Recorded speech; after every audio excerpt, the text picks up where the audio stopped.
Hello check chikoo भाई hello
Hello. A very good morning to all. A warm welcome to the first parallel session day 2 of ASCOT conference. I hope you are having a pleasant stay in Kolkata. Every day we live and every meal we eat, we influence the great microbial organ inside us, for better or for worse. Our topic of discussion now is gut microbiome and beyond. For chairing the session, I request Dr. Yogesh S. Shauche, National Center for Cell Science, Pune, India, and Dr. Bhabatosh Das, THSTI, India. Now I shall request them to come upon on stage.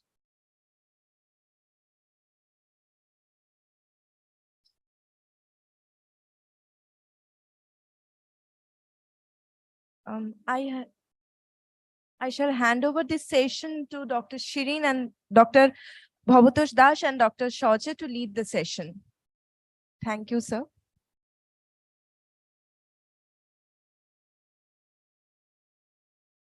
So, thank you and welcome to this session. And without wasting much time, I think let us go with the first speaker of the session. May I invite the first speaker of the session? Who is going to be the first speaker?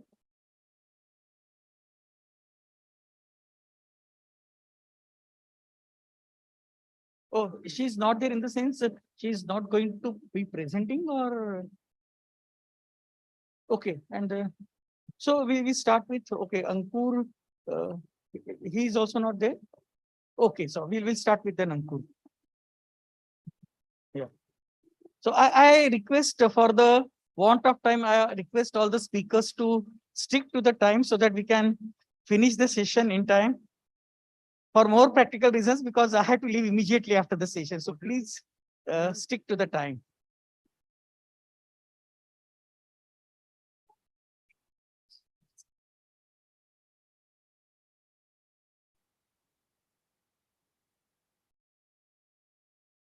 So Ankur is going to talk about microbiome profiling of intrapathogenic E. coli carriers, and which highlights the signature differences between symptomatic and asymptomatic individuals. Let's say.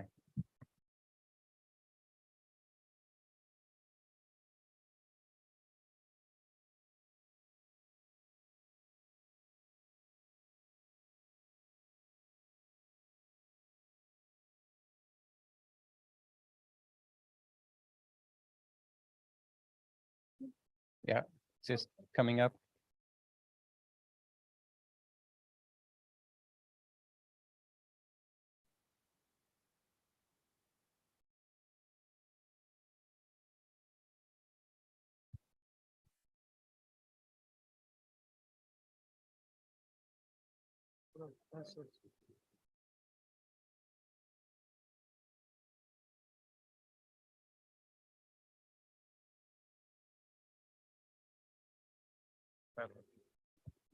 Both of them are working.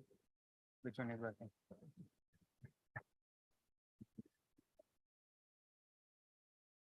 Okay, thanks very much, Chase. And thank you to the organizers for having me here to present some of the work that we did over the last few years, actually in very close collaboration with ICDDRB in Bangladesh and Dr. Kadri and her fantastic team. I am Ankur Mutreja. I come from University of Cambridge. I lead a group there working on primarily enteric infections, but nowadays also on infections of respiratory significance. And also we work very closely on the diagnostics and vaccines. So the group work is very, very translational in its aspect. Today, I'm going to be presenting on some profiling data of ETEC and ETEC symptomatic and asymptomatic carriers. By that, I mean some people who just carry and be asymptomatic, and then there are others who carry ETEC and they have proper disease of ETEC being showcased. So the starting questions that we had were, why are some of the ETEC infected individuals symptomatic and some are not, which means why do some really show those nasty symptoms like diarrhea and some that don't? It is very likely that host genetics and immunity have a role to play, but we really wanted to ask this question, does microbiome have anything to do with it? We also wanted to see how symptomatic and asymptomatic profiles compared between adults and children, because the samples we collected actually came from adult cohort and child cohort. Also, we wanted to see whether asymptomatic carriers of infection, or rather symptomatic carriers of infection, shed enough that they could lead to an outbreak situation in a otherwise naive population. So it is a proof of concept study because the samples numbers are relatively small, but at least it gives you a decent idea of where it will take us in the next few days. So we had approximately 8 controls of each, and then the numbers as you see on your screen of symptomatic and asymptomatic adults and children as well. In total, we analyzed 48 samples. And when I say samples, these were stool samples that were either confirmed culture positive in case of asymptomatic and symptomatic ETEC individuals, and those that were confirmed ETEC negative were the control individuals. Total fecal DNA was extracted and it was sequenced within less than 4 days of stool collection, just to make sure that as much of the natural microbiota and microbiome is captured. We did complete metagenomic shotgun sequencing using Illumina HiSeq v4, and the deep sequencing, as deep as we could do at the time, was done by sequencing only 16 samples per lane. Just to give you an idea of the depth, generally you can sequence over 200 cholera genomes on each lane of this machine. And on this, we only sequenced 16 samples per lane. So that gives you the amount of data we got per sample. So over 15 million reads, as I said, were generated for each sample. So to show you the first output, the burden of E. coli, it was actually quite interesting to see what came out. We noticed that as you go from control to asymptomatic to symptomatic, you see an increase in the reads that really map back to the E. coli. And when I say E. coli, it's really the reads that mapped to the ETEC reference genome, which is generally H10407. In asymptomatic, there was more number of reads as compared to controls. That again was very, very reassuring that we were working on the right sets of samples. Then we also looked at some markers in the stool to look at not just the microbiota, but also the microbiome side of things.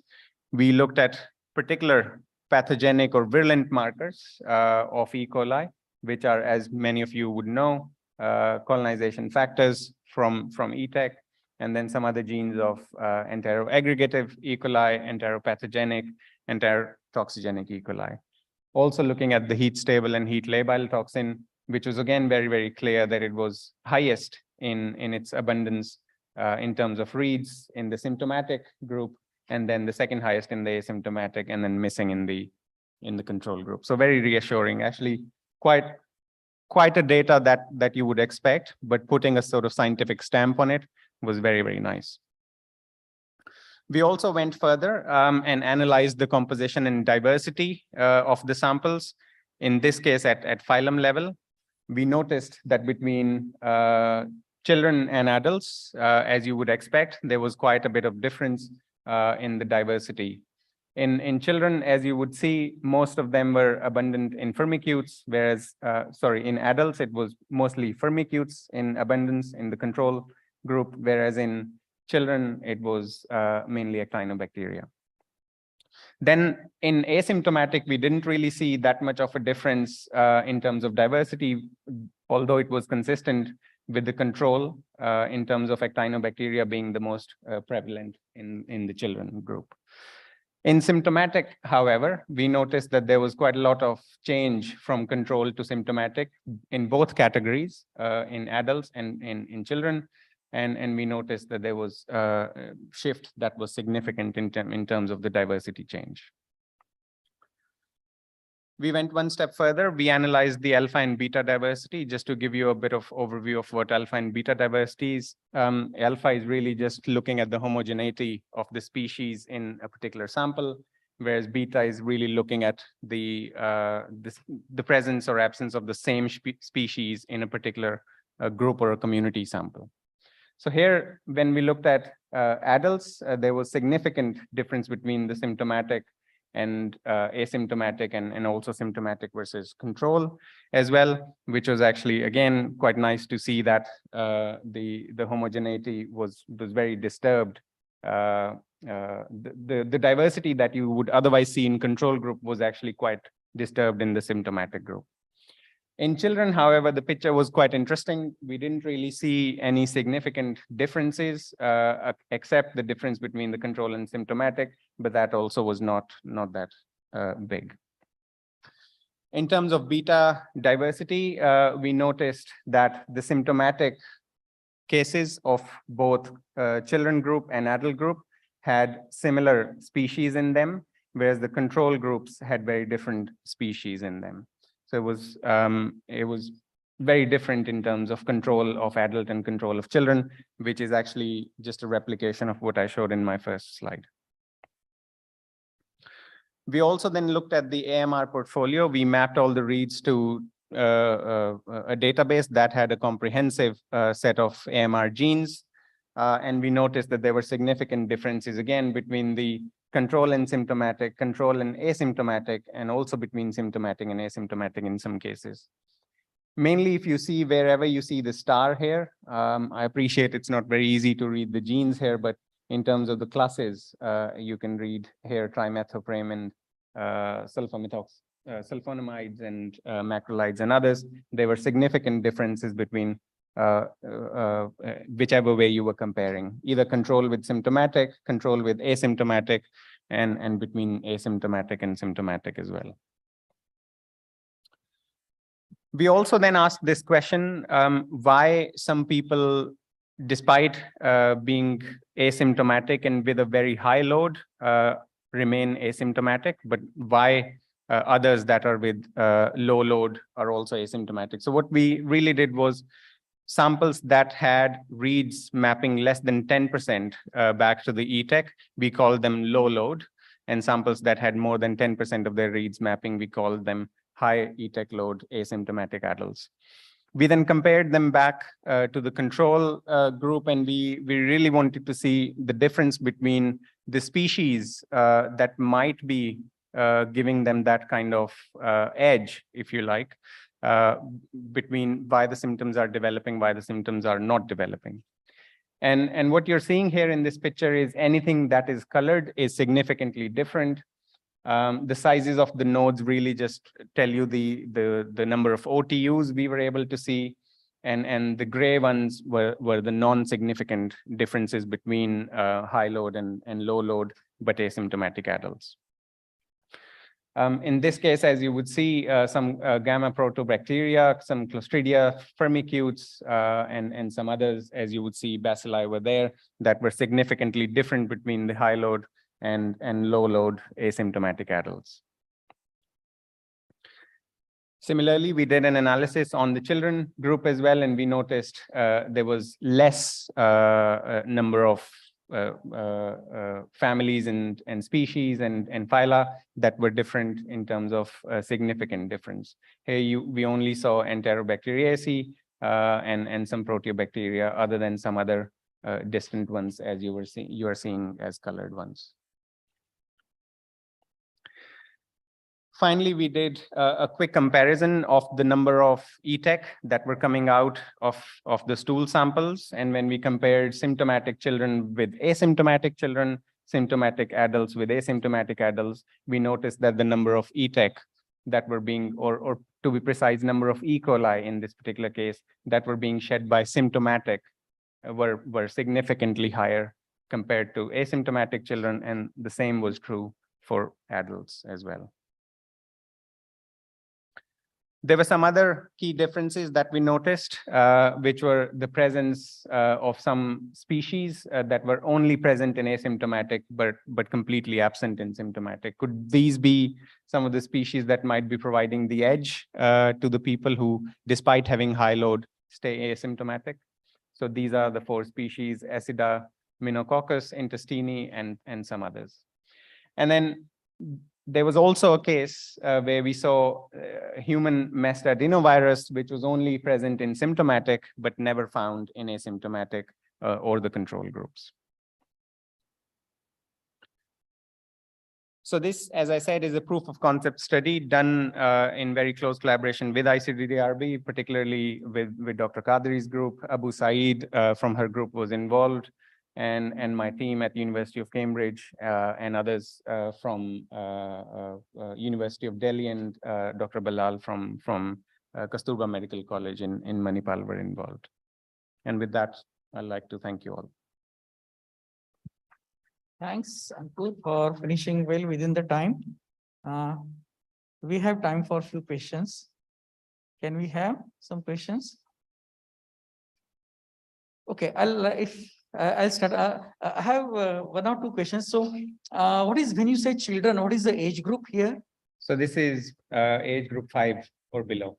5 or below, yeah. So would that probably explain, because at that age, microbiome is still unstable. It is not as stabilized. So probably, would that explain why you don't see any significant differences in the microbiome? Absolutely, Right. absolutely. It's, as you said, it's a less developed microbiota in their guts, and therefore, you know, even the impact of ETEC is more, as you might have noticed in Right. children. Yeah. And I missed that. What is your site? Where did you conduct these studies? It would at ICDDRB in Bangladesh. Okay, fine, good. Yeah. Thank you. So that's from my side. It's a very nice piece of work. Thank you. Audience? Were there any newborns involved? No.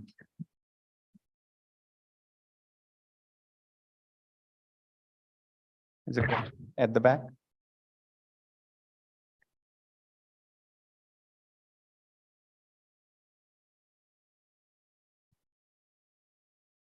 Hi, nice presentation. I have one question. How did you check for the shedding of the ETEC into like these symptomatic or asymptomatic for how long? Yeah, so when I say shedding, I really mean high load versus low load. But initially, to confirm whether the cases were positive or negative, the stools were culture positive or culture negative. So we cultured the stool and we saw whether ETEC was coming out or not. How did you confirm the ETEC after culturing? Like, was it MALDI-TOF or like some PCR confirmation was there for the ETEC confirmation? Then you proceeded for the genome things. So after culture, we also did PCR to confirm STLT presence or absence.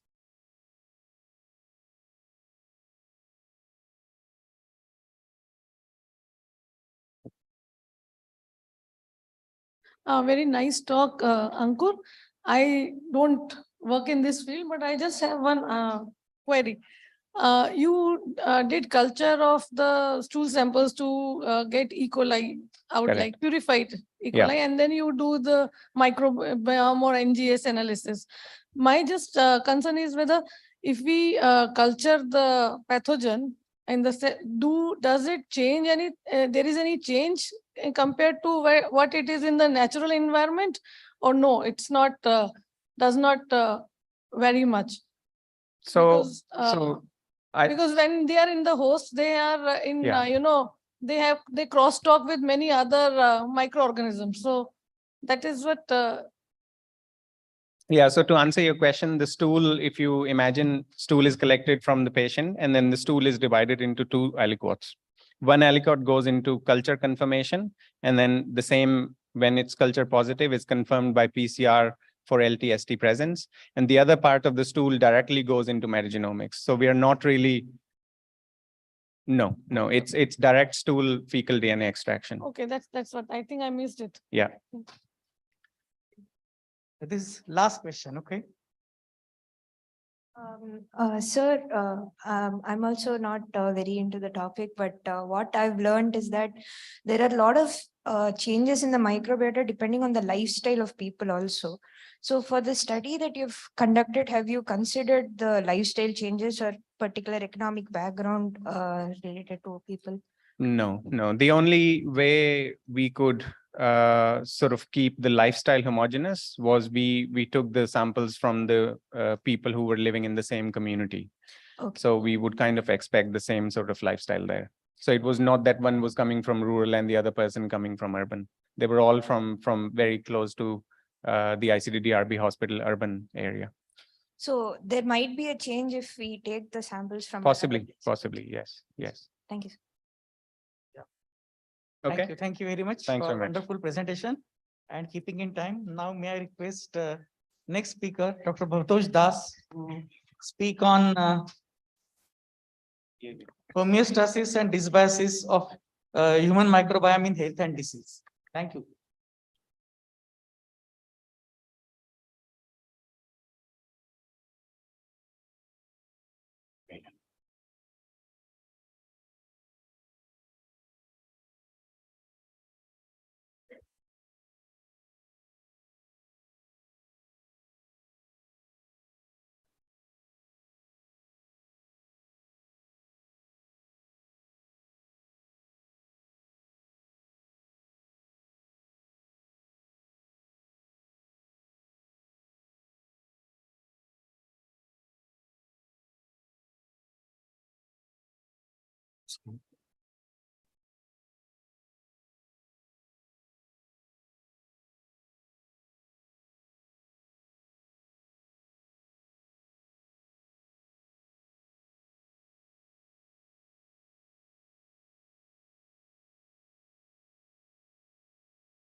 You have connection?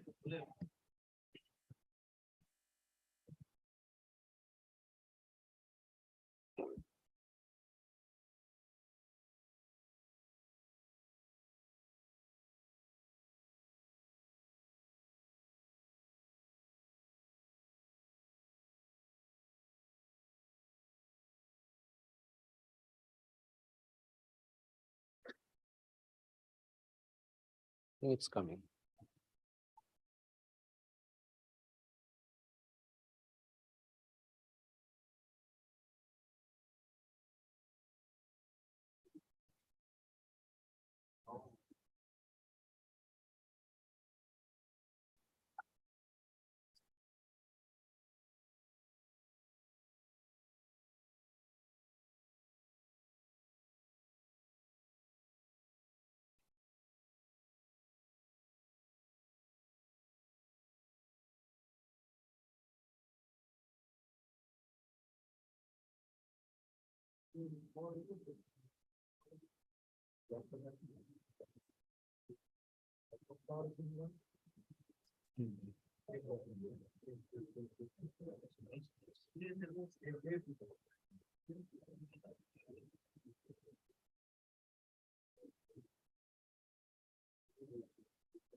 Laptop इतना card है इससे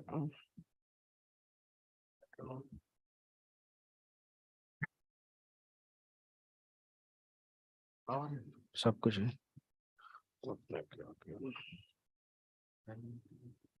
laptop तो नहीं था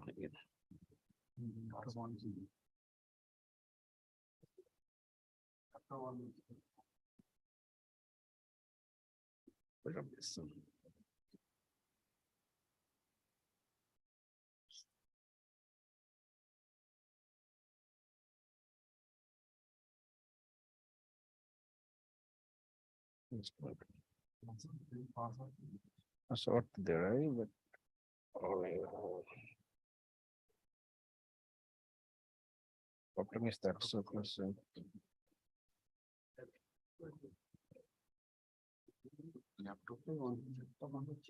ল্যাপটপটা password মেরেছে সবে on হোক অন হওয়ার পরে সব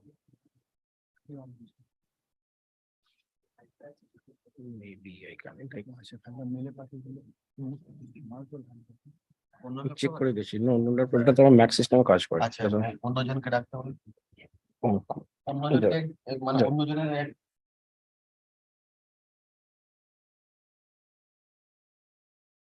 Meantime, this problem can be resolved.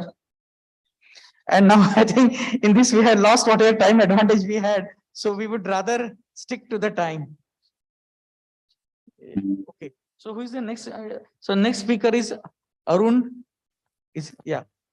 So next I would request Dr. Arun Mangaik to come. He is from Indian Association of Pediatrics, West Bengal, and he is going to talk to us about gut microbiome and its importance in prevention and treatment of neonatal necrotizing enterocolitis. So it's a very interesting topic. Thank you very much.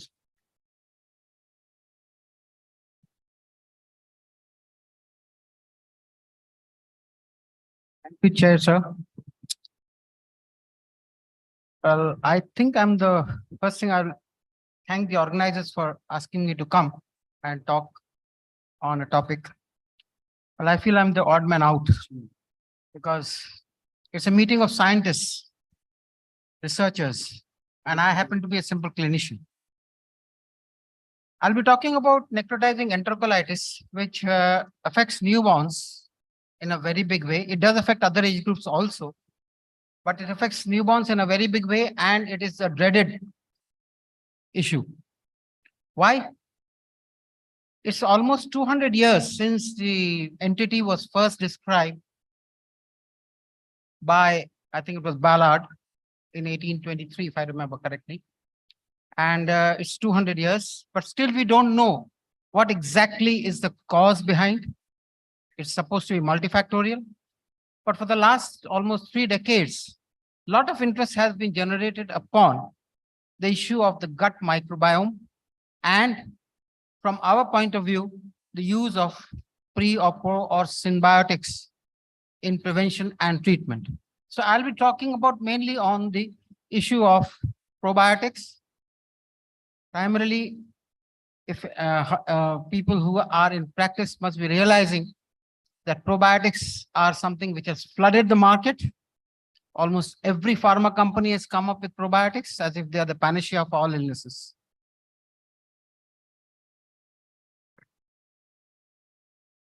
My presentation was there itself.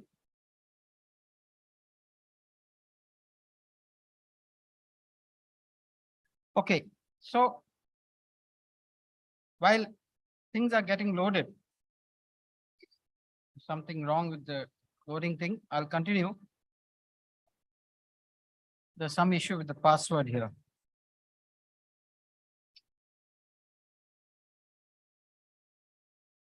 So,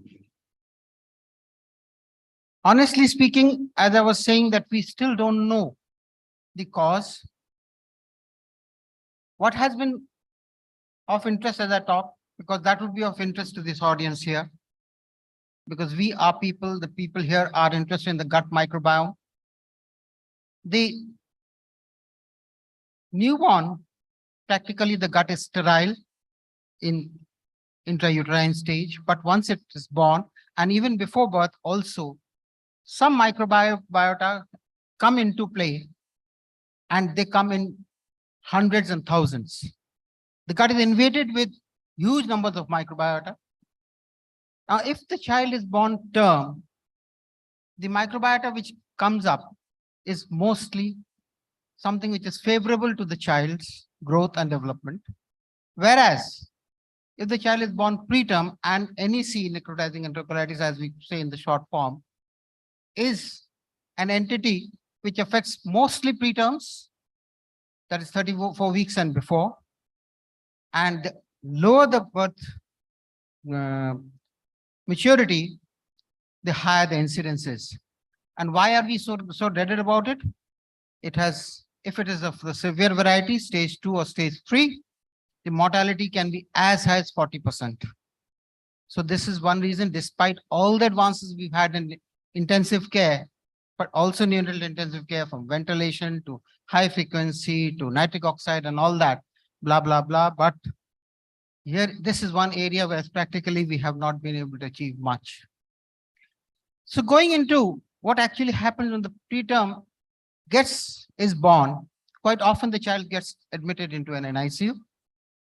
Now there, in the NICU, there is a prevailing bacterial status going on, and the child gets invaded by those organisms which are prevailing in the environment over there.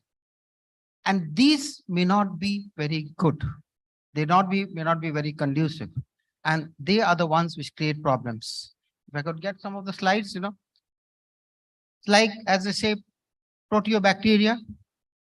And these proteobacteria are recognized by the lipopolysaccharides. And then what actually happens, that even the minimum of microscopic gut injury, if it occurs, the repair of that is hindered by the presence of these organisms.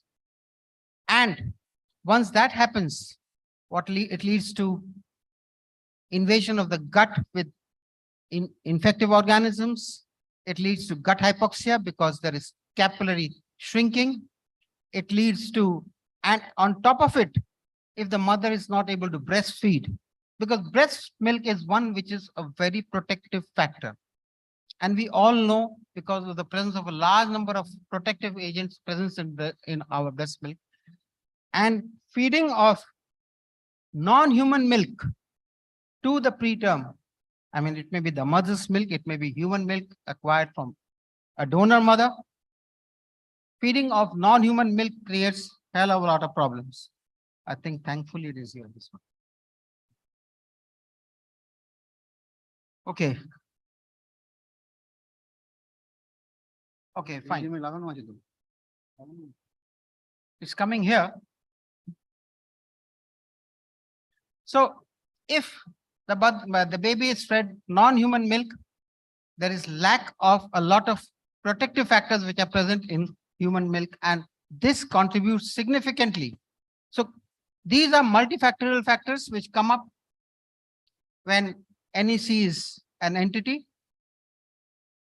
And what is the role of the probiotics which are over here?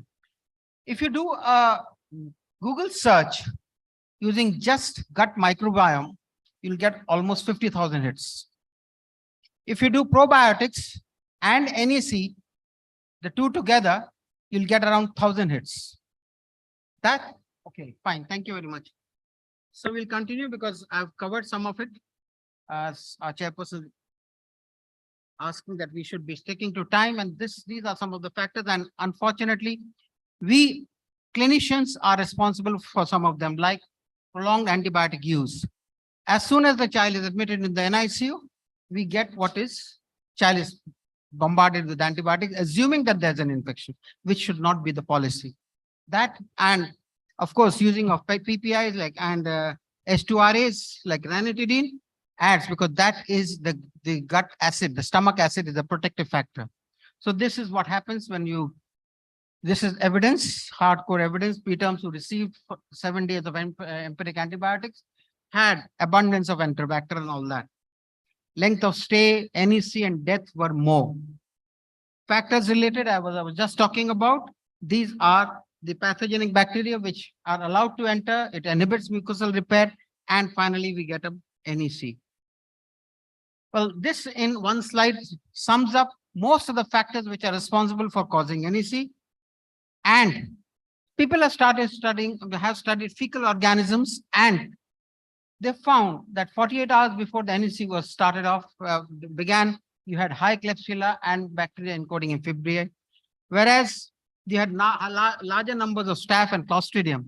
But all said and done, are we to extrapolate that fecal bacteria really is the gut bacteria? That means when we talk about the gut, that means the small gut.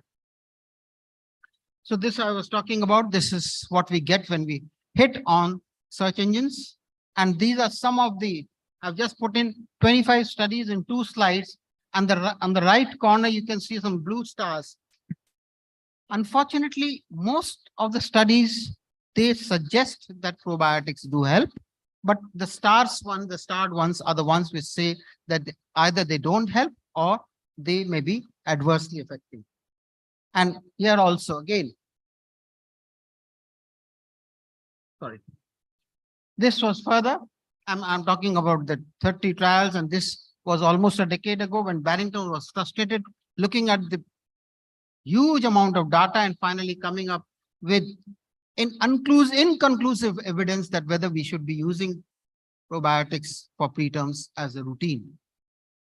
We had systemic reviews also, and we'll come to few more of them.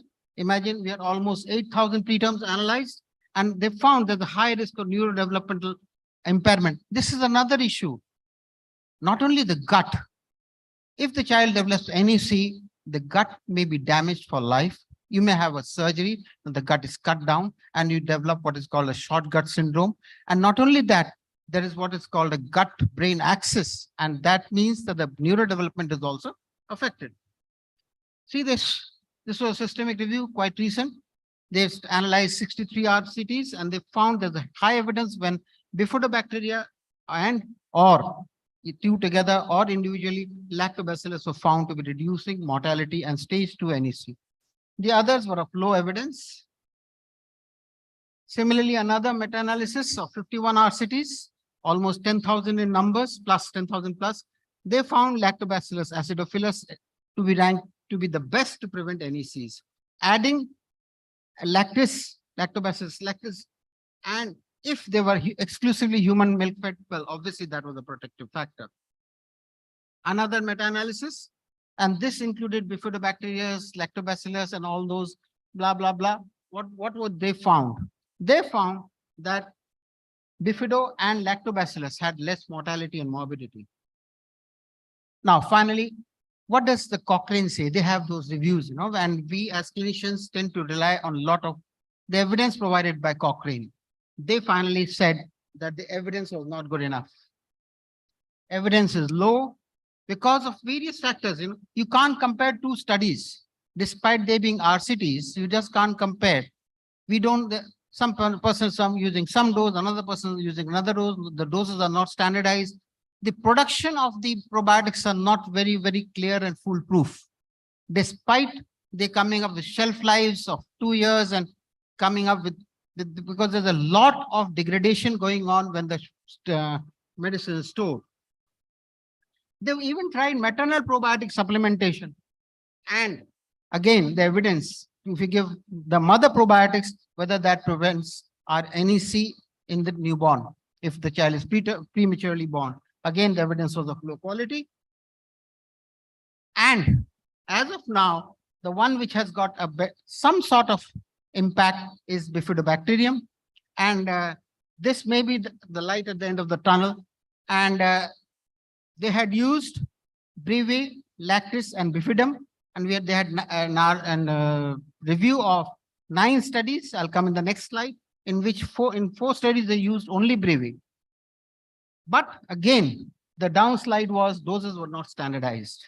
There were other confounders, There may be infection, feeding patterns not good. Now we have commercially available human milk also, but that's hugely expensive, whether they were using that or not. These are other confounders which could not have been avoided. So this is a systemic review of all the 9 studies where bifidobacterium was used.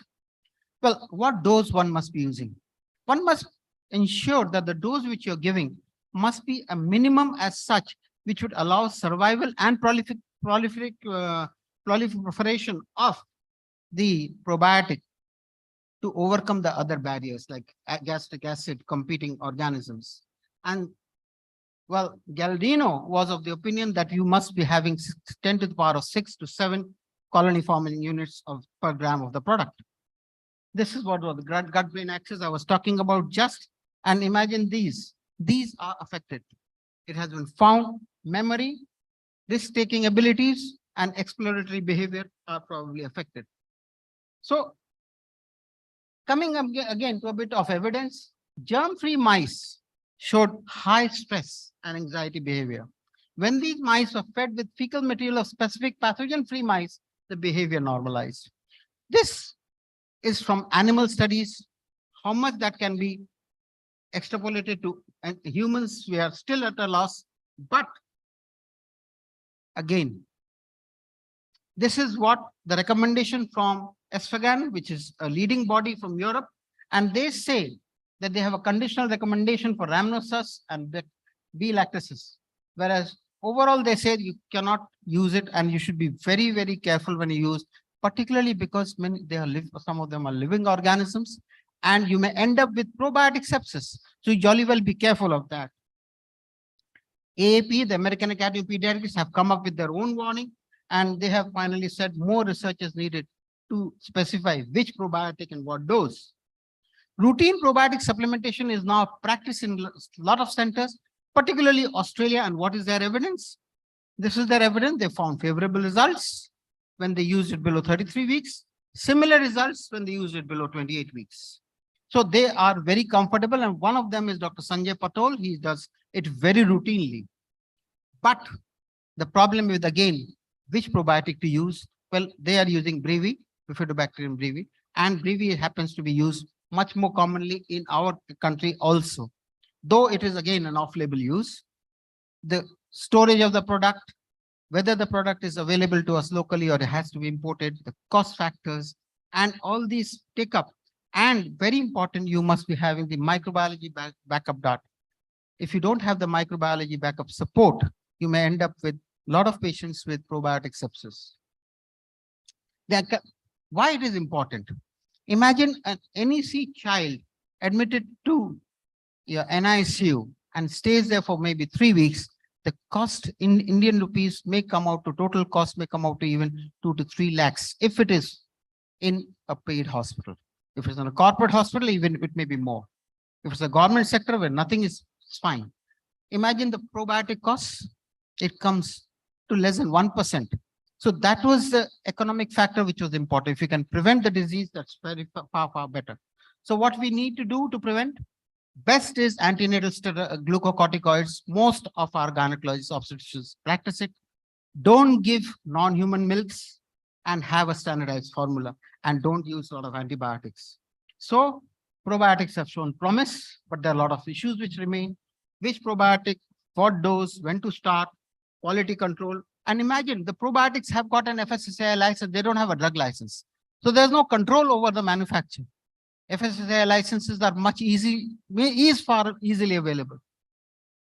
Finally, I'll skip this. This is a comic video, but thank you very much for giving me the opportunity. I don't know whether I'll get brickbats or bouquets. Thank you very much for that clinical insight.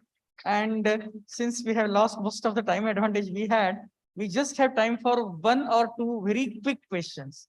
So if somebody has a quick question, 2 quick questions.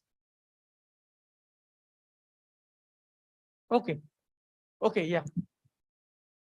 Sir, I would like to know that if a child, a newborn baby, if they're given antibiotics, it has been shown that they are having problem later on, most of the cases. But a newborn, the microbiome is in a developing form, means it's not stable yet. Absolutely. So if maybe it was treated in the beginning, then if we withdraw the antibiotics, why it is not stabilized like the other newborn? Well, here the issue is once you use the antibiotics, you are altering the microflora in the gut in a totally different fashion. You are killing some organisms and allowing some organisms to overgrow. Now, if those organisms are ones which are naturally present and when ones which are overgrowing are naturally present, it would be fine. What I talked about, we should not be using antibiotics, and that applies to people like us, that rampantly.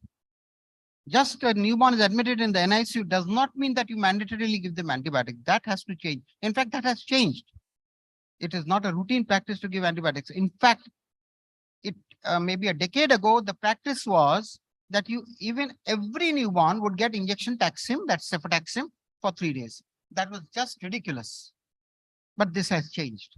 25 years ago, it used to be injection ampicillin given to every child born in the private sector. I mean, not so bad in the government sector. So giving antibiotics rampantly makes no sense. You definitely use them where indicated. You have a reason and you have those criteria when we give them antibiotics. Yes, we do. We send cultures, we set sepsis screens to find out there's a possibility of infection, and we titrate down the antibiotics after say 48 hours if the reports come out negative, suggesting that there's not an infection. It may be just something else, not an infection. The child is just drowsy because of maybe hypoglycemia, which was checked upon and found to be treated. If the child is hypoglycemic, that's taken care of. Why the hell should I be giving antibiotics? Why should I assume in sepsis at every stage? Yes, sir. Thank you very much. And let us move to the next speaker. Thank you, sir.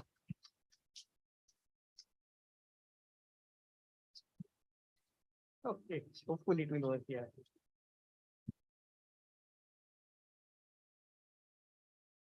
Yeah, that's a good idea that, frequent on and off change of laptop. So, yeah. So we'll then, we are going to have that online recorded presentation. Yeah. So we have now recorded presentation by Dr. Ida from Osaka University, Japan. And she is going to talk about clinical metagenomics of enteric infections.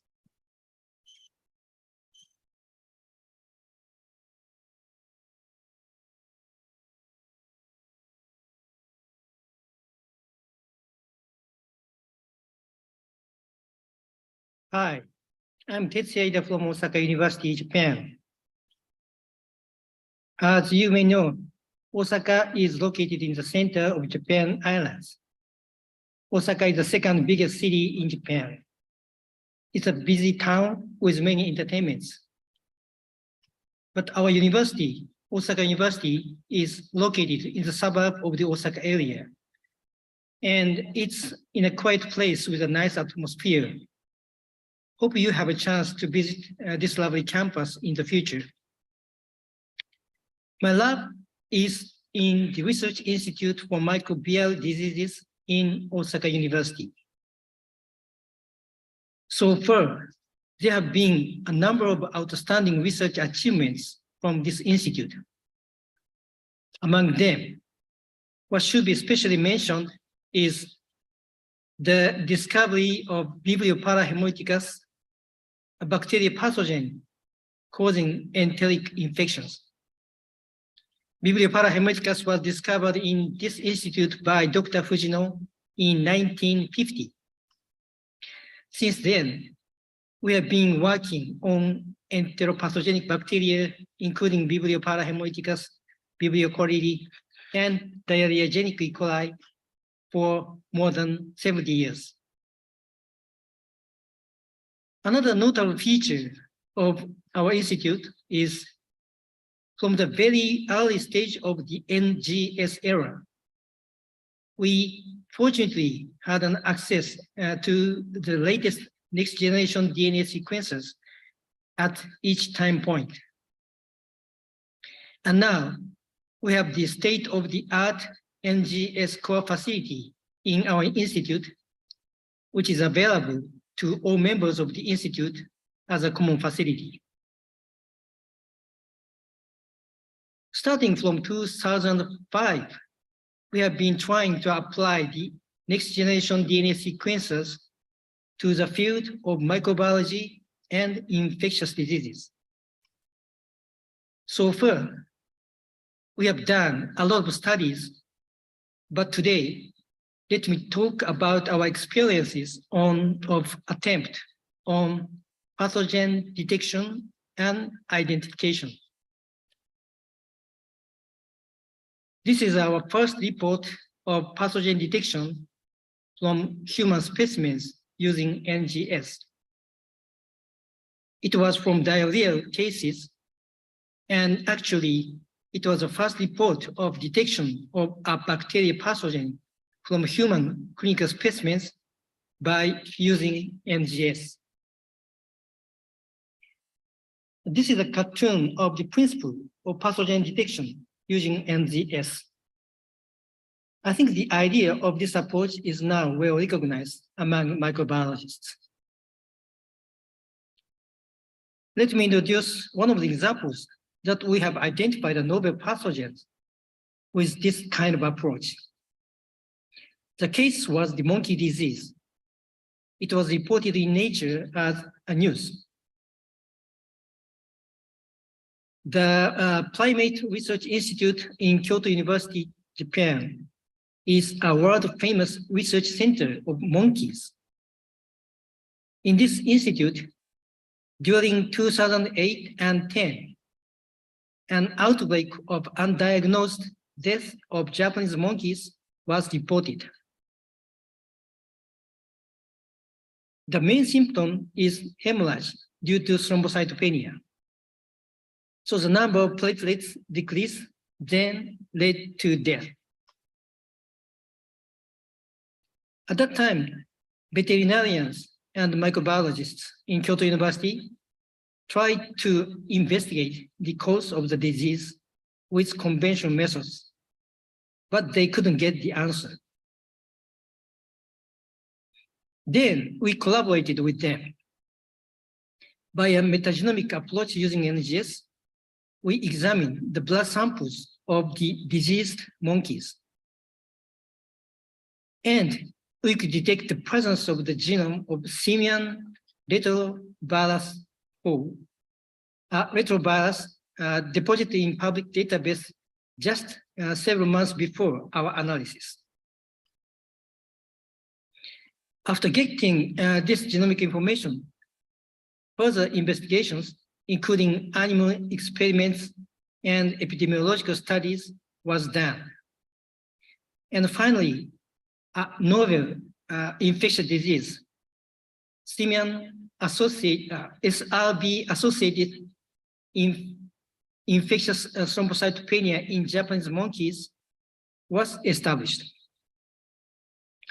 And for the establishment of this new disease, metagenomic analysis using NGS greatly contributed. Like that, this is a good methodology to identify an unknown pathogens. But not only for the unknown pathogens, it should be a powerful tool for detection of pathogens undetected or overlooked by conventional routine examination.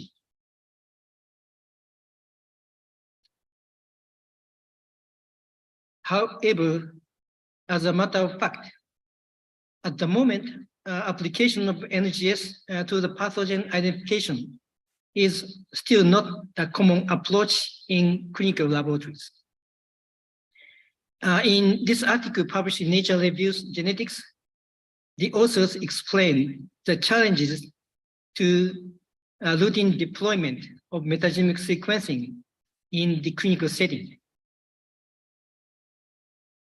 These are the points they raised. Among these, the contamination is one of the interesting points, and it is due to the unbiased nature of metagenomic analysis. So still there are many problems to overcome. But I still think that there are advantages of metagenomic sequencing for pathogen detection. Their unbiased nature, direct detection from clinical samples, and genomic information available at the same time. But now, I'm especially interested in the quantitative nature of metagenomic analysis. Let me tell you one example. NICET and Okayama University have been examining the causative agents of diarrhea for many years at the infectious disease hospital in Kolkata. examination with conventional method showed many cases of cholera every year. We did a collaboration with them. Specimens were stool samples of diarrhea patients admitted to the infectious disease hospital. We analyzed those specimens with metagenomics.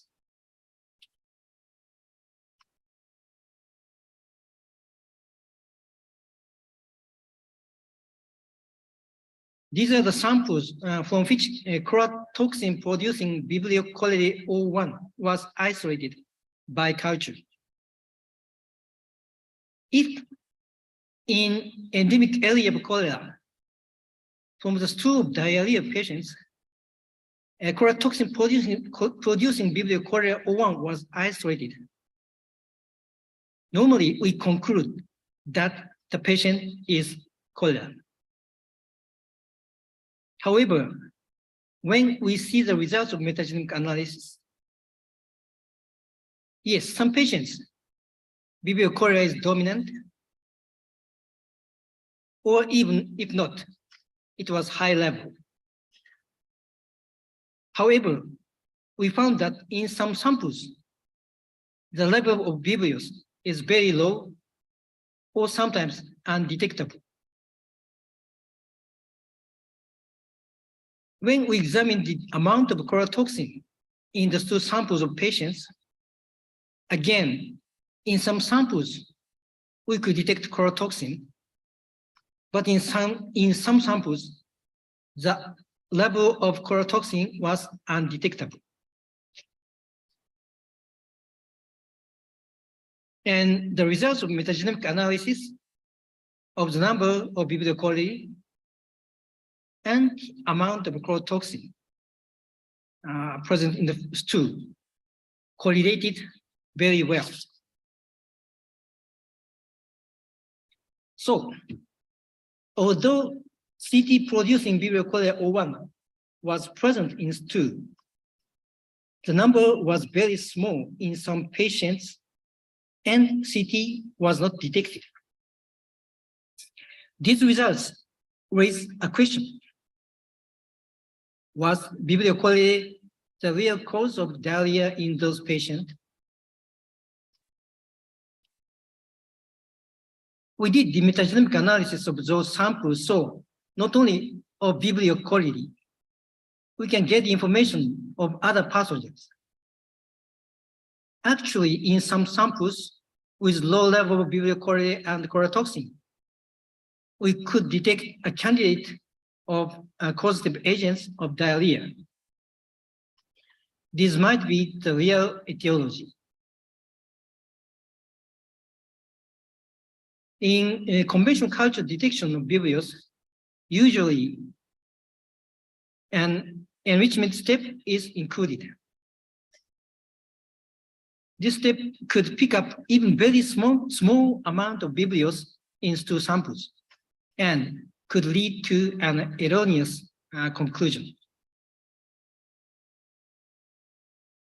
I think these above results give us an important lesson. Even you detected a positive pathogen with a sensitive method, it might not be the real etiology. So we should be careful enough. This is not only the case of cholera, but probably applied to other infectious diseases such as COVID-19, norovirus infection, and so on. Thus, at the moment, I think that looking quantitatively is interesting and probably will be important hereafter. This slide shows the contributor regarding the cholera project. Thank you very much for your attention. Thank you very much. And I think he's available online. So we have time for maybe again 2 quick questions. Yeah. He has a question. There is a question. So. But he can hear us, right? Hello. Can you hear me? He is online. See. No, the talk Dr. was Ida? recorded, but he is available online. He is not now? Okay, he has left, sorry. So we'll then move on to the next speaker, Dr. Rama Chaudhary, right? She's there.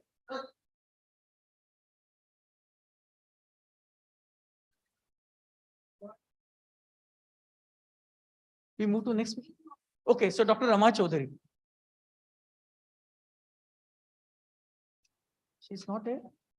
Or she's also recorded?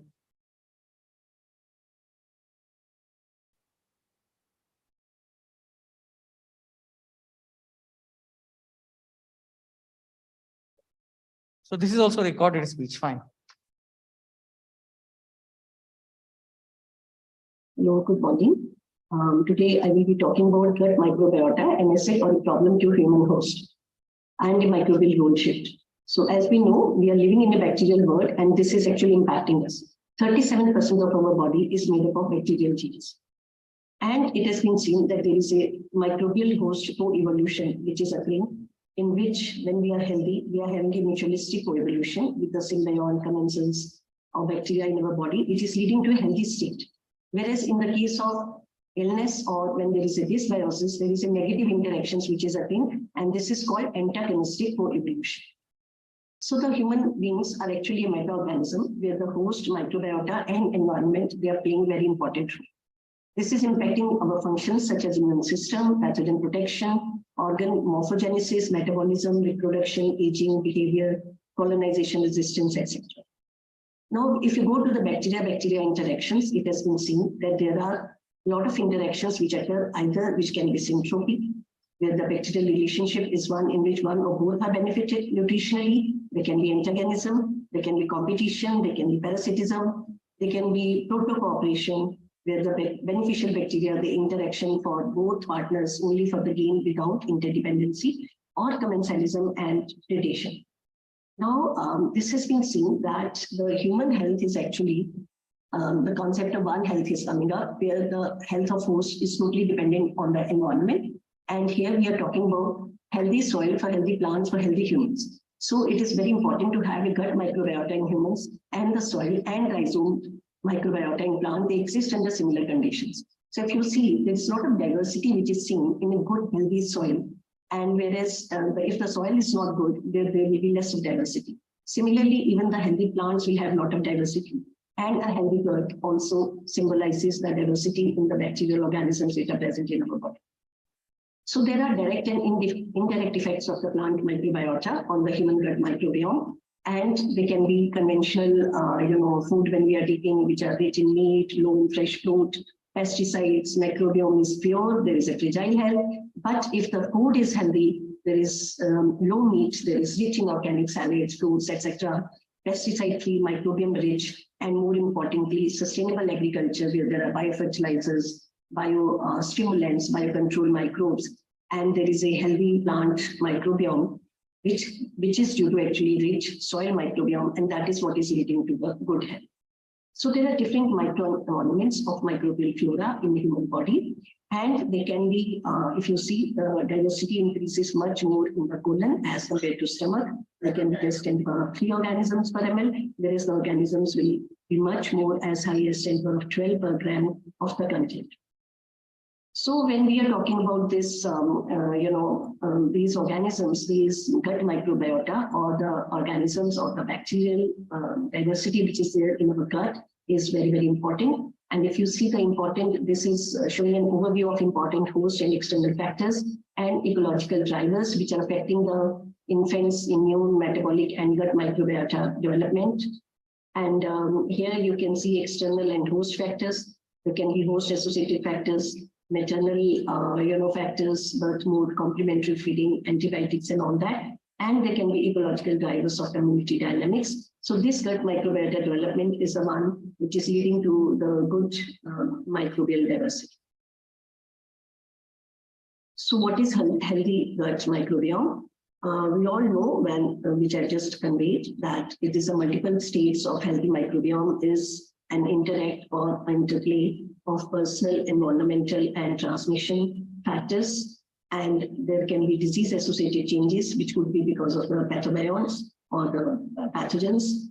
Now, there are a lot of things which are still not clear to us, which is like unknown factors to us. So we know about microbiota and microbiome, but what we do not know much so far is about virome, about microbiome, archaeome, and a lot of variations, bacteriophages, or what we call it as phagium. And all these are something which may be playing very, very important role, but yet our knowledge and information about that is still lacking.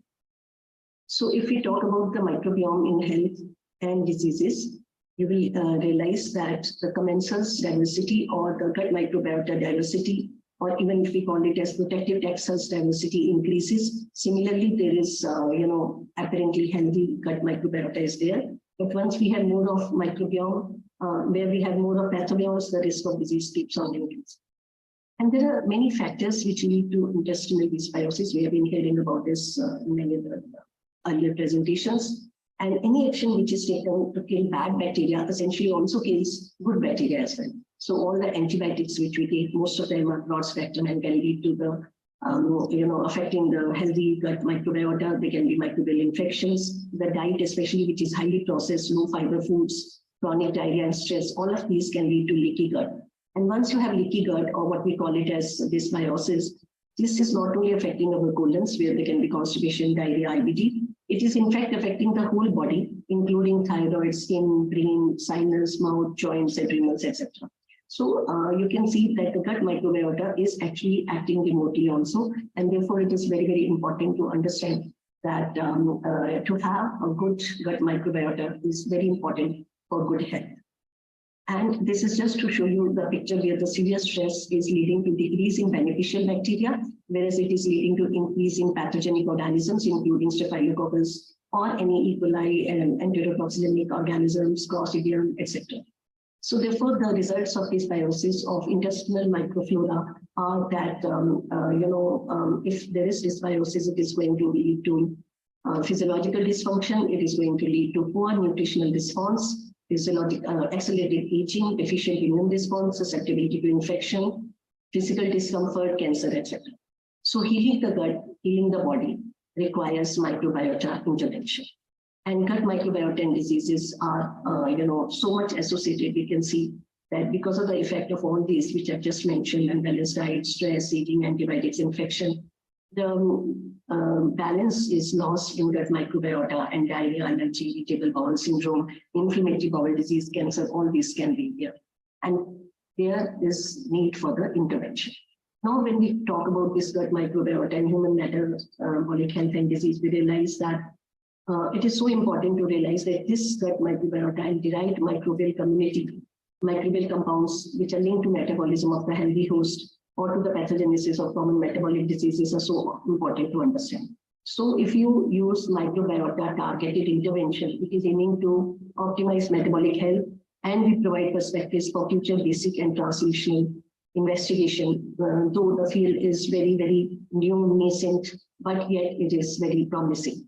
So if you see here in one of the reviews in Nature Review Microbiology that which has been recently published, it has been shown that some of the reported intestinal, microbial, taxonomic, and functional features which are linked to the common metabolic disorders are especially the obesity, where some of the taxas are downregulated or decreased, and there are some others which are increased, similarly malnutrition, in type 2 diabetes, metabolic liver disorders, and cardiac diseases or cardiometabolic disorders. So many taxas are either decreased or increased depending on what kind of disease we are talking about. So therefore, the gut microbiome and health and mechanistic insights are very, very important to understand in this context.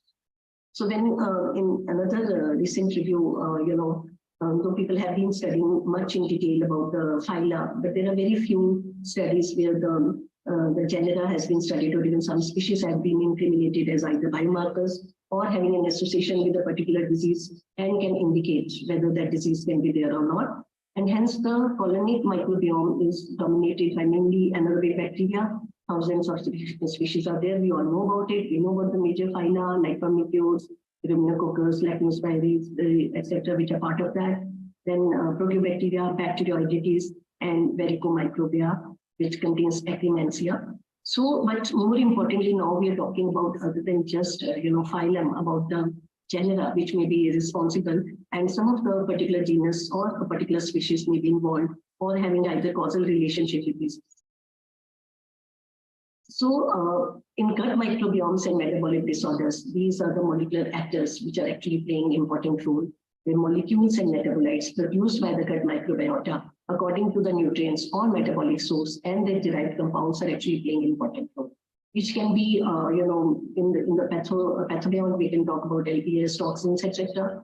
In bile acid metabolism, how these primary bile acids are converted into secondary bile acids, fermentation, where we know the short chain fatty acids or other, metabolic end products are released from anaerobes.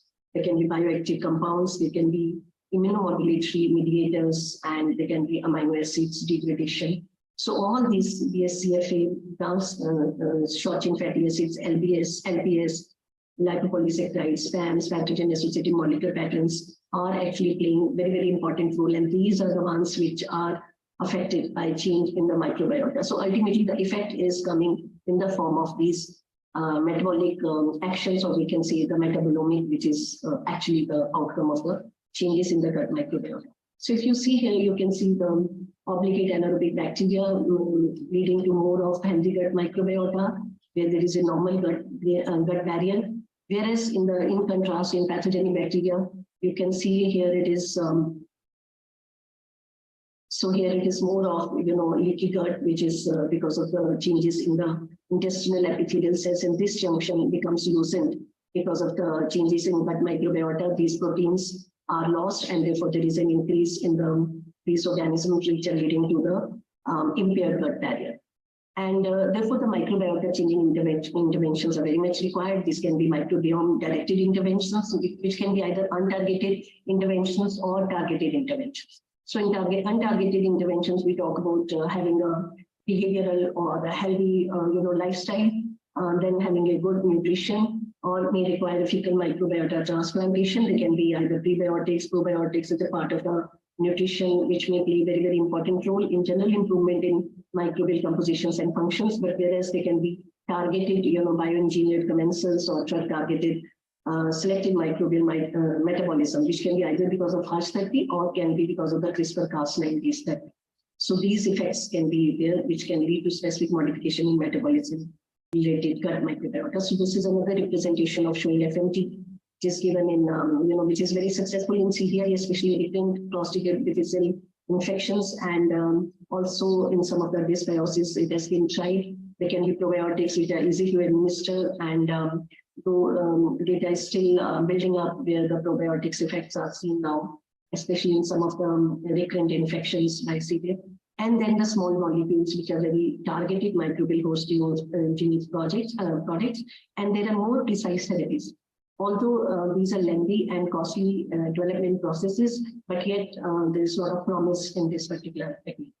So gut microbiota and specific commensals can be used, and if you see, there are a lot of studies going on. The one which are shown in blue are the clinical studies, and there are others which are still done in animals, and now many more studies are coming up where the targeted molecular inhibition of certain microbial compounds can be done, which can be helpful in these diseases. So we have been working in this field for some time, and our experience has shown that gut microbial diversity is very, very important in health, and decreases in cases of colon carcinoma and inflammatory bowel disease patients. And we have shown that the dominant phylum in the healthy vegetarian people was Firmicutes, followed by Bacteroidetes, whereas the balance was reversed in cases of whether it is non-vegetarian or even in colon cancer and IBD patients.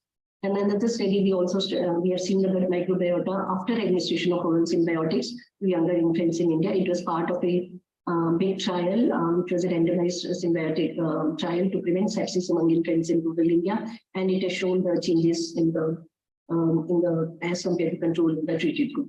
So this was a trial which was done, and here giving placebo and symbiotic, we could not only saw the changes in gut microbiota, we could actually see that outcome included health and the occurrence of 3 types of sepsis, and death and the occurrence of 3 types of sepsis were monitored for 2 months in almost more than 4,500 infants, equally divided into placebo and symbiotic, where this preparation was given, and they were randomly assigned. And it was seen that the sepsis or death occurred in 9% of the placebo group, compared with 5.4% of the infants in symbiotic group. So further, we have done a metagenomic assessment of gut microbiota in Indian colon cancer patients, and we have gone to not only up to the phylum level, but even to the generic level, or genera has been studied, and it was seen that the bacterial genera, which is like Megamonas, Megasphaeria, Misconella, was significantly abundant in the healthy group. There is the Veillonella pivotal and Eubacterium were more in the colon cancer group. And also the bacterial groups such as Bradyrhizobium was present in healthy group, and others like Coprococcus doria and Rhodococcus were present in colon cancer group, but they were totally absent in the healthy group. So these are initial studies, and which require much more data, but yet it was a promising, perhaps one of the first study from India where these, these colon cancer patients were compared with the healthy group. And this is the graphical representation where you can see the different genera, especially the major bacterial genera. All this has been seen how they have been totally, deficient in colon cancer patients, and there are some others which were not seen in healthy patients could be seen here. So these differences are very important to understand, where Allisteps, Coprococcus, doria, and Rhodococcus were present in colon cancer group, where we have not seen these group in the healthy Indian patients. Then further, we have done the study of role of probiotic strain, the modulation of gut microbiota and cytokines in inflammatory bowel disease.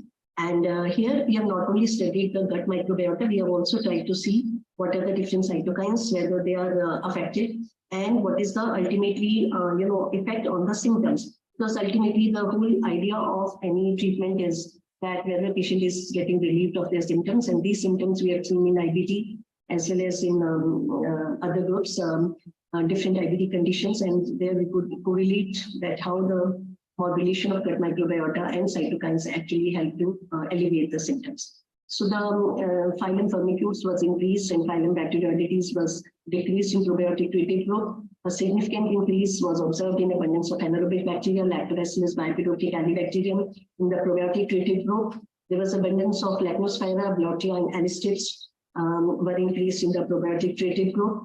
And there was other, bacteria like Bacteroides, Dilester, Roseburia, and Polisnella, which were decreased in the post-intervention sample in the probiotic treated.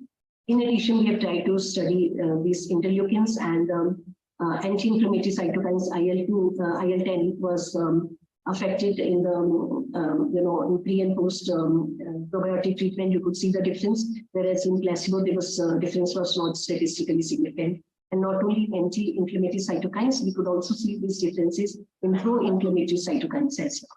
And then we have also tried to see how it is affecting the, decrease, post-intervention decrease in symptoms in the enrolled subject for different physical, behavioral, and psychological parameters. And these are the parameters which were studied. We could see procrastination, restlessness, muscle stiffness, heartburn, headache, shakiness or tremor, sleep problems, difficulty in completing work, the trouble relapsing, nervousness, depression, etc. And we could see that in both ulcerative colitis patients and in C. Crohn's disease patients, the post-intervention decrease in symptoms was observed, and it was statistically significant. So to conclude, we can say our understanding of the human gut microbiota and gut microbiome continues to evolve at a rapid pace. And the increasing functional understanding of the microbiome begins to be translated into practice in the form of targeted microbiome modulation. However, a consensus on desired microbial endpoints and microbial biomarkers are yet to establish by more large-scale population-specific studies. Elucidating complex microbial interactions is challenging, but the development and refinement of tools and methods are helping to understand host microbial interactions.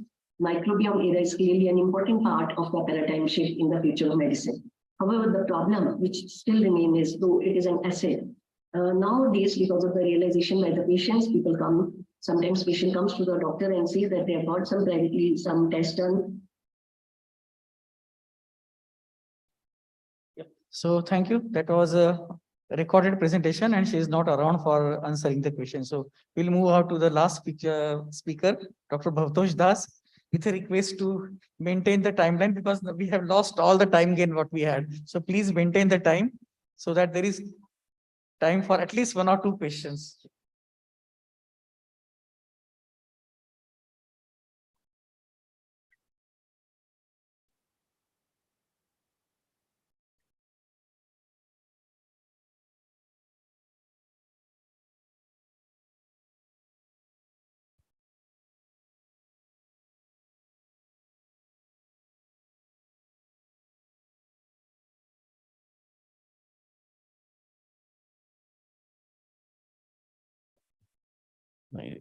Disorientations.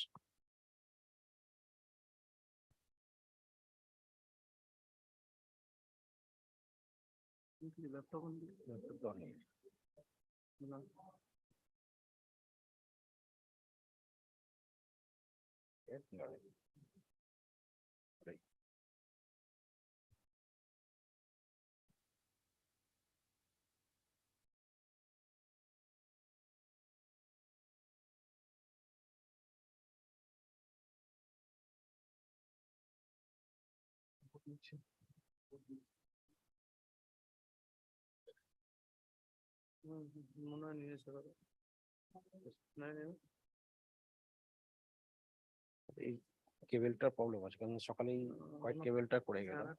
আপনার মতন আগের আপনার যে দিলেন না না আমি তো সকালে এসে তো টেস্ট করে গেলাম না আমি।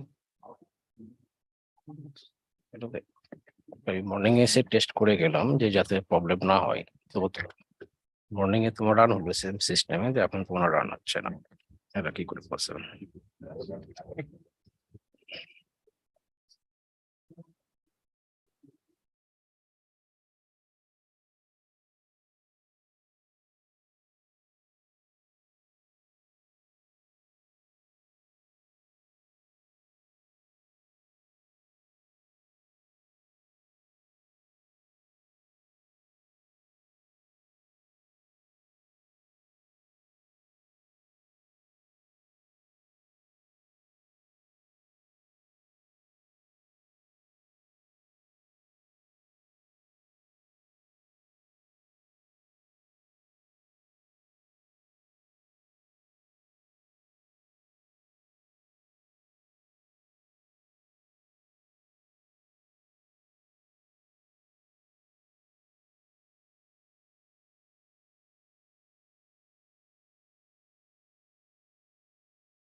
Sorry for this technical glitch. So I always use the Keynote, and Keynote is not compatible with the Windows system. So that is one of the major issues. So since we have a time constraint, so I'll go a bit quickly. So in my talk, just I'm mainly going to concentrate what is the homeostasis and dysbiosis of the human microbiome, and how dysbiosis is basically leads to the different types of the health disorder. So before we go to the dysbiosis, just we need to know what is our current understanding of the human microbiome. So if you look that each and every sites of the human body is colonized with thousands of microbial species. And this microbial load is basically vary depending on the body site. It could be from 10 to the power 14 to 10 to the power 3. And these microbes are not differed in terms of their loads, but they're quite different in terms of their diversity, function they encode. And each body site, they have the keystone bacterial taxa. If you look particularly the reproductive tract, it mostly dominated by the lactobacillus species. Same thing for the gut, it mostly dominated by the firmicutes, and skin mostly by the actinobacteria. But these microbes are not static. The most important things that we need to understand, microbiomes are always in dynamic. You have the two stages, one called the homeostasis, and second one is the dysbiosis. So homeostasis is the native state. And when you have the imbalance, either in terms of taxonomy or function, that creates the dysbiosis. And there are several functions, including the exposure to antibiotics, then high-fat diet, alcohol, that can go to the dysbiosis, but there is always a way to convert dysbiosis to the homeostasis, particularly by giving dietary fiber or increasing your lifestyles that cause the disease. So when the microbes are in the homeostatic mode, so they provide very important metabolic functions, help our immunity to recognize pathogen versus non-pathogen, and most importantly, they prevent the colonizations of the pathogen. But if the microbes are in the dysbiotic modes, what happened? Just recently, we published one book that the human microbiome in health and disease. And what we observed that almost each and every problems, whether it's communicable and non-communicable disease, they do connected this microbiome with some sorts of disorder.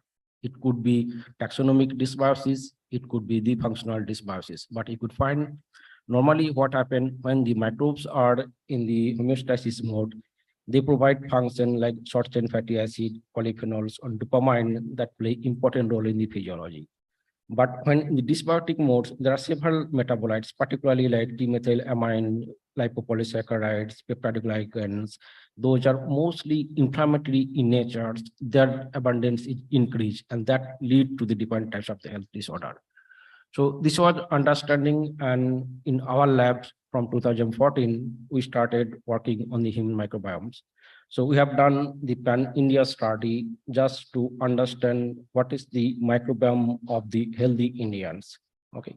And once we have this idea, then we try to understand what is the dysbiosis or the deviation, both in terms of taxonomy and in terms of the function.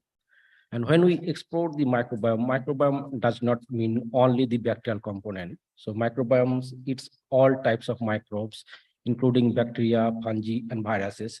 The bacterial component we explored simply by 16S RNA sequencing, both covering V1, V5, or V2, V3 to V4 regions. For the fungi, we have done the ITS224, and for the viral component, we have done both RNA and DNA viruses. And what actually came in the Indian context, if you go to the general level taxonomy, so this is the core microbiota of the healthy Indians, those are living in the urban and rural areas. Mostly the Indian gut is dominated by the firmicutes. 60 to 62% of the microbes present in the gut is represented the firmicutes, and the second most dominated bacterial phyla is the Bacteroides. We also have the actinobacteria and proteobacteria. These are the 4 bacterial phyla. Those are dominant. That means their abundance is more than 1%. There are other bacteria, their abundance is less than 1, but they do also play very important roles.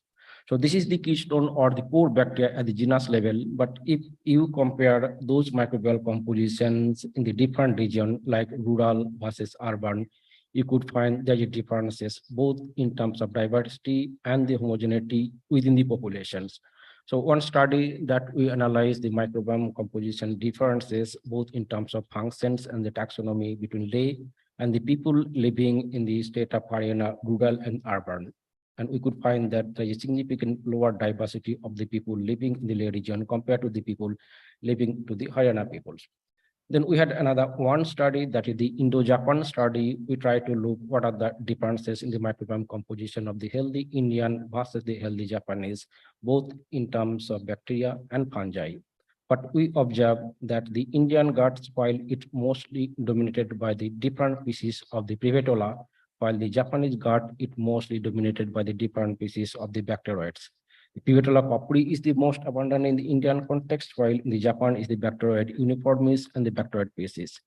You look to the fungal component, same thing. In the fungal component, we could find that Japanese gut, the most dominated fungal species is the Saccharomyces cerevisiae, while the gut of the Indian is mostly dominated by the different species of Candida. Almost 90% of the healthy Indian, do they have Candida tropicalis, Candida albicans, Candida parapsilosis in their gut. So this is the baseline microbiome of the healthy subjects. Then we started looking on the disease. So we have done particularly the reproductive tract microbiome to understand the importance of the microbiota in the birth outcome. I'm not presenting because of the time constraint. So what in this today, I'm going to present only one study. So what is the deviations of microbiota in the non-alcoholic fatty liver disease?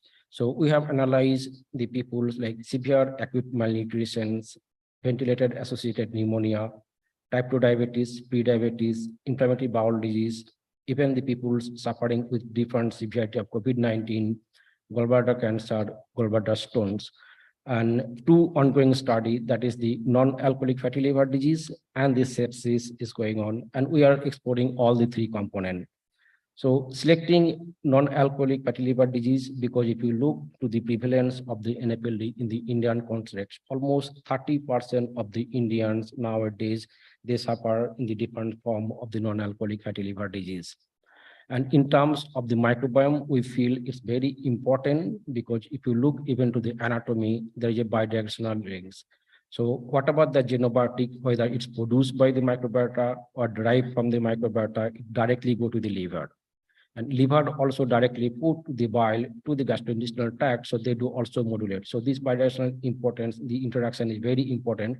So we think that we should morely look only functional component of the microbiome of the people suffering in the non-alcoholic fatty liver disease.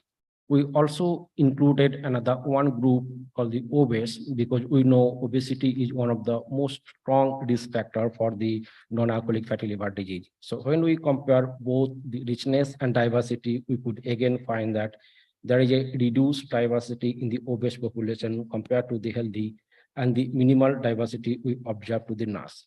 So when we call that the reduced diversity, what does that mean? There is no reduction of the microbial loads. But when you have the reduction, that means there is a specific groups of microbes, their abundance is increased.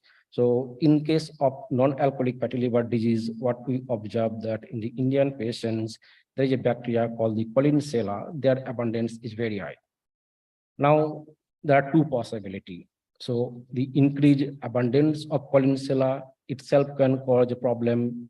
Second possibility also that the Collinsella that colonize in the NAFL patients, they might have a subset of functional repertory that is not present in the healthy. It could be functional, it could be the taxonomic. Just to understand whether this is the functional or it's only taxonomy, we isolated those Collinsella from the non-alcoholic fatty liver disease and did their individual genome sequencing and then compare with the Collinsella aeroprisian isolated from the healthy subjects. And what we find that when we compare the genomic repertory, this is the whole genome sequencing data, across the Collinsella aeroprisian isolated from the different continent, we found that the Collinsella present in the non-alcoholic fatty liver disease patient, they have a very specific genomic signatures. They basically clustered here. You could find that all the Collinsella aeroprisian, we isolated them from a specific clusters. And this cluster, when we analyze further, what we found that they really contribute to the excess production of the ethanol. So there is a strong correlation that this particular biosynthetic pathway, they basically convert to aldehyde to the ethanol, And since they have this functional ability, the ethanol, endogenous ethanol level is quite high. But all these are basically prediction based on the sequence. So we try to understand if we could give these Colinella aeropecians to the NAP model, NFLD model, whether we can reproduce the disease or not. So we have taken these biopsy mice that fed with normal diet versus the choline deficient high fat diet. And we know that choline deficient high fat diet strongly induce the steatosis. And then even the Colinella with normal diet versus with the mice that fed with the CDHF diet. And then we look the steatosis after 6 weeks of this feeding. When we compare the steatosis, we could find that there are drastic differences in terms of fat accumulations if you feed a mice with normal diet versus a mice when you feed with the CDHF diet. But if you look the Colinella, we could not find any differences in terms of the steatosis. Colinella, if you just compare with normal diet and normal diet with Colinella, there's no significant differences. And then if you look the CDHF diet plus CDHF diet with Colinella, there are also no significant differences. So possibly Colinella aeropecians may not directly involve in the steatosis. But then we look that particularly the NFLD, it's not only the steatosis, the other important criteria is the inflammations. So what is the inflammatory level in the hepatic cells? So when we measure the inflammatory cytokine level, then we find that there is strong correlations. Particularly if you give the Colinella aeropecians, they induce almost expression of all the cytokine producing genes, including TNF alpha, IL-6, and they do also reduce the expressions level of the anti-inflammatory cytokine IL-20. So what actually at this moment we believe that Colinella may not directly involve in the steatosis, but they do have a direct correlations with the inflammations. With it, I can give the take informations that since the microbiome components, we know there is a strong correlations with the disease and the changes happen quite early. It could be a potential diagnostics as well as the therapeutic modules.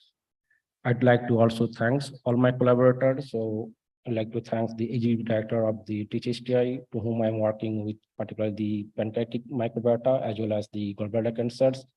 Indo-Japan study we did with Professor Kiyoshi Takeda, and the Indo-Danish study that I've not presented, we did with Ulf Pedersens. Also, I'd like to thank all my funding agency for their generous supports. And at the end, hard work of my groups.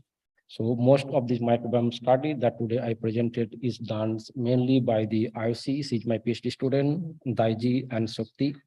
And we have I think 2 or 3 posters just for the more details analysis because of the 15-minute times. I cannot explain everything, but if you're interested, now we have a workshop where we can explain at least the technical part. And I'd like to thank all of you for your attention, and we'll be happy to take your questions. Yes. So thank you very much, Dr. Das, for keeping in time. So I think just one question because we have overshot the time already. Okay, so Yeah. Bhavados, it's Yes. very nice work. I know that it's very huge work you presented in a very short time. So even we are not drinking alcohol, all Indians are alcoholic. Yeah, since not all Indians, but Because depending on the Colinella is always producing alcohol. So, but my question is, so is it the only metabolite is produced by Colinella? You have profiled the metabolites produced by Colinella. Yes. Very small metabolites, small molecule are produced. That could be a causative factor for inflammatory response. So what actually currently we are doing, since it's an ongoing study, now we are also exploring the metabolome of the hepatic tissue, and we discuss with the clinician, and I at least convinced to have blood from the portal vein. The main problem, when the metabolite is produced and it's go to the liver, and if you try to measure the metabolic level in the blood, that will not actually reflect. So I was talking with Dr. Salimar, is it possible to have at least even 1 or 2 ml of blood from the portal vein? That will give you the better information, whether it's only the alcohol or other metabolites or xenobiotics going to the gut, to the liver, that could induce the inflammation. There are other report also. There is one group, they also reported same thing, but the microbial taxa they report is different. They identified Klebsiella, and they show that even the Klebsiella, they also induce the production of the ethanol. But Collinsella, we are reporting first time, and Collinsella, this is a bacteria that present almost 95% of the Indian in their gut, but their abundance is quite low, but the NAS abundance increase very high. Thank you. So thank you very much. And it was a very nice session. We had good variety of excellent talks. Though despite some technical reasons, it was a technical glitches. It was a very nice session. Thank you all. And thank you all the speakers for keeping in time. And thank you for the audience for this interactive participation. Thank you very much.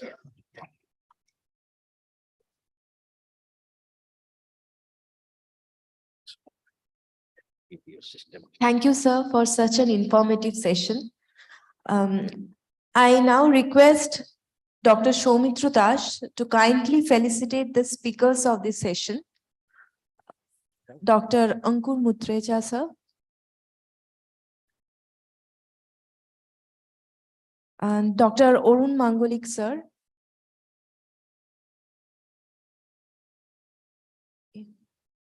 I also request him to felicitate.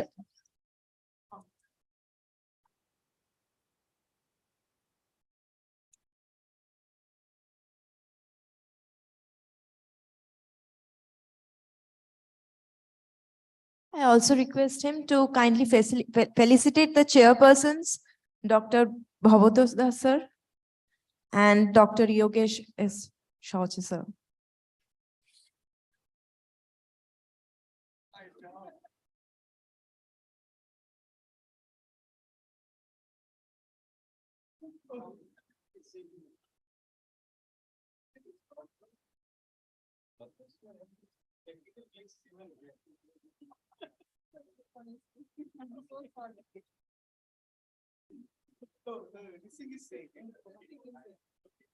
Thank you.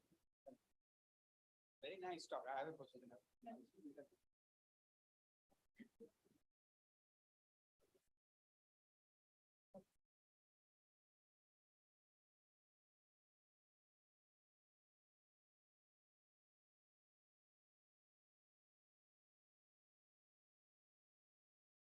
Thank you so much, sir. There is an announcement. Before we break for lunch, I request everyone to meet in Hall A for a group session, a group photo session. And then we will break for lunch and we will meet here again for session B after lunch. Thank you. 2:15 বলেছিল, কিন্তু এখনই তো 1:30 বাজে।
Welcome back.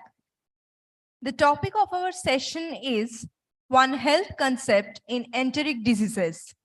For chairing this session, I request Dr. Manju Rahi, ICMR India, and Dr. Shomiran Bandopadhyay, ICMR IVRI Kolkata, India, to come up on stage and grace their seats.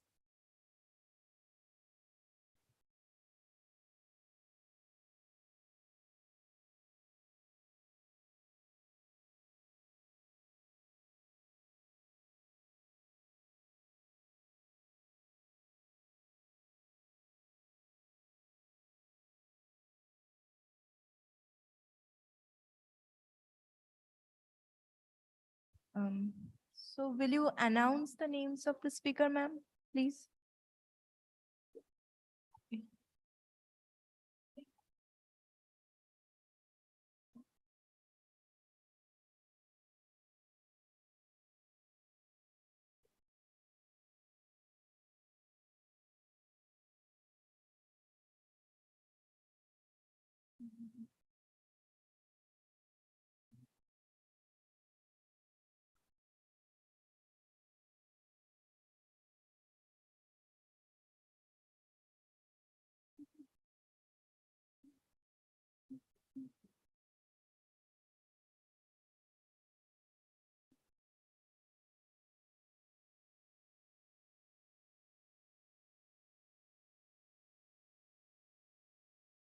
Okay, ma'am, I will hand over this session to you.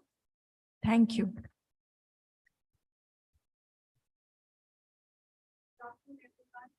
understand it's a board-run session. Little bit of sluggishness is expected from everybody, and I know how it is to be conference and yes, but it's a very important topic to touch upon after this nice and good lunch. But I hope this, stimulates everybody's interest, because in these coming times, and especially after COVID, One Health, these kind of buzzwords have become much more common, which were only heard earlier in academic or, for us in research parlance. But now these phrases and words are being talked much more than earlier, and which is a welcome step. And so this particular session is on One Health in context of enteric diseases. And I think these should be dealt that way. So this session is being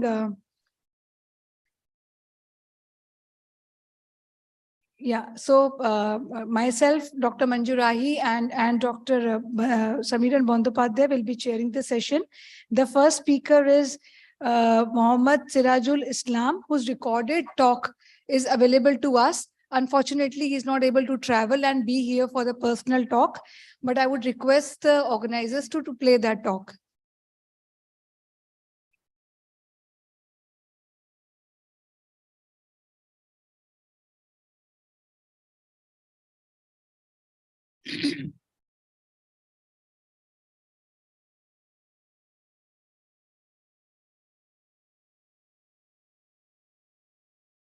Honorable Chair and the distinguished participants. I'm going to talk about the prevention cholera and other waterborne diarrheal diseases from Bangladesh using ecosystem-based One Health approach. So, let us first see what is ecosystem.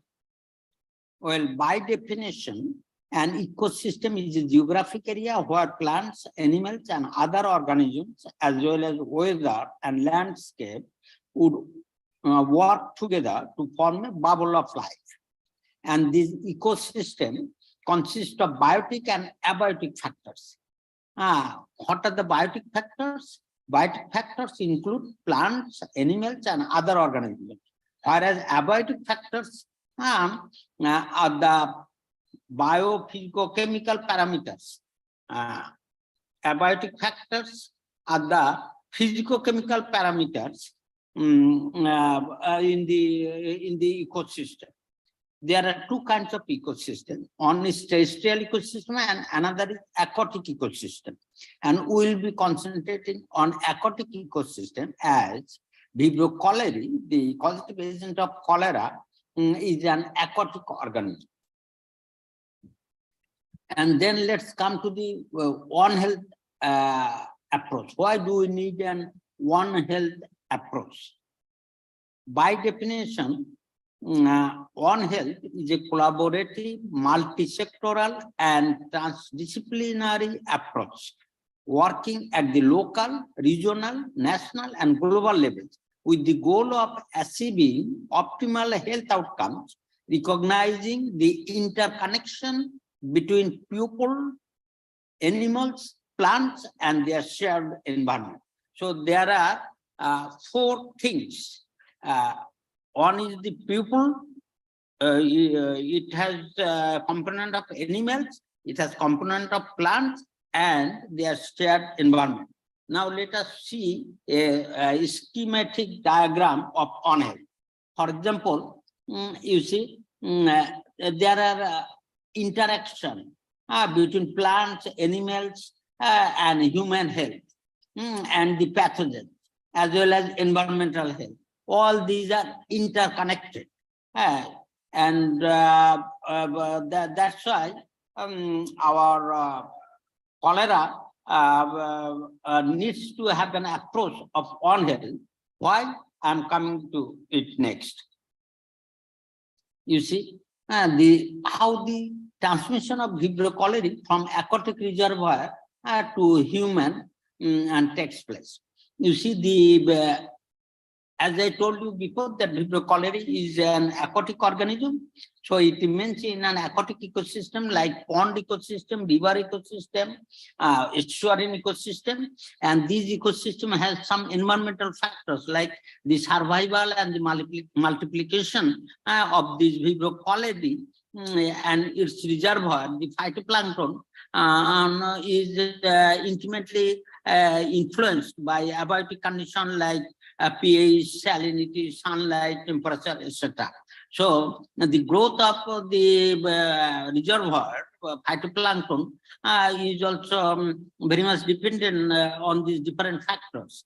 And this phytoplankton is food for zooplankton. Zooplankton feed on phytoplankton. And then from this aquatic reservoir, this Vibrio cholerae is transmitted from the aquatic environment to the human population. So here there is a plant kingdom, there is animal kingdom, and the human and the environmental. So all the 4 factors of the One Health are involved in the transmission of this disease from the environment to the community. Therefore, to prevent the transmission of this disease, we need an One Health approach. Here is the phytoplankton, the blue-green algae, Anabaena variabilis, which is the main component of the phytoplankton that can act as an inter-epidemic reservoir of cholera. And you see that this is that was a Plummentus blue-green algae. There is a colonial blue-green algae called Microcystis originosa. And the Vibrio cholerae go and also hide inside this colonial blue-green algae. You see, there is a desmids called Melosira. The Vibrio cholerae also remain inside the mucilage sheath of these desmids, Melosira. These all are phytoplankton. And you see these zooplankton feed on this phytoplankton. So when they feed, these bacteria go and attach in their buccal cavity and go and depend for a short time in their intestine. So it's the zooplankton. And then you see all this phytoplankton and zooplankton is present in this water system. And surface water, the people have a close interaction with the surface water system, and they contract the disease. The index case got the disease from the environment. Therefore, if we want to prevent this disease, we have to have some device by which the plant, animal, which are present in the surface water could be eliminated, and the filtered water filtering all these phytoplankton, zooplankton, now we can have the water free of these bacteria and its reservoir. So what we did a study in a cholera endemic area in 120,000 population for 3 years. We asked the village women to wrap the pitcher, mouth of the pitcher with 8 layers of sari material, old sari material, and collect the water after filtering through this sari material. We did this work with Professor Rita Colwell in Maryland University, and the results we got, you see, we got with sari filter around 50% reduction of the cholera. But we are not happy with that. We wanted to reduce 100%, and not a single cholera cases should be there, and we don't want to see a single person die due to cholera. So what we did, we brought the water from these and we collected this water, and we tried to treat this water with different kind of chemicals like alum, lime. It's either both individually and in combination. And first we tried to see the effect before treatment and after treatment. It seems that the combination of alum, bleaching powder, and lime had a good effect on the pH of the water before treatment and after treatment. And then we wanted to see the effect on turbidity of this mixture. You see, the only alum potash can reduce from 35 to 5.85. But when we use this combination of bleaching powder, alum potash, and lime, then it comes to 2.3, the lowest, the highest reduction in the turbidity of that raw water. And then we developed a mixture called Siraj mixture, and then we tried to see the effect, the microbiological parameters of this raw water and this treated water, and we found that all this total bacterial count, thermotolerant total count, total coliform counts, fecal coliform counts, and fecal streptococci counts, as well as Vibrio cholerae 1 and 139 counts, they all become, all these after treatment, it becomes 0. Only the total bacterial count, it becomes 150 from EPA. If it is less than 500, then it is okay. So the microbiological parameters seems to be within the range of the WHO guidelines for drinking water. So the different physico-chemical parameters like pH, turbidity, TDS, residual chlorine, they all remain within the range of WHO standard for drinking water. So that's how it looks like. This is raw water, and the treated water looks like this. And then we did like this Hari filter. We also did this study in the same cholera endemic area in Matlab, and we selected 420 households. And after 1 year, we found that not a single cholera cases from the study household where this novel mixture was distributed, but there were 83 diarrheal cases from the nearby house, from the control households. So the advantage of the mixture, the point of use disinfectant is safe, inexpensive, easy to use, and works remarkably fast. It is non-toxic, environmentally friendly, and highly cost-effective, and highly contaminated and heavily turbid water could be treated. You have seen in the how the raw water looks like, and after treatment, how crystal clear the water becomes. Okay, and it can be used readily by anyone, anywhere, without any special equipment and training and knowledge to produce safe water. So with these findings, what kind of conclusion we can draw? The point of use water treatment using sewage mixer may be the simplest, easiest, and cheapest way to control cholera and other waterborne diseases. An ecosystem-based One Health approach might be an appropriate strategy to prevent cholera in Bangladesh and other cholera-prone countries of the world.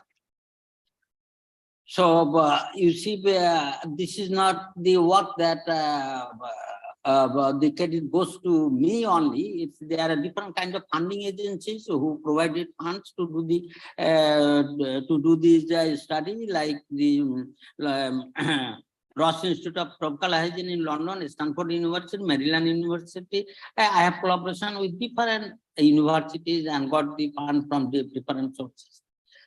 And then you see there are different people who are involved, like our present executive director, Professor Tahmid Ahmed. He is encouraging and helping me a lot to do more molecular level of work. And Dr. John D. Clements, Dr. David Stack, Dr. Dinesh Mondol, Dr. G.B. Nair, Dr. Colwell, Professor David Bradley, Professor Dresser, all my Japanese, Australian collaborators and my colleagues, Dr. Yunus, Dr. Shofik, Dr. Aziz, they all have contributed in this endeavor. So with this, I want to end here, thanking our core donors. Thank you very much.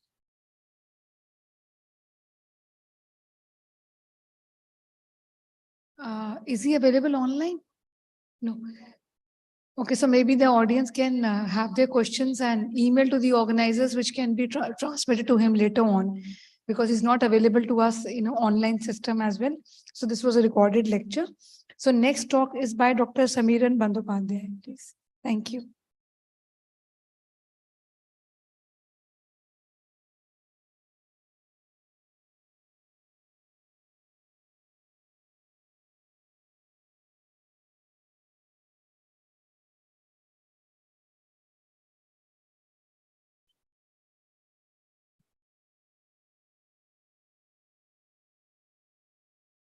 I'm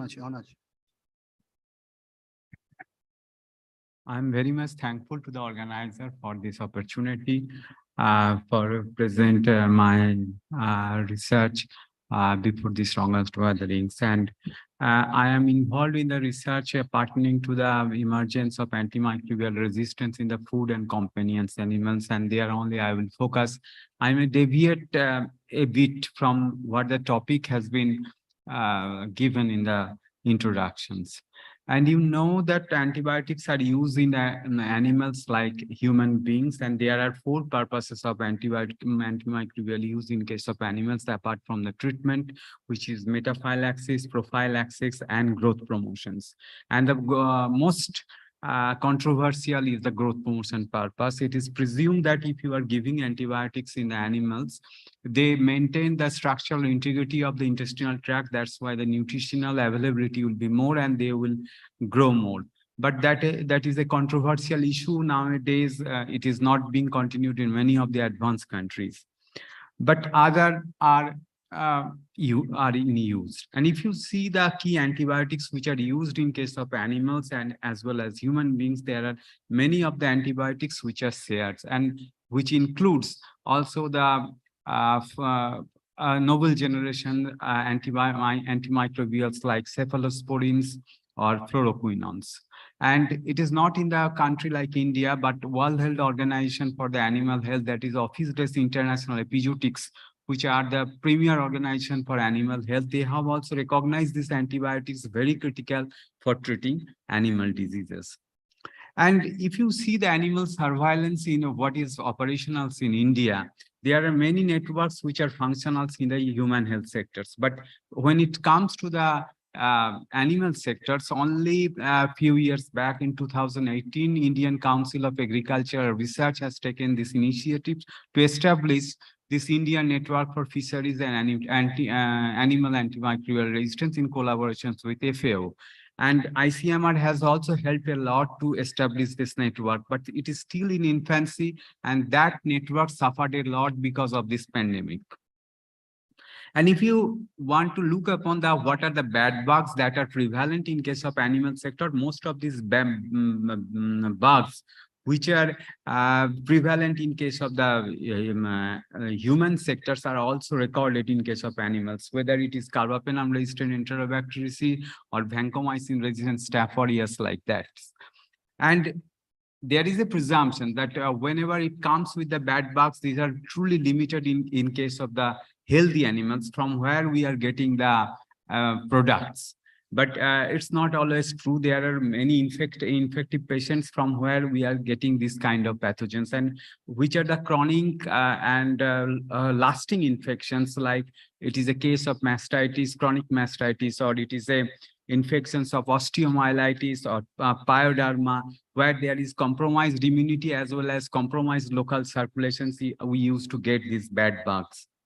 And the prevalence from the there is a gross, it is not an exhaustive study, but whatever we have got from different eastern and northeastern sectors, if we see that the classical AMR pathogens, their prevalence, then we'll see that that MRSA in case of animal sectors, it hardly cross 5%. But whether it is ESBLs or other quinolone resistance, it's nearly ranging from 10 to 15%. And in case of lactating animals, the fluoroquinone resistant Enterobacteriaceae prevalence is never goes beyond 20%, except in case of poultry in few of the states. The same is true about this beta-lactam resistance or carbapenem resistance. In case of the food animals, there are sporadic report of carbapenem resistance, which includes pigs, cattle, and goats.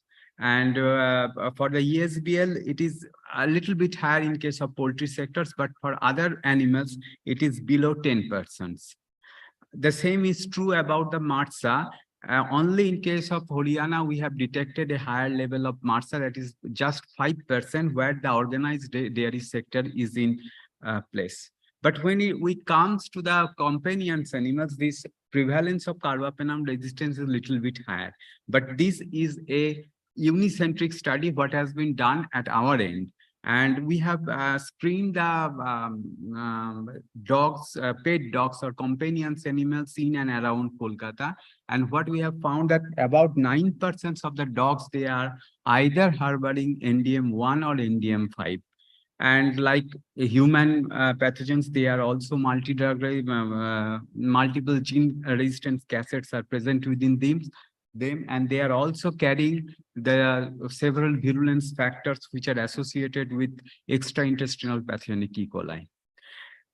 It's not about the companion animals or the human associated dogs, but other dogs which are known as mongrels, that are commonly known as the stray dogs. And we have seen that stray dogs, they have never exposed to the antibiotics before, but sometimes they are met with some accidents or they have some injury, then they are brought to the hospitals. And when we are screening those, about 6% of them are also carrying these carbapenem resistance pathogens. And there is specific accidental wounds are there, or they have formed the urolithiasis or cystitis. These are the cases. These are the hospitalized patients, but this is the first time they are being hospitalized. Now, this Salmonella is one of the primary pathogen causing human diarrhea. We have it is also associated with poultry infections, and there are two premier poultry pathogens are there. One is Salmonella pullorum and Gallinearum. Other than these two, there are some pathogens which are associated which are of zoonotic importance, like Salmonella typhimurium, which are frequently being isolated from the poultry. Now, we have screened the 4 agroclimatic zones of West Bengal from where the poultry farmings are being practiced, and from there we have collected the cecal samples or the meat samples from the animals which have been died. At the same time, we have screened the market, wet market in and around Kolkata. There is striking differences there, whereas only less than 10% of the meat samples from the postmortem made sample from the production units, that is from the peri-urban areas of West Bengals, were positive for Salmonella typhimurium. But when it comes to the Calcutta market, it's about 5% of the meat samples or chicken livers are positive for Salmonella typhimurians. And here they are only being transported, then they are being sold. So there is no, there is chance of some cross contaminations in the supply chains are there. And not only that, the resistance genes pool in the Calcutta wet market samples are also higher. And most of the Salmonella typhimuriums were found resistant to fluoroquinones or beta-lactams. And if we see the resistant architectures of these ESBL producers, whether from all the Enterobacteriaceae family from the food animals origins, they mostly were detected with CTXM type 15s, and they have the insertions element CP1, which is common in case of human beings also. And invariably they used to carry the integrons once with 2 genes cassettes. One is for the resistance determinant to the aminoglycoside, and another is a dihydrofolate reductase with responsible for resistance to cotrimoxazoles. Another interesting study we have carried out in case of goats, where also we screened the goats in 4 agroclimatic zones, and we have tried to compare the frequency of resistant determinants depending upon 2 determinants, that their farming practice, whether they are being farmed in the semi-intensive system or free-ranging systems, and their health conditions. We have found that most of the resistance genes were found in the the odd ratio was much higher in case of depending on their health status. If they are diseased, they are the chance proportions of getting resistant genes is much more higher than their healthy counterparts. But farming practice only actually determines a low determinant in that case. And unlike the other propositions that these AMR pathogens are truly cause of disease in case of human sector, but not for the animals, it is not true, because most of these infections are responsible for chronic and festering wounds in case of animals as well. And this is the info that has been taken up by ICR. So currently 11 ICR Animal Science Institute and 8 fisheries institutes are involved for this network. And the major objectives are 2, that is to determine the AMR surveillance and monitoring, and to determine the risk factor for this, and a trend analysis. We have a uniform sampling protocol from all the food animals. In case of the animal systems, now we are only concentrating on 2 pathogens. One is E. coli, another is Staph aureus, and cons as well. And whatever data has generated, we have seen that across all the food animals, the resistance is much higher to the cefotaxime, ampicillins, and tetracyclines, amikacins, and alidixic acids. And they are relatively susceptible to chloramphenicals, and the resistance rate is much higher in case of avian and pig sectors than the other groups. And as usual, that if they are ESBL producers, then they are more likely to be resistant to the other drugs as well.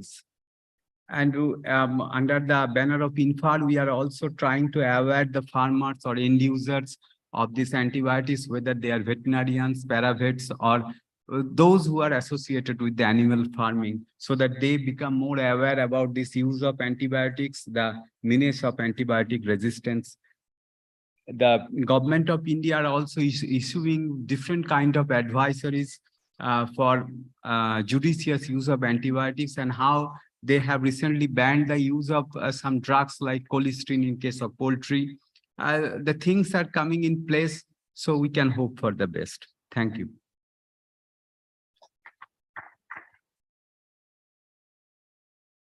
Thank you, Dr. Bandyopadhyay, for a wonderful and enlightening lecture on antimicrobial resistance pathogen in different animals. It was indeed very interesting to see this data. So I would open the round, the audience for question. Yes, maybe Dr. Kamini first.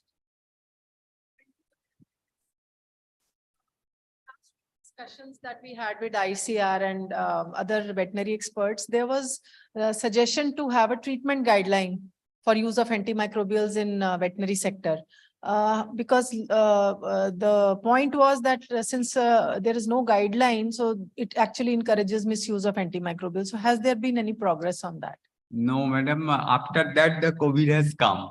So they have been issued many a times, but still now the standard therapeutic guidelines for animals is not in place. Thank you very much for a really interesting presentation. I've got a question about production practices in relationship to AMR rates. So the data you present is fascinating, but how does it relate to different intensities of animal production? So, especially when it comes to the breakdown of pigs versus dairy, are you differentiating between size of farm that the animals are coming from, and are there notable differences in antibiotic use across these different sectors? Yes, I'm not getting your question. Okay, so what we often saw in HICs over time was that there were significant differences in AMR burdens depending on the intensification of the different livestock production systems. So in pigs, for example, in Europe, we saw very high rates of AMR as a result of significant intensification after 1945. So in the case of India, obviously, it's really interesting to get the breakdown of AMR data across species. I'm wondering whether there are differences depending on the region and the level of intensification. Yes. Actually, organized farming or intensified farming is depending on a lot, because when it comes to the large animal practice, there are few areas like Punjab or Haryana where you will get the organized dairy farmings. But largely in the other sector, it is reared by poor and marginal farmer. They are hardly having 5 or 6 or at a stretch 20 cows. Like that. You will not get organized dairy farming in West Bengal. It is not like that. You will get, but numbers will be very limited. When it comes to the poultry, it is more or less organized. And that's why you will get the AMR prevalence is more in case of that. But interestingly, I have shown you one slide on the in goats. We have two types of practice. One is semi-intensive, not intensive, semi-intensive farming, and another is free-ranging system. And we have not found any difference whether it is semi-intensive or free-ranging systems. The difference was very limited in this case.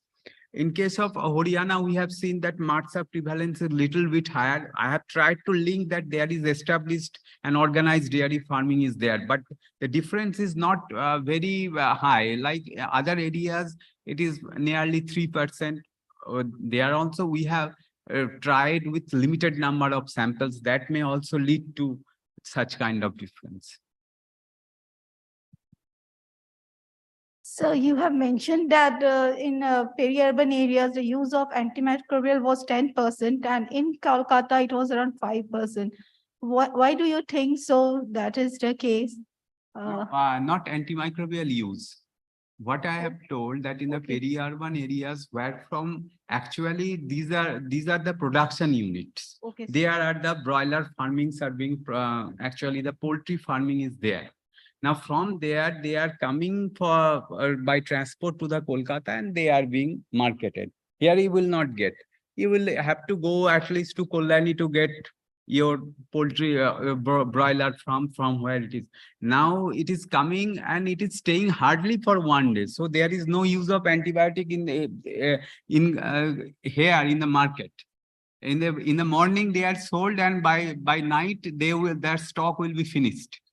So the proportions should be same from the production unit and from the this end wherever from the market unit. But there is a disparity. You will get a higher proportions of recovery of salmonella when it is being marketed.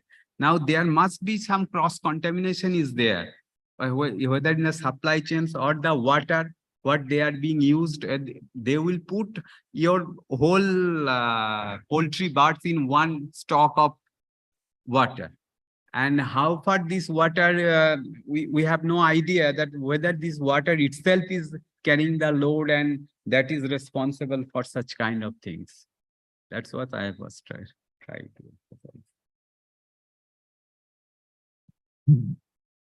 Any last one question? Okay, great. So I think we are good. Thank you so much, Dr. Bandyopadhyay, for this talk.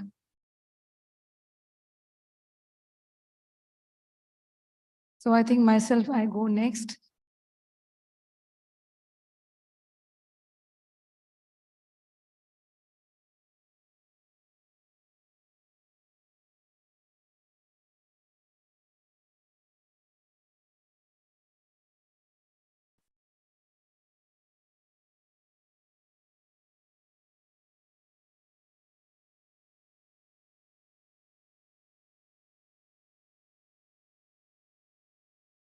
Good afternoon, everyone. From the perspective of One Health and how do we handle enteric infections in the context of holistically from all partners and the involved stakeholders.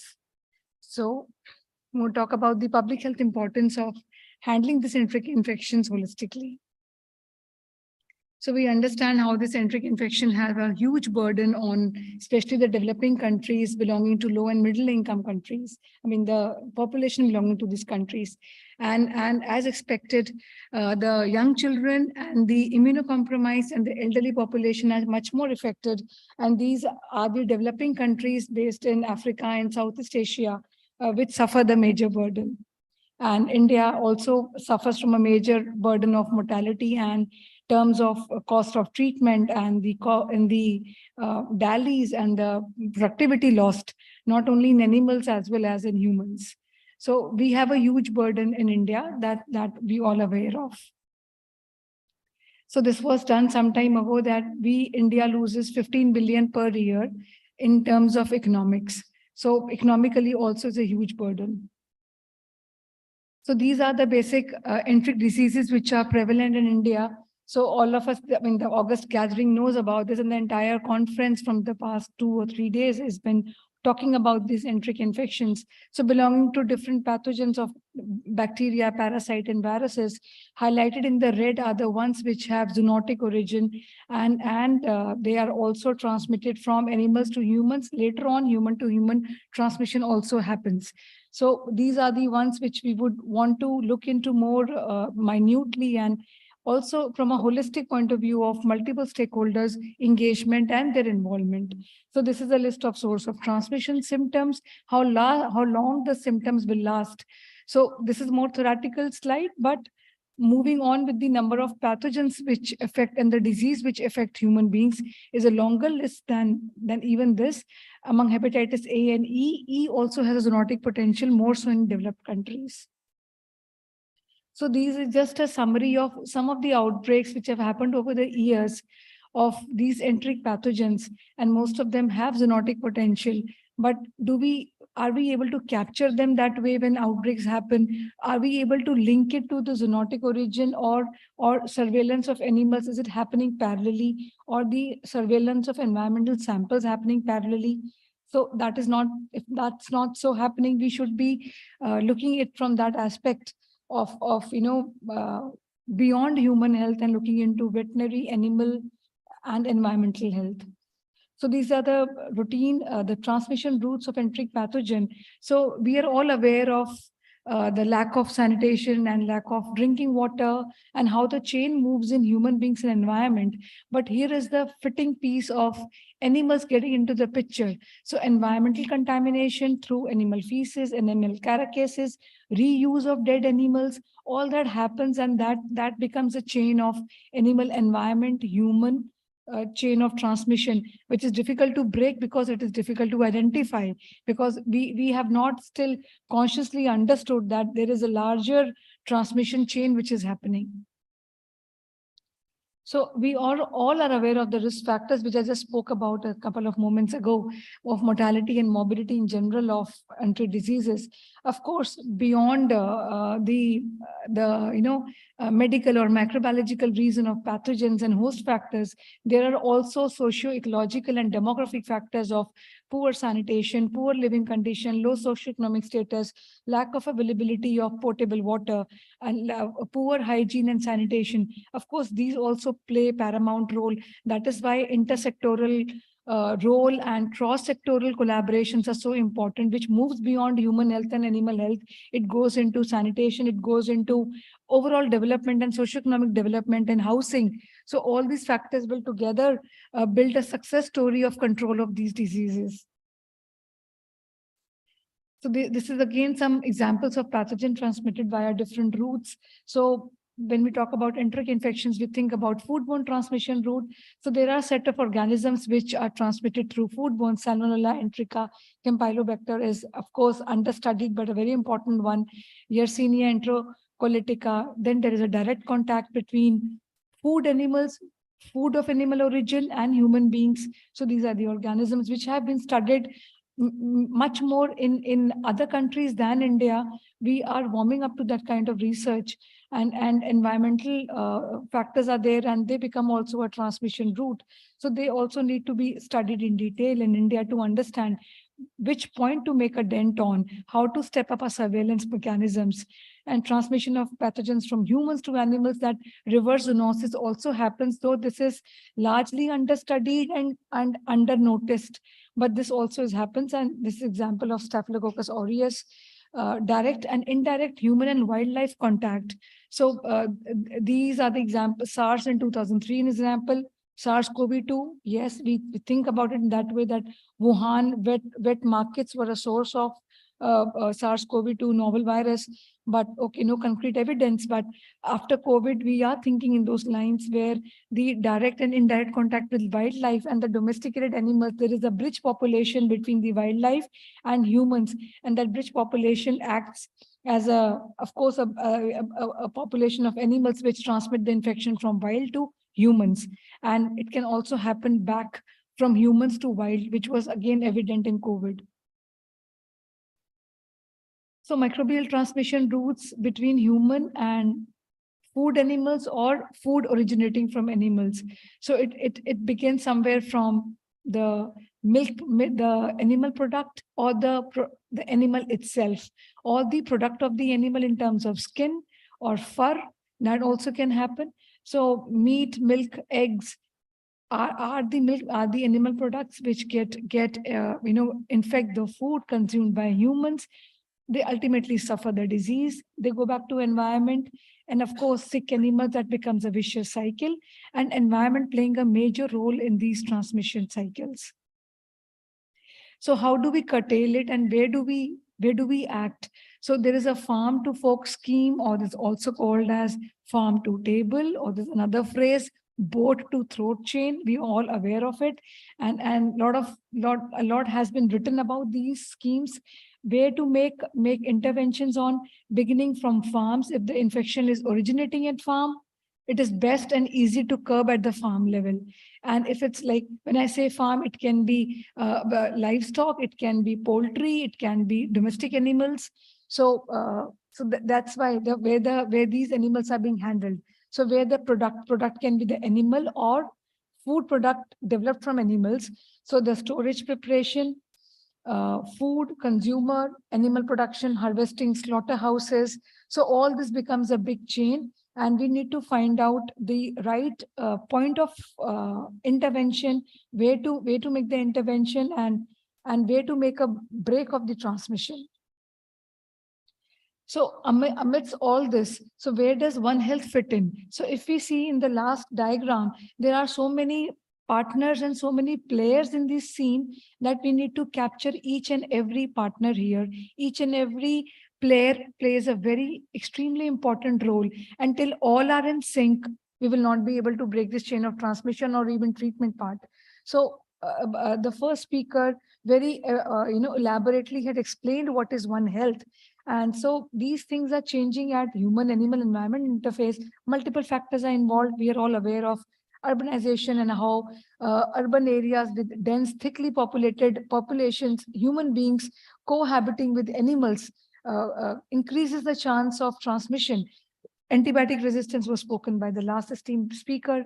So we are all aware now. Throw in climate change. Now that is a different discussion altogether, but nonetheless extremely important. So by definition, when we say One Health, we would like to focus on public health, means focusing on human health. So this is an approach of designing and implementing programs, schemes, legislations, policies, and research, which will involve multiple sectors and work together to achieve better public health outcomes.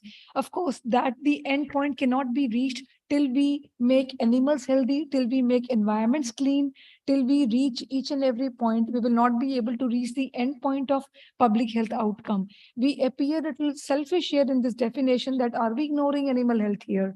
But it is implicit that till we make the other connecting dots healthy, public health, human health will not be achieved. So high endemicity and of course, multifaceted nature of enteric disease is coming back to from larger philosophy to enteric infections. So this is important that the One Health approach, where all the stakeholders and partners and people who get affected, including communities, including the animal handlers, from the last person standing in the line, that is a stakeholder and the partner for us. Till we involve everyone, these programs of controlling enteric infections will not be a success. So in a country which is endemic country, for like a huge country, diverse country like India, where enteric infections range from, we are sitting in West Bengal, so we are talking about enteric infections, but they mean different for different people with different food habits. So diverse country with different cultural practices means different things. So One Health approach has to take along everybody, including all the stakeholders here. And it can be an overarching umbrella program integrated with the existing healthcare systems, not only for human, but also for animal health. It has to be truly cross-sectoral collaboration, food safety, food production, livestock, and food industry, veterinary health, paramedical staff, paraveterinary staff, wildlife, environmental specialist, zoological parks, wildlife sanctuaries, bird sanctuaries. Everybody has to come together to address this issue. So beyond even though we are now, after, as I said earlier also, after COVID, we are hearing this buzzword One Health much more commonly, and it's becoming very fashionable to use it now. But we truly need to understand that One Health actually means taking along everybody, and it's easy said than done. Countries have been struggling with this concept to make it a success from past many years.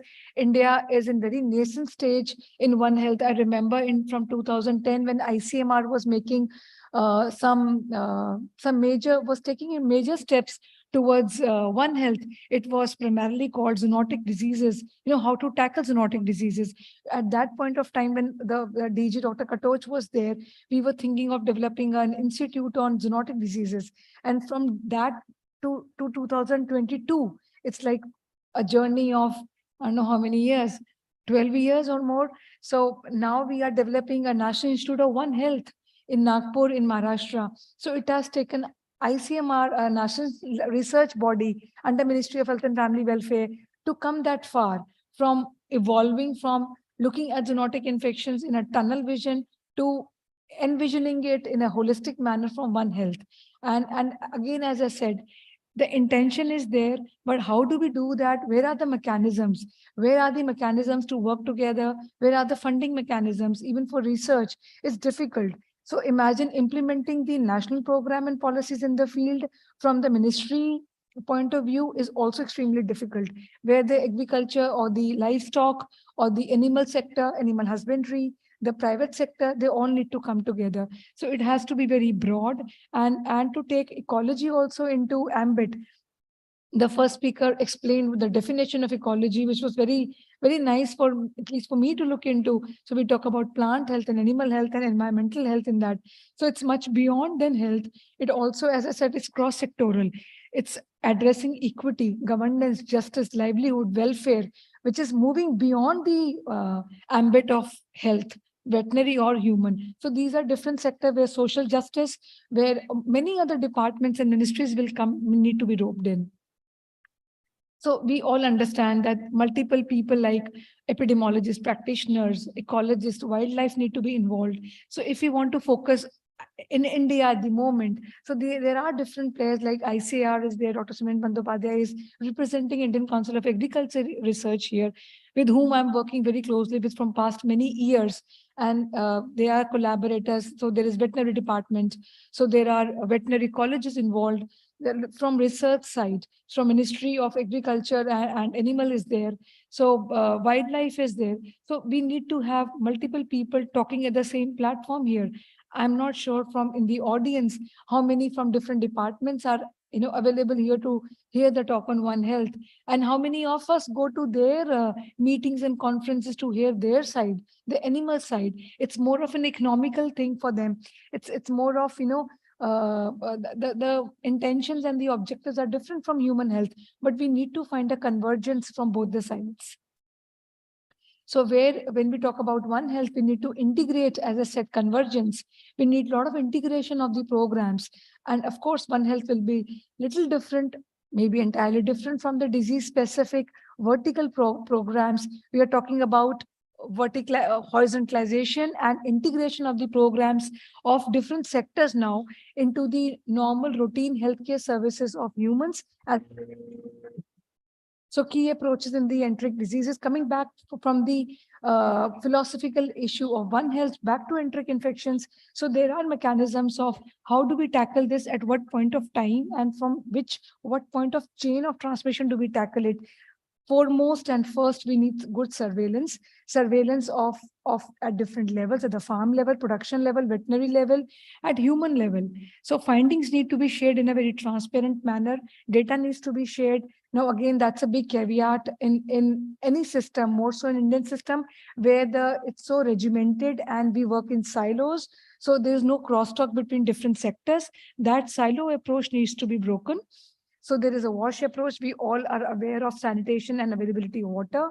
And then finer diagnostic tools like genomic surveillance and whole genomic sequencing or next generation sequencing is needed to find out the particular organism, whether it's resistant or what is the genotyping the organism being spread.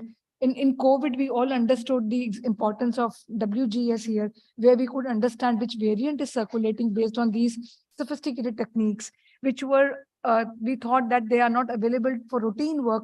WGS and all these PCRs were available routinely thanks to COVID. Now all our laboratories, most of our laboratories are well endowed with these diagnostic and molecular methods. WGS, okay, still not routinely available, but yes, much more than earlier. So there are success stories of handling One Health in enteric diseases. There is a PulseNet. This network is on from 1996. It has shown some good results. So these kind of networks, there's a Canada network, CNET. We need to replicate in India as well if we need to address enteric infections holistically. I'll move on quickly because of the time constraint. So these are global. We require global initiatives because now in terms of trade and travel, we can't restrict countries. Like it's a global village now, and COVID again showed us very well. One country can't be isolated from the rest of the world.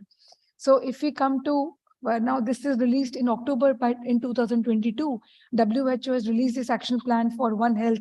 So this among these 6 action plans, action tracks, action track 4 talks about food safety. And they also talk about how do we take it ahead from, just talking about food safety into the realm of One Health. So there are international organizations who are working systematically on it, and India as a country should pick up lessons from these and replicate the best practices of these networks into India. So I'll just give a quick last example. ICMR has taken some baby steps. This has been launched by ICMR, my colleague, Dr. Madhuchanda Das. She has launched this program on enteric health. And though it is focused on food safety, but there are glimpses of trying to bring all partners together on one platform with these objectives and aims and the expected outcomes. And there are multiple partners here. And basically, this is focused on the northeastern 7 states because of certain reasons of biodiversity and differences in cultural and food practices of India. So these are the several objectives of this Food Net mission. I think results will be, this is just beginning in 2020, but what I hear from Madhu was because of COVID, some work was stopped, but again, it has picked up very well. I hope this group can be apprised of the findings as and when available. So this, besides this network on enteric infection by ICMR in a task force mode, in extramural research, we also encourage individual researchers to float studies in their own areas, and ICMR will be very happy to fund these studies. We receive such less number of studies on One Health and enteric infection. I think since many years, I'm seeing this first study being floated by AIIMS BBPur in Telangana. So this also is being funded besides other studies. So in summary, enteric infections need to be dealt very seriously, and we understand the complexity of the issue when we talk about multiple sectors involved and how do we reach out to each and every partner to get them on board. But yes, there are no boundaries here. There has to be a transparent, open and fair way of crosstalk between different partners. So I'll end here. So thank you. Any questions?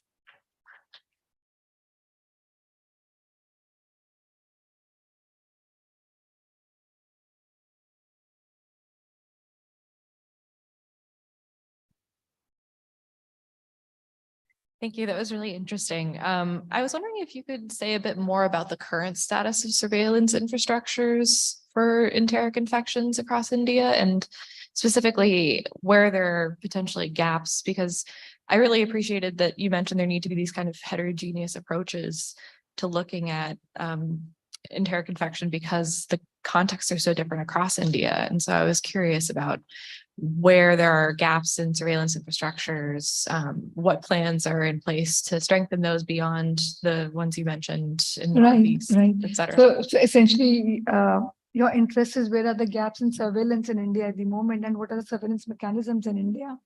So enteric infections definitely are a lot of interest in the terms of, because they have a lot of high burden in India. But again, Ministry of Health and Family Welfare's National Center for Disease Control is responsible nodal agency for developing surveillance mechanisms and the national program for not only surveillance, but also control and mitigation of these diseases.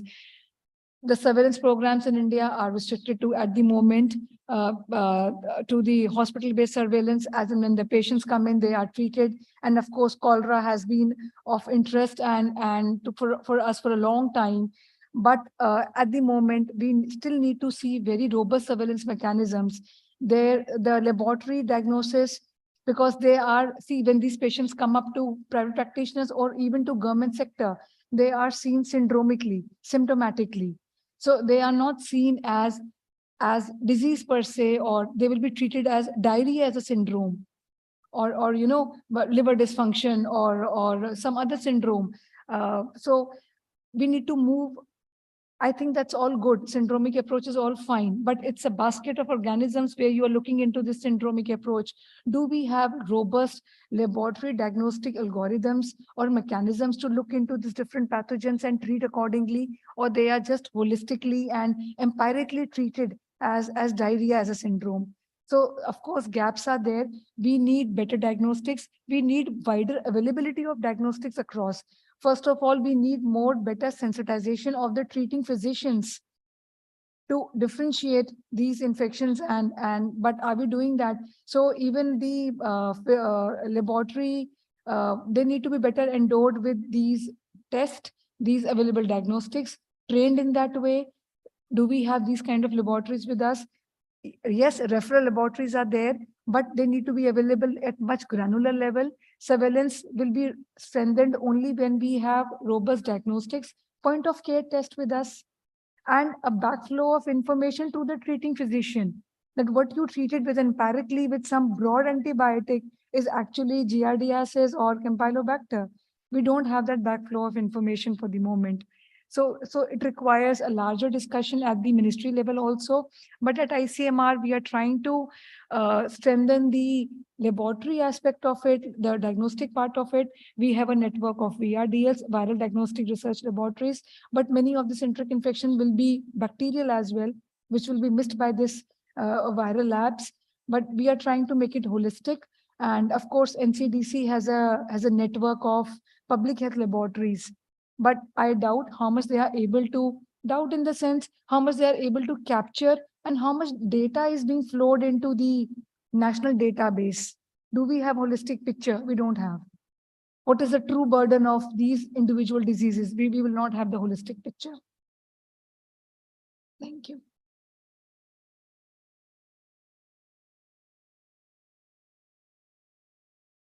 Thank you. If no more questions. Yeah.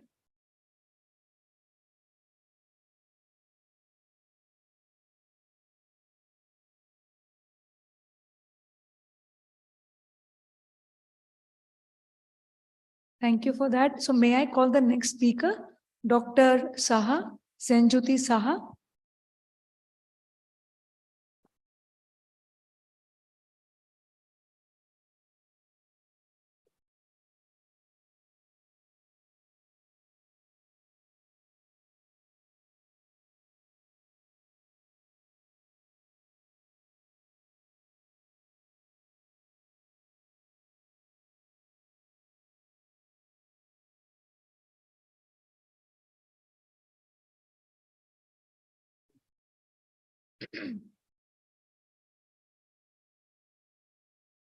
Hello, an absolute pleasure to be here. And I'm going to try to be as short as possible so we can go get some coffee. I know right after lunch we got here. I'm very excited to be at the conference and specifically to be in Kolkata because Kolkata is one of my most favorite cities in the world. It is the city of joy. But this is the first time I've come here for work and not for pleasure. So I'm going to take a more I guess, specific approach. I'm going to talk about one organism, and I'm going to talk about this organism's interaction with the environment at the end and how we can combine the two and what One Health means for that specific organism or surveillance of that organism. Okay, so I'm going to talk about typhoid fever. It's a fever caused by Salmonella typhi, which is a gram-negative organism. What's interesting about this organism, unlike most of the other organisms we have been hearing about, is that it is a human-restricted organism. So it affects humans. However, it is commonly found in water, in sewage system, and humans get infected by drinking contaminated water or food contaminated by that water. So really the One Health over here, if we just focus on Salmonella typhi, is also restricted to the human and the environment interface. So we have seen this slide multiple times this morning.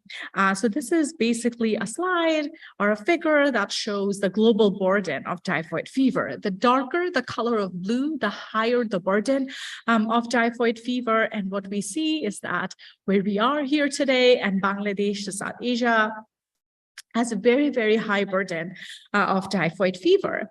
This is actually before some of the newer studies, surveillance studies were done. So the incidence that we think were calculated in this global burden of disease study is actually lower than what it truly is.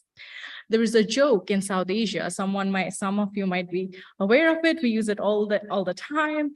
That in Bangladesh or India, it's not about how many people get typhoid. It's about how many people don't get typhoid. It is so common.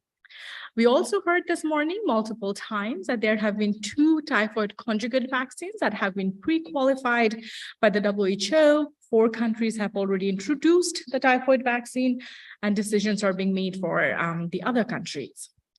This is a picture from the largest pediatric hospital of Bangladesh, Bangladesh Shishu Hospital and Institute. And in this hospital, it's a tertiary level hospital, we see children from all across the country. In this hospital, we also manage, the Child Health Research Foundation manages the diagnostic laboratory. And here, organisms that are detected from children more than age of 2 months, 75% of those organisms are Salmonella typhi or Paratyphi A. So again, an extremely, extremely important organism with very high burden of disease. The good news is there are very good antimicrobials or antibiotics that can be used to treat typhoid. And from the pre-antibiotic era, when the mortality rate was more than 20%, we have come down to less than 1%. In places like Bangladesh, India, where children can be immediately effectively treated, actually mortality is even less than 0.1%. And because there are very good oral antibiotics that can be used for these children just in the community clinics or outpatient department, 80% of all children with typhoid fever can actually be treated outside. They do not need any hospitalization. But the bad news is antimicrobial resistance is increasing. I'm going to show you a figure and I'm going to very quickly go through it, but I'm going to take you through the journey of increase in antimicrobial resistance. So over here is a timeline from the 1950s through now. On the top, you will quickly see all the antibiotics appear that have been introduced or advised for treatment of typhoid fever. And at the bottom, you will see when the resistances have come up for each of those antimicrobials. And you see that for almost every antibiotic, within a couple of years of introduction of the antibiotic, we see resistance for that antibiotic. And really one of the most scary thing that happened is in 2016, started an outbreak in Pakistan by XDR Salmonella typhi, or extensively drug-resistant Salmonella typhi. So what is extensively drug-resistant Salmonella typhi? It's a clone of Salmonella typhi that is resistant to 7 different antimicrobials. And, the antimicrobial genes are not only in one plasmid, a bunch of them are also carried in the genome. And what's really scary is within 4 years of it appearing in Pakistan, 70 to 80% of all the Salmonella typhi that were circulating in Pakistan became the XDR clone of Salmonella typhi. So it's very scary. And as I said, that 80% of the cases of typhoid are treated in the outpatient department or community clinics because we can treat typhoid fever with oral drugs. But now azithromycin, at least for XDR typhi, is the only oral drug that's left that we can use to treat typhoid fever. Again, worryingly, typhoid fever, XDR typhi is now spreading across the world. There have actually even been reports in the US. CDC has announced alerts about XDR typhi. Concerns about emergence of spread of azithromycin resistance. So for many, many years, for decades, there was absolutely no report of azithromycin resistance. As I said before, I'm going to, really hammer this point home that in countries like us, where our health system is already under a lot of pressure, 80% of the children do not need admission in the hospital. They are treated in the community because they can be treated with oral drugs. And for XDR typhi, azithromycin is the last oral drug. If XDR typhi acquires azithromycin resistance, it is going to be pan-oral drug resistant, and these children will need to be admitted in the hospital and need to be treated with injectables, which is going to be very difficult for us to manage, leading to fears that we will go back to mortality to the pre-antibiotic mortality seen in the pre-antibiotic era. Just to give you an example, I showed you that picture of our hospital where typhoid cases are the most common cases that we see. In that hospital with 665 beds, we admit 23,000 children every year. Every year, we also refuse about 6,000 children because there are just not enough beds. So these children come into the hospital, they're very sick, they need admission, but there aren't enough beds because our health system is under pressure and we have to refuse admission. So that is how worried we are about XDR typhi that might be pan-oral resistant. So in Bangladesh, our organization, the Child Health Research Foundation, has been conducting surveillance for typhoid fever and other pathogens since the 1990s, and we have been biobanking pretty much every pathogen that we gather through that surveillance system. We try to understand, the epidemiology of disease, characterize their antimicrobial resistance patterns, and also establish this platform that can be used to measure the impact of vaccines or, for that matter, any intervention. What happened is when we got really worried about the XDR strain circulating in Pakistan, we went back in time. We went into our freezer, took out all the strains and asked, are there any azithromycin resistant strains in the isolates that we have in our freezer? And lo and behold, when we tested all the strains from 2009 to 2016, we actually saw there was indeed an emergence of azithromycin resistance, and we saw this increase in the number of isolates we were getting per year. When we detected this rise, at that point, nothing was known about azithromycin resistance. So we sequenced all of these 12 strains at that time to see what was going on, what was dictating their resistance. And we found that there is only 1 point mutation that is enough to make a sensitive azithromycin sensitive strain to an azithromycin resistant strain. And this mutation is an efflux pump called ACRB. We carried this work forward, and what we did is, we sequenced hundreds of Salmonella typhi strains.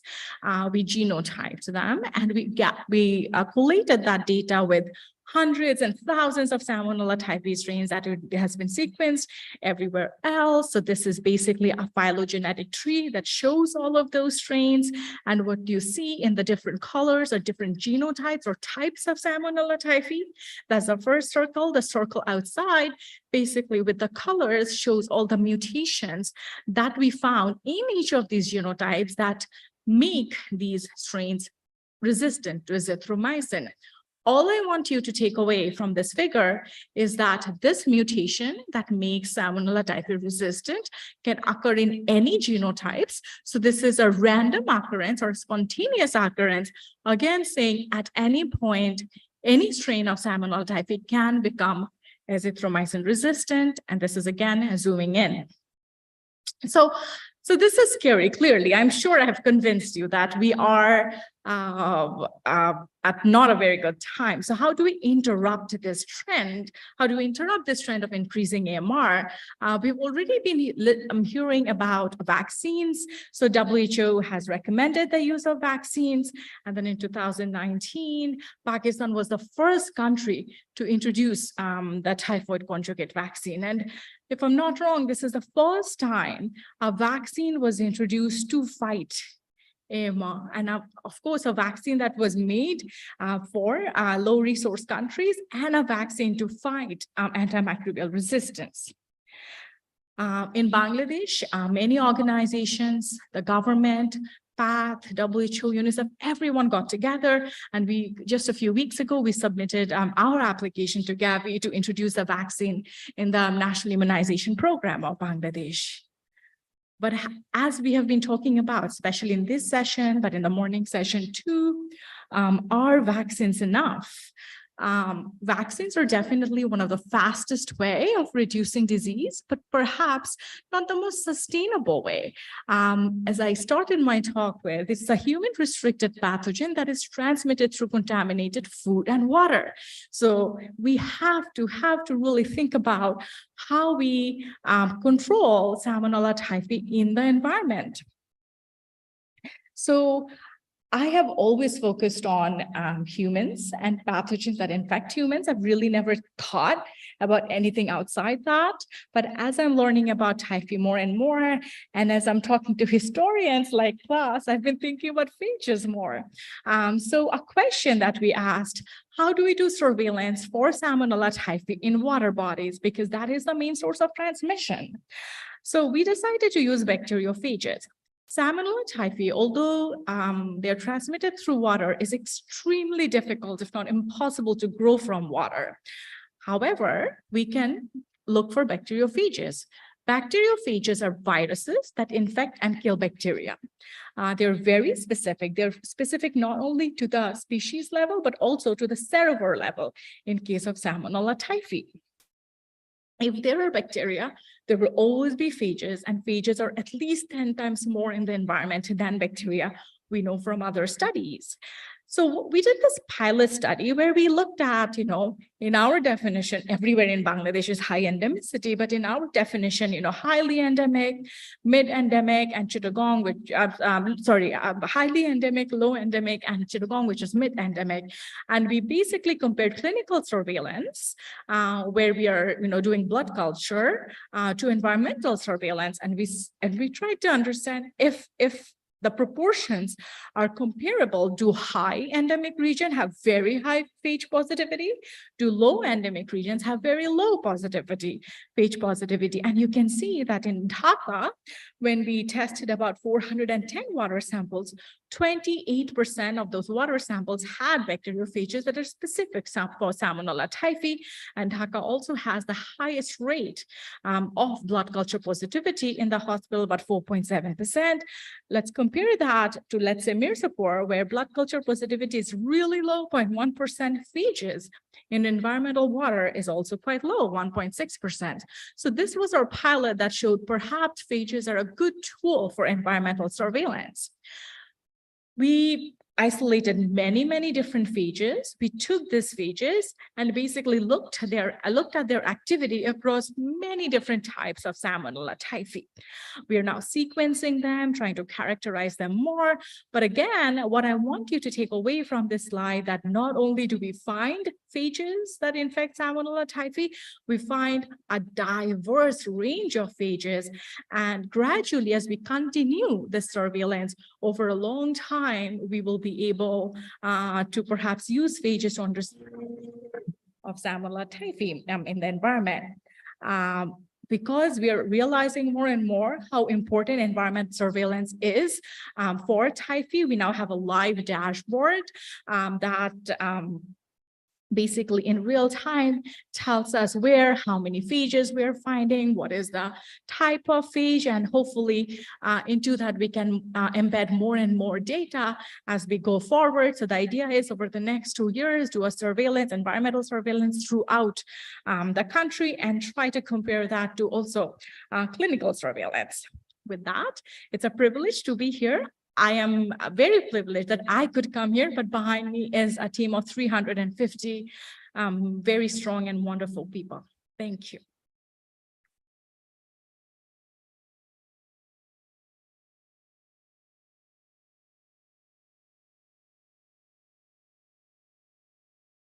Of course, class has a question. This talk was for you, class. Thank you very much, Sindhuti. I really appreciate that. So I'm absolutely intrigued, obviously, by the data you're generating, and I'm wondering about the differentiation of, almost phage types that you're seeing across different environments. So looking at your data, can you see differentiated phage host ranges in specific environments across the country? Or, are you going to do an analysis of that going forward? Or, what are the longer term plans also in terms of basic microbiology? Sorry, you're echoing a lot. I didn't really understand that. So you're seeing a dive up. I'll go here and repeat, I think, because I'm sitting next to a speaker. So what's fascinating about what you're doing is you're looking at lots of different phages in lots of different environments. And I appreciate there's a huge diversity of phages you're analyzing. My question is, are you seeing specific phage host ranges that are limited to a specific environment? I guess it's more of a basic microbiology question than a public health question. Yeah, very, very good question. So the data that I showed you, class, from the slides is from a smaller pilot study that we did in 3 different regions primarily. So one of the questions we did ask is, do these 3 regions have different phages? Just starting with that, because they do have different strains circulating, maybe. And the other question is also, we are sampling pond water, river water, upstream, downstream sewage water. Are the phages in those water bodies different? And I think that's your main question. We don't have enough data to answer that question statistically, and one of the reasons for that is most of the phages are being isolated from sewage.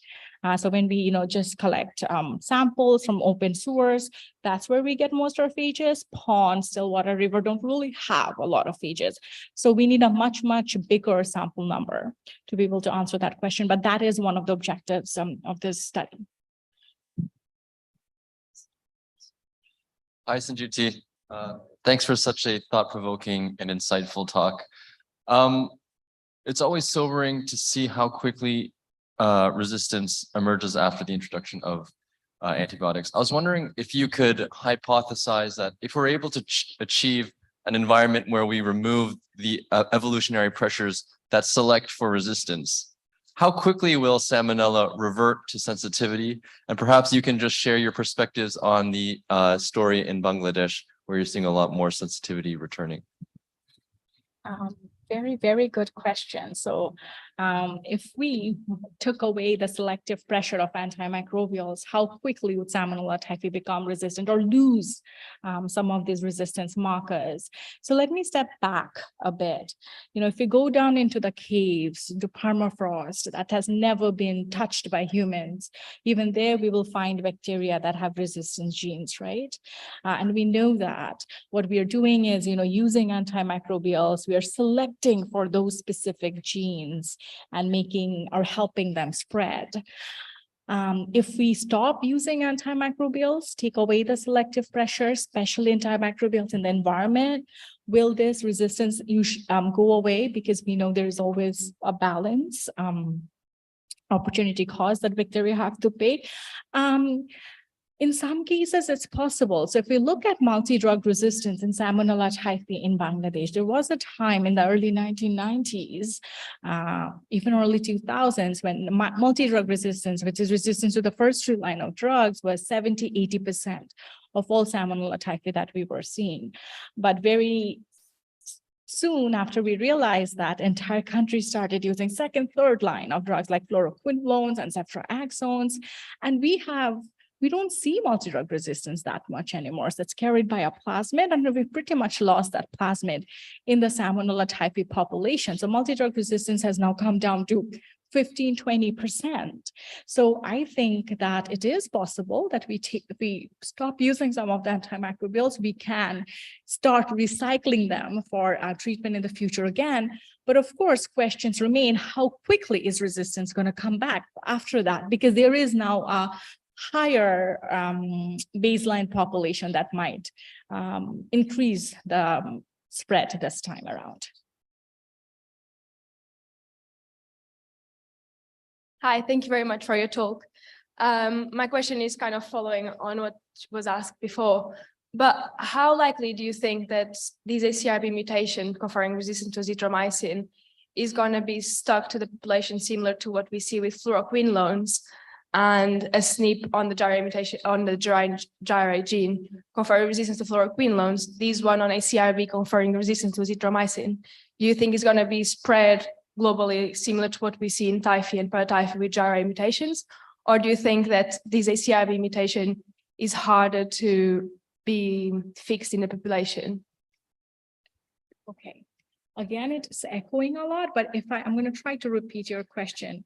You're asking if the mutation rate in ACRB for azithromycin resistance will be similar to what we see for fluoroquinolones, or do I think it's going to be different? So there are multiple mutations that happens to lead to non-susceptibility to fluoroquinolones. For azithromycin, we have so far only seen at one position in ACRB. So that's one difference. So that is going to slow down the rate, I think. Also, the types of genes are different, right? GYRA is quite different than an efflux pump. So that will, I think, also reduce the rate. Usually we see fewer mutations in efflux pumps. And from what we have seen in the last 6–7 years, we don't see the same speed as we saw for fluoroquinolones so far. But we have to see. Oh, another thing that I'll also say is that since 2016, Pakistan has been using a lot of azithromycin to treat XDR typhi, and they are not seeing an exploding population of azithromycin resistant typhi, which is also for now a good news, but I think we are still too early to say anything.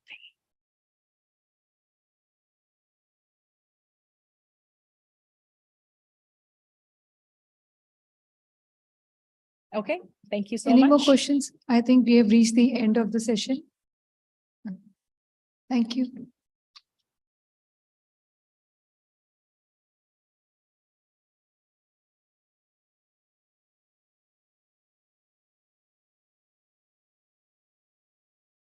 Thank you, ma'am. Thank you, sir, for such an informative session.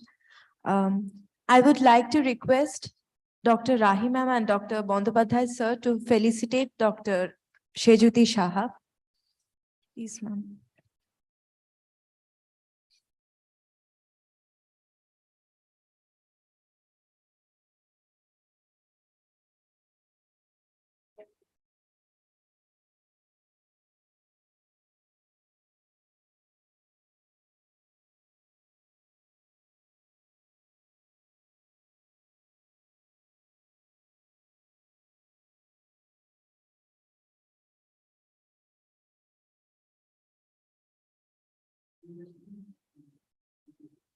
I would now request Dr. Pradip Dash to felicitate Dr. Shomiran Bandopadhyay.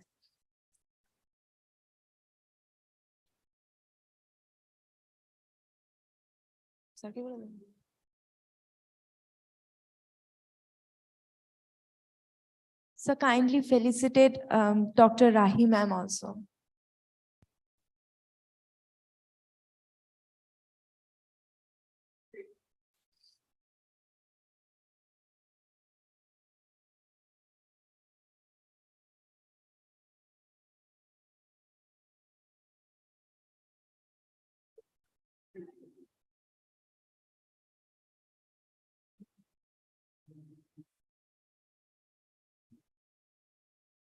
Thank you, sir. Thank you, ma'am.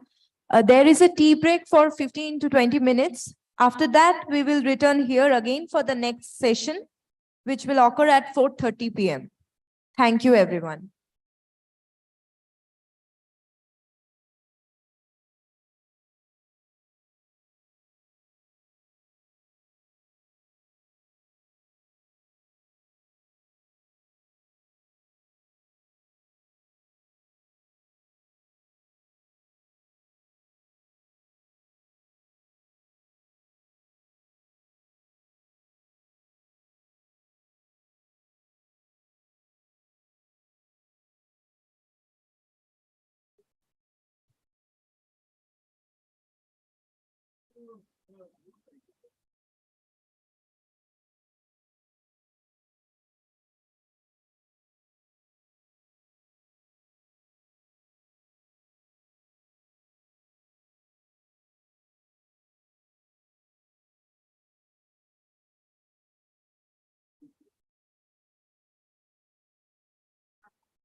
Yeah, I was just wondering.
Welcome, everyone.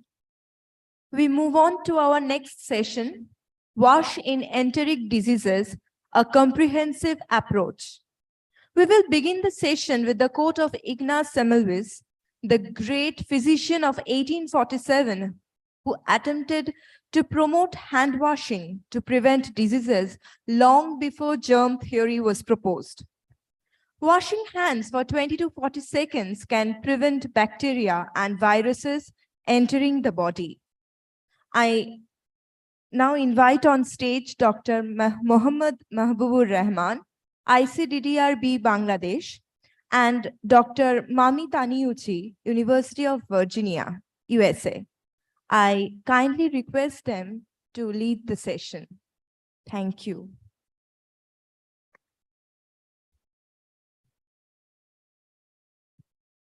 Hi, everyone. Thank you so much for coming to this session. I'd like to welcome the first speaker, Dr. Mustafa Mahfouz from ICDDRB.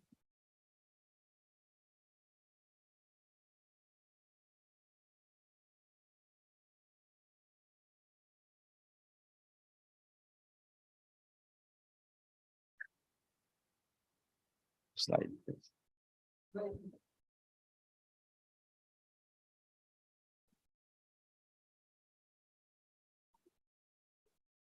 Put up.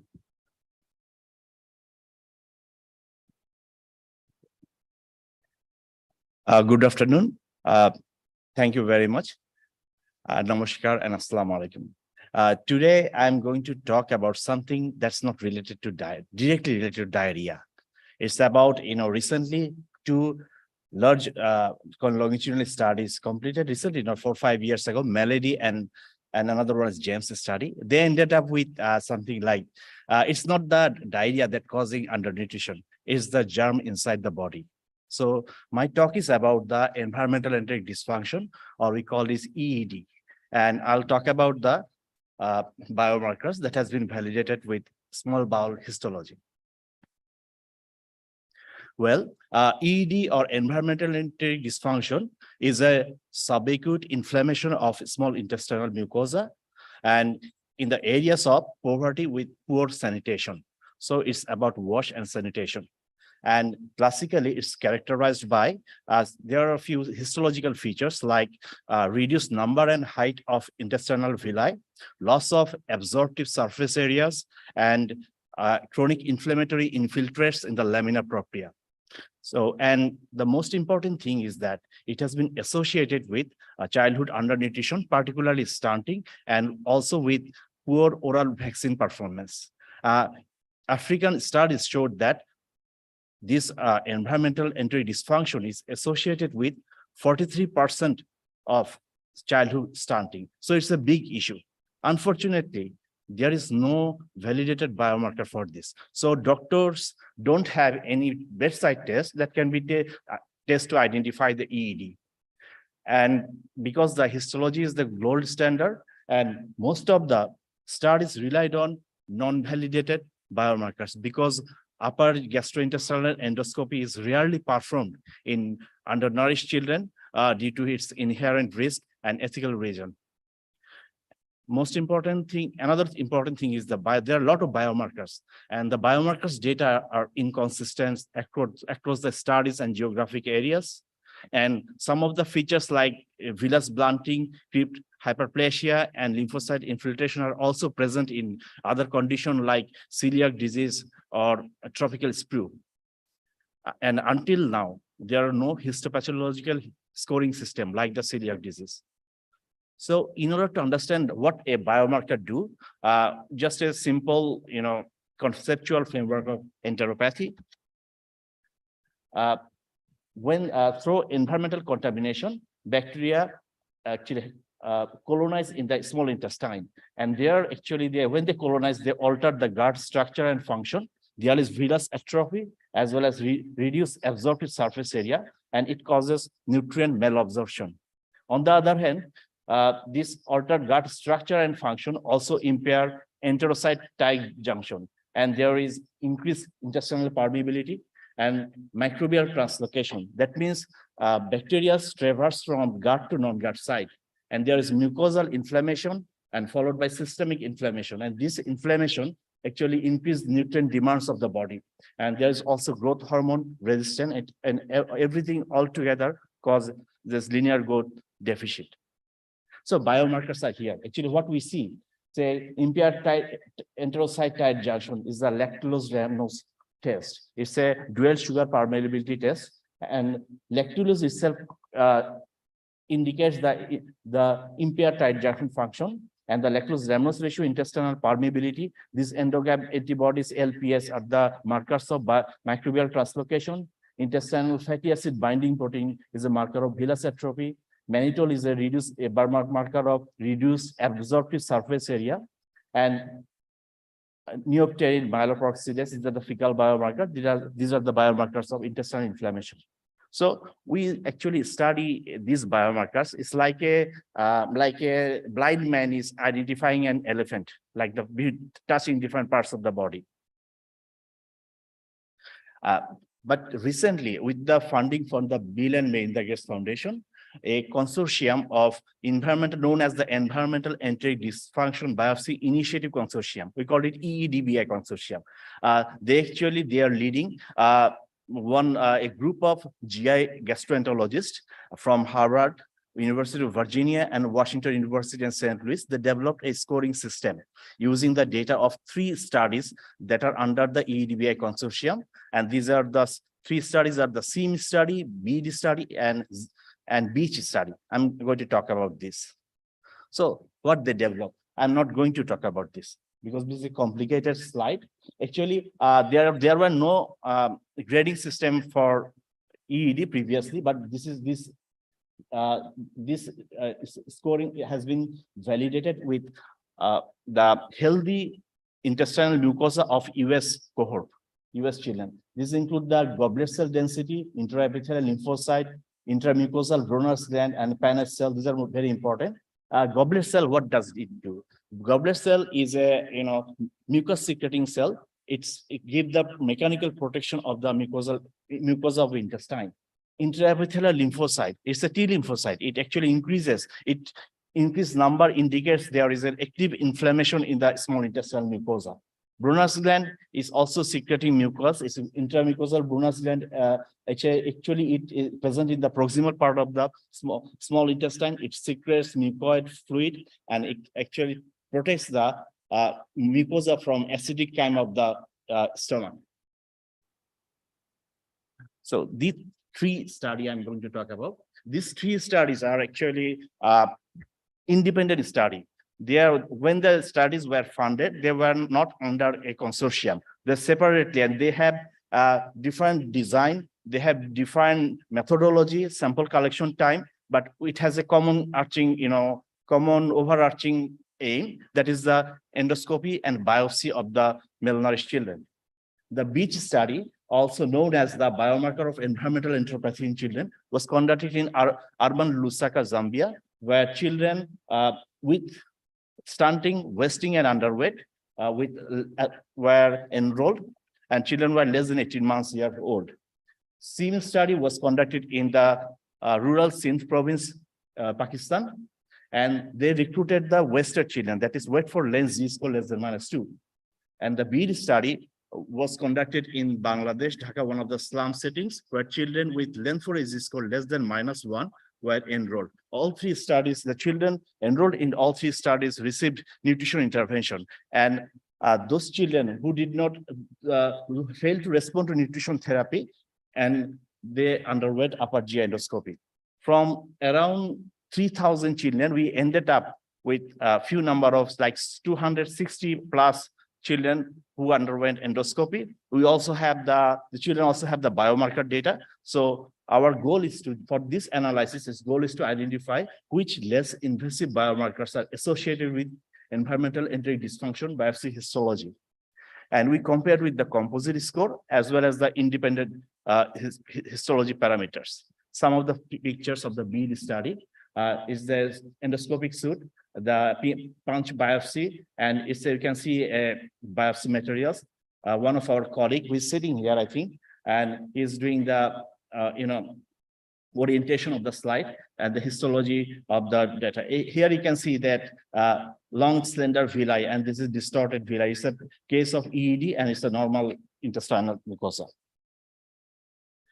So first, our difficult task was intersite data harmonization, because all three studies are different and the age group is a little bit similar, but the one group is stunted, one group is wasted, another group is mixed children. And they have different methods. They use different test kits, although they have, every study has more than 20 biomarkers, but there were, some of the tests done in the single site. So we could not include them in the analysis. And we did not consider temporal restriction in measurements. So we ended up with only 4 biomarkers. One is the lactulose-rhamnose. It's a double sugar permeability test. It's actually lactulose-rhamnose reflect the intestinal permeability. And the 3 fecal biomarker, calprotectin, myeloperoxidase, and neopterin. Calprotectin is an acute phase protein. It represents neutrophil migration to the intestinal tissues. Myeloperoxidase is it's a biomarker of anti-inflammation. It represents the polymorphonuclear activities. And neopterin is also another inflammatory biomarker. And it's also in old studies, it was associated with childhood stunting. So the basic features, baseline features, median age of the children at the time of endoscopy was 19 months. And the CME study, that means the Pakistani study, had more males compared to Beach and Bead study. And median Leth4-Z score of the Beach study and the CME study, that means study conducted in Zambia and Pakistan, were more stunted, like around -3.3, and Bead study is -2.1. And more severely wasted and underweight children were in the Pakistan study. This is the scores. And total percentage score, actually, these first 5 was the total percentage score, because compared to the US control, they have the highest, they showed the highest differentiation scores. And it was highest in the BEAD study, that is the Bangladeshi children, 59. And in the Beach, it was 56. In the Pakistan, it was 44. Both goblet cell depletion and Paneth cell depletion. Paneth cell is another cell. It's located in the crypt of Leiberkhan. It's actually secret some of the antimicrobial peptides like defensin, alpha defensin. And both the goblet cell, Paneth cell are depleted, highly depleted in the BEAD study. Intraepithelial lymphocyte, it increased in the CME studies. It represents the active inflammation, and villus architecture are lost. Most of the cases lost in the Beach study. The common biomarkers, we can see that in Pakistani children, the neopterin and myeloperoxidase levels were higher, and in Bangladeshi children, the calprotectin level was higher compared to the Beach study. However, there were no statistical significant difference. And the lactulose-rhamnose, actually, lactulose-rhamnose test was after pre-dose injection of the solution. After we collected the urine 1 hour, then after 2 hours. But here we use the data of only 2-hour cumulative lactulose and rhamnose recovery. And we can see the ratios are equal in the first hour, in the cumulative first hour and the second hour collection. But in the individual lactulose recovery and rhamnose recovery, the 1 hour is lower, but cumulative and 2-hour recovery was higher. We recovered more lactulose and rhamnose, at 2 hour and cumulative recovery time. So we did I have another 2 slides. We did to find out the association between the histology variables with the biomarkers. Here, the histology variables are the exposure and the biomarkers the predictor. We found that the intraepithelial lymphocyte was positively associated with calprotectin. The thing is that the 1 unit increase in intraepithelial lymphocyte is associated with 19% increase in the calprotectin. We use the exponentiated coefficient here. Similarly, the intramucosal Bronner's gland is positively associated with myeloperoxidase neopterin. Chronic inflammation positively associated with neopterin level. And the multivariable analysis adjusted model, we did not find any association with the histology variables with the lactulose-rhamnose ratio. However, intraepithelial lymphocyte and the epithelial detachment, they showed that the near closely to the, it's like close to the statistical significance. And the key finding is that calprotectin, it represents intraepithelial lymphocyte function, and myeloperoxidase is a biomarker of the intermucosal Brenner's gland. Neoprene was associated with intermucosal Brenner gland and the chronic inflammation, and lactose-lactose ratio with associated narrowly means the statistical significance with the enterocyte injury. So the limitation is that the number of biomarkers are analyzable across the country, across the site was very few, and there was difference in studies design. And most important thing is that future studies need to decide beforehand to use the similar type of test kits, dilation methods, as well as the harmonization of the study protocols. And despite this limitation, the pattern emerging that can help direct future efforts. This is the first study in the world regarding this, and this is a novel investigation of this biomarker histology. Thank you very much.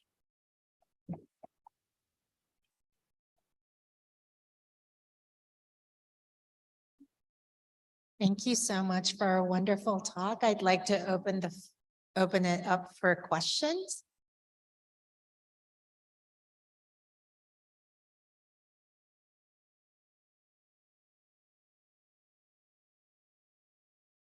Okay, maybe I can start off the question.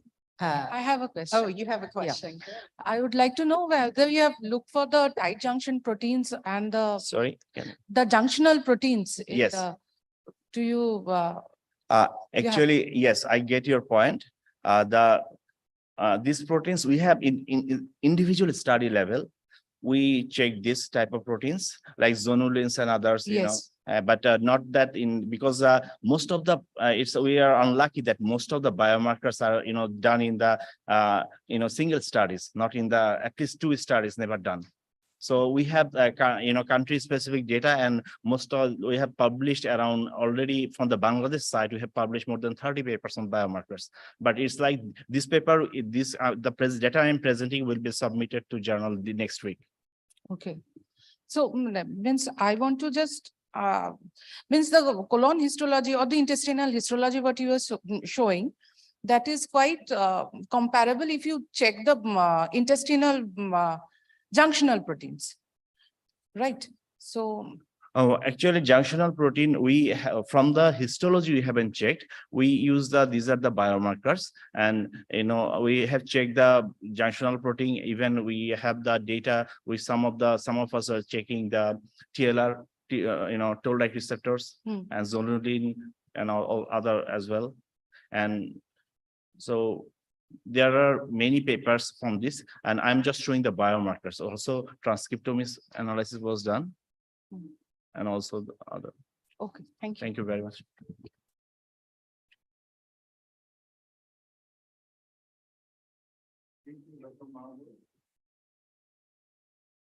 So our next presenter, Mami Taniusi from Virginia University.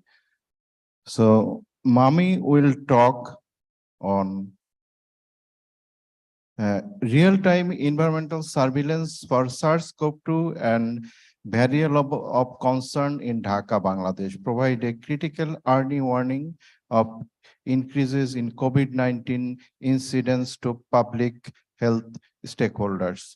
Mami, floor is now yours.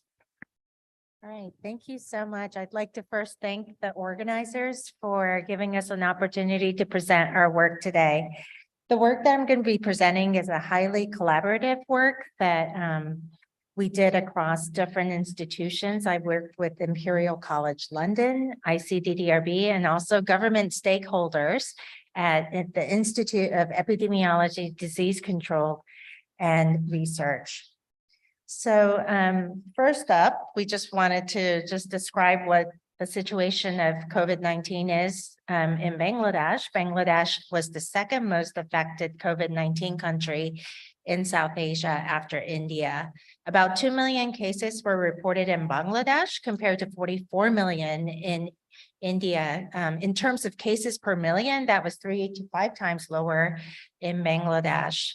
In the beginning of the pandemic, just like everywhere else in the world, there was limited testing in Bangladesh, and it was criticized also due to the fact that people were charged for testing, which really skewed the type of people that could actually get tested.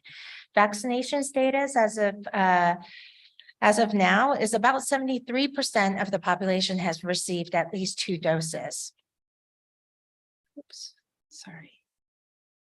So in terms of the research questions that we wanted to ask is, can we develop this environmental surveillance for SARS-CoV-2, and could it possibly give us an early warning in terms of changes in transmission? And the second question we wanted to ask is, is there a variability across different parts of Dhaka in terms of transmission? And lastly, we also wanted to see if genetic sequencing of sewage could actually provide us a better understanding of the emergence and spread of the variants of concern. One of the most challenges, one of the most difficult part of doing this type of work in Dhaka was the fact that Dhaka is mostly made up of informal sewage networks that are connected to the formal network. So our first task was to better understand what was going on in terms of the sewage. So every day, my team members went out with a physical map and traced every single informal sewage throughout the city in our study areas. And then at night, Ohad al-Islam, pictured here, actually sat in front of a computer to digitize all of this sewage, informal sewage network along with the formal sewage network. And once that was complete, we then worked with a mapping company called Novelty out of Switzerland. And they were able to create this wonderful interactive map, which you can see here, here to the right. And what you see here with this is all the informal sewage lines in this lighter, the green. And then you can see if you have an environmental site here, you can see the catchment and then actually the estimated population. And so we started this study actually working with 12 sites back in June 2019. We were doing environmental surveillance for polio and other enteric diseases. And the pandemic hit in March 2020 in Bangladesh. We were actually able to pick up SARS-CoV-2. And so we were able to receive additional funding from the Gates Foundation to do more extensive environmental surveillance. So we were here in the middle income area. We also opened up sites here in the lower income area and then here in the high income area. And we had 33 sites since June of 2020. And currently we have 51 sites now, not just in the northern part of Dhaka, but also including southern parts of Dhaka. And the ward population varied between 50,000 to 150,000. And also each site captured anywhere from 1,000 people to upwards of 600,000. These are examples of our environmental sites. You can see we have open canals, narrow canals that go through throughout our urban slum area. You can see we also have larger wastewater outlets and manholes. This slide just summarizes how we collected and processed our sewage. For the first half of our study, we used a system called the bag-mediated filtration system. We processed a 6-liter grab sample, and each sample cost about $138, so it was quite expensive. And then back in November 2021, we adopted a new method, which we used the Nanotrap magnetic virus particles. And this only costs $15 per sample.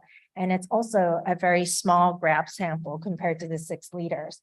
And in terms of detection assays and instrumentation, it varied quite a lot. But the primary one that we used was the CDC N1 and the N2 gene assay on the Bio-Rad Opus. And for our wastewater sequencing, we used the Illumina MiSeq and the NextSeq.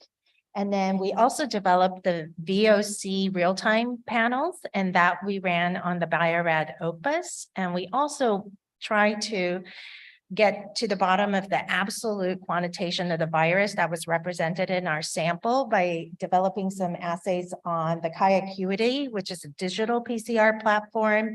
And then for the other enteric pathogens, we developed custom TaqMan array cards to detect upwards of about 50 pathogens in one go.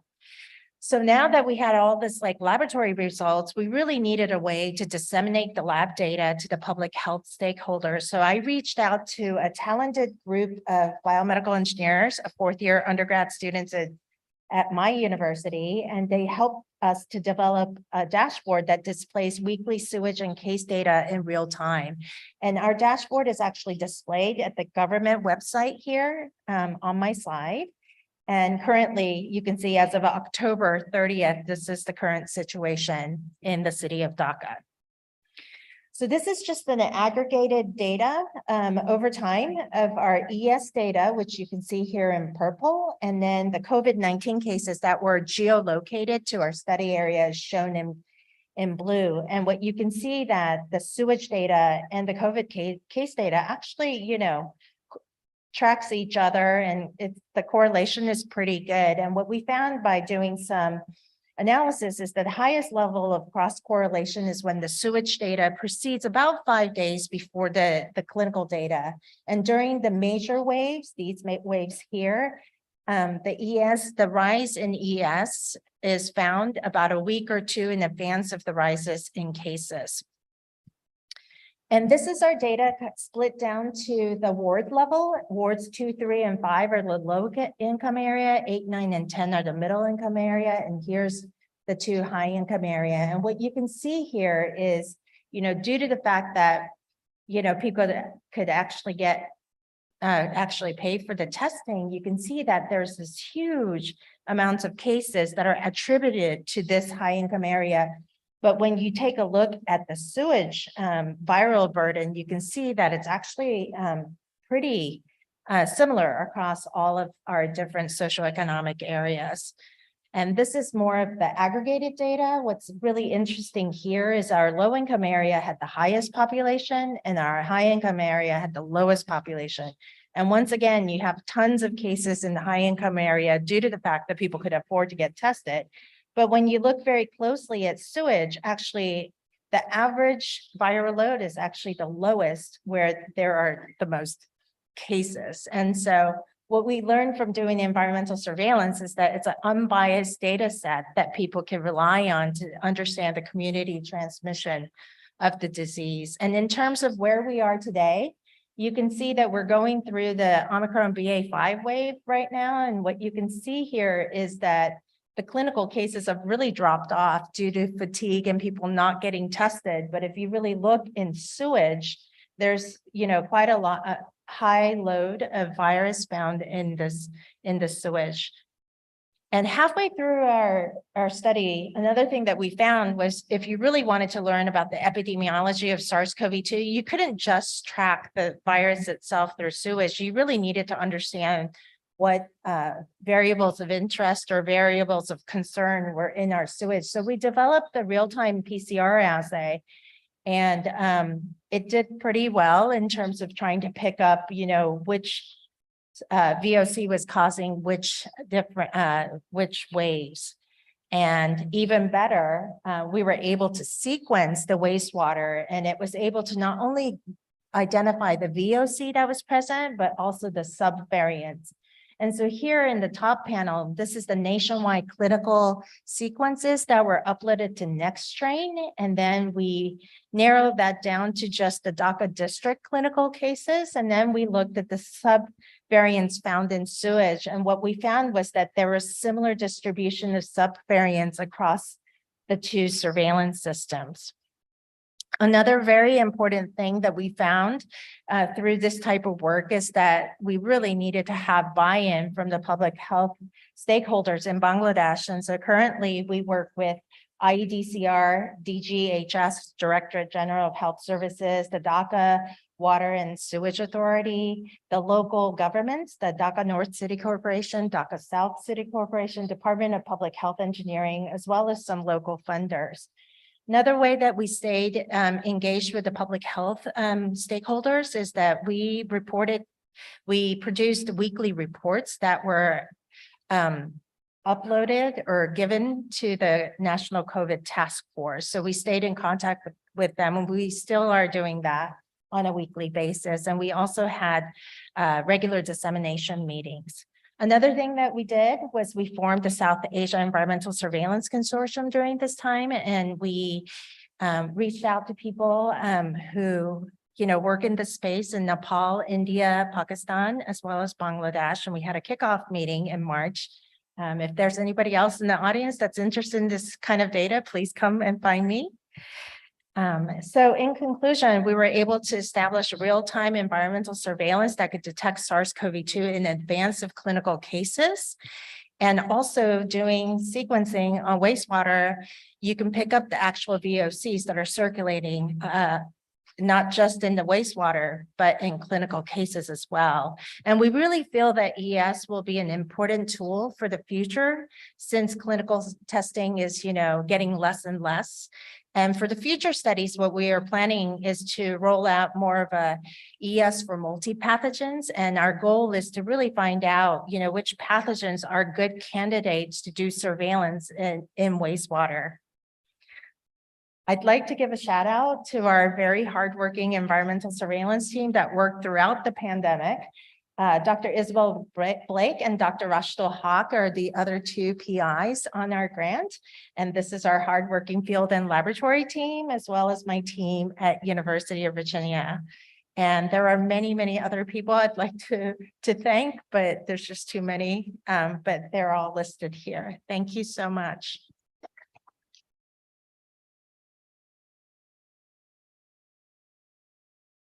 We are now open for questions.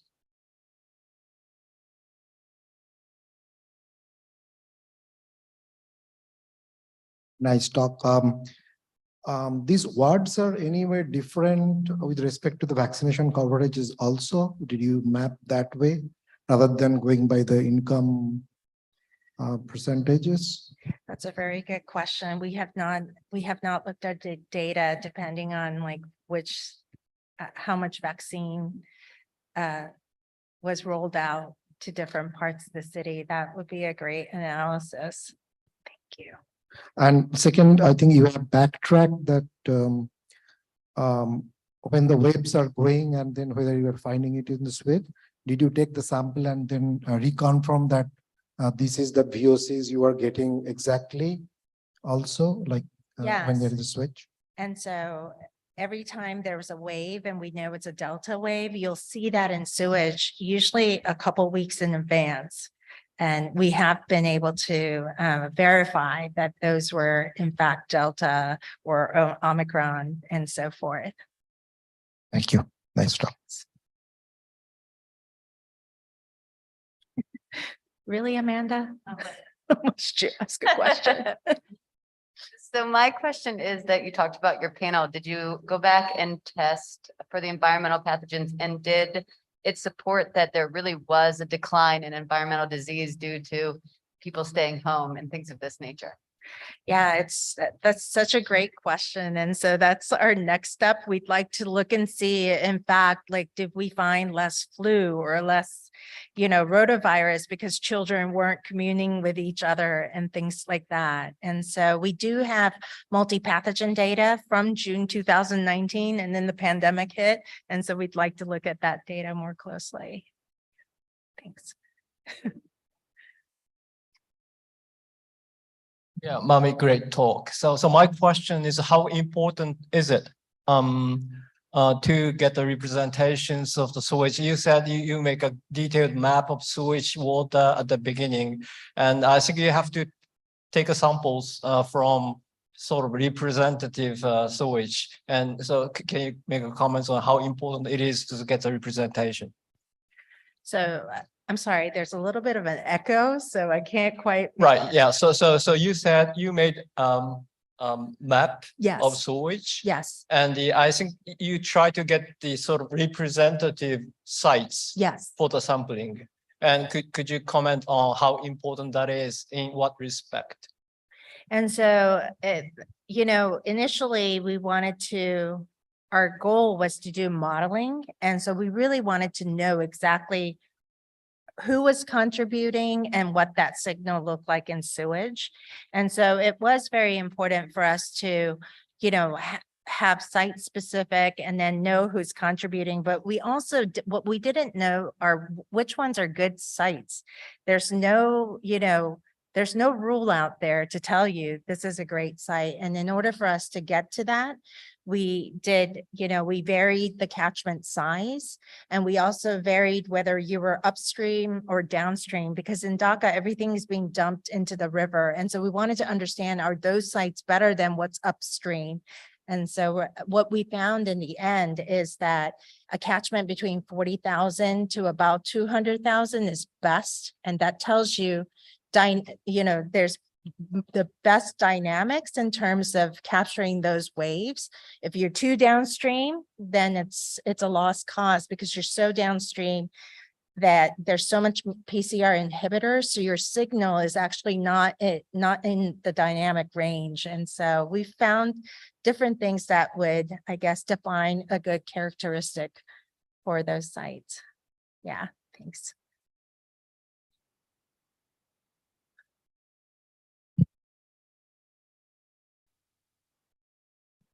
Yeah, this is really a promising a technique that you found. Obviously, this was very expensive, I would guess, to carry out this kind of comprehensive surveillance. Can you imagine developing this into a routine public health surveillance tool that the Ministry of Health or the Ministry of Water would actually implement as a routine service?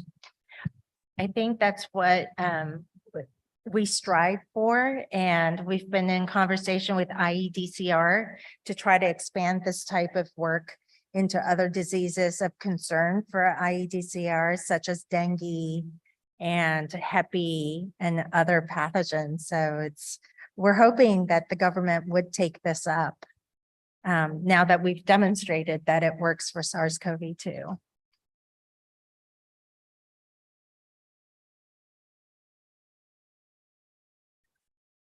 Thank you, Mami. Excellent talk. Our next presenter, Deborah Shackleton, if I correctly pronounce, from University of Exeter, UK. She will talk on factor influencing the dual peak seasonality of cholera in Kolkata.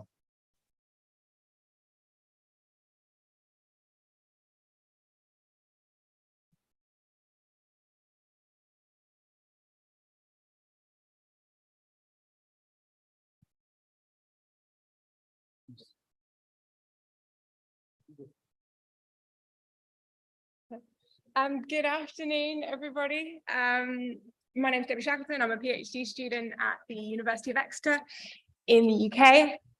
And I was here a few months ago in Kolkata on a research visit with our wonderful host, NICED.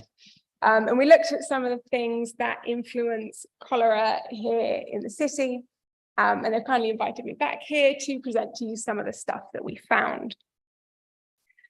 So it was a brief introduction to cholera in Kolkata.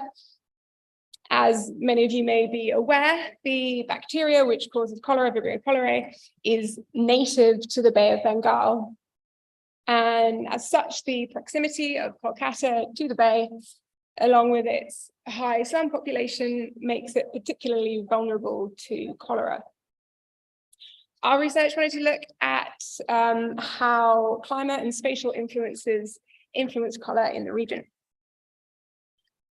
So first of all, we looked at seasonality, and we found that cholera in Kolkata is very much not just a monsoon disease.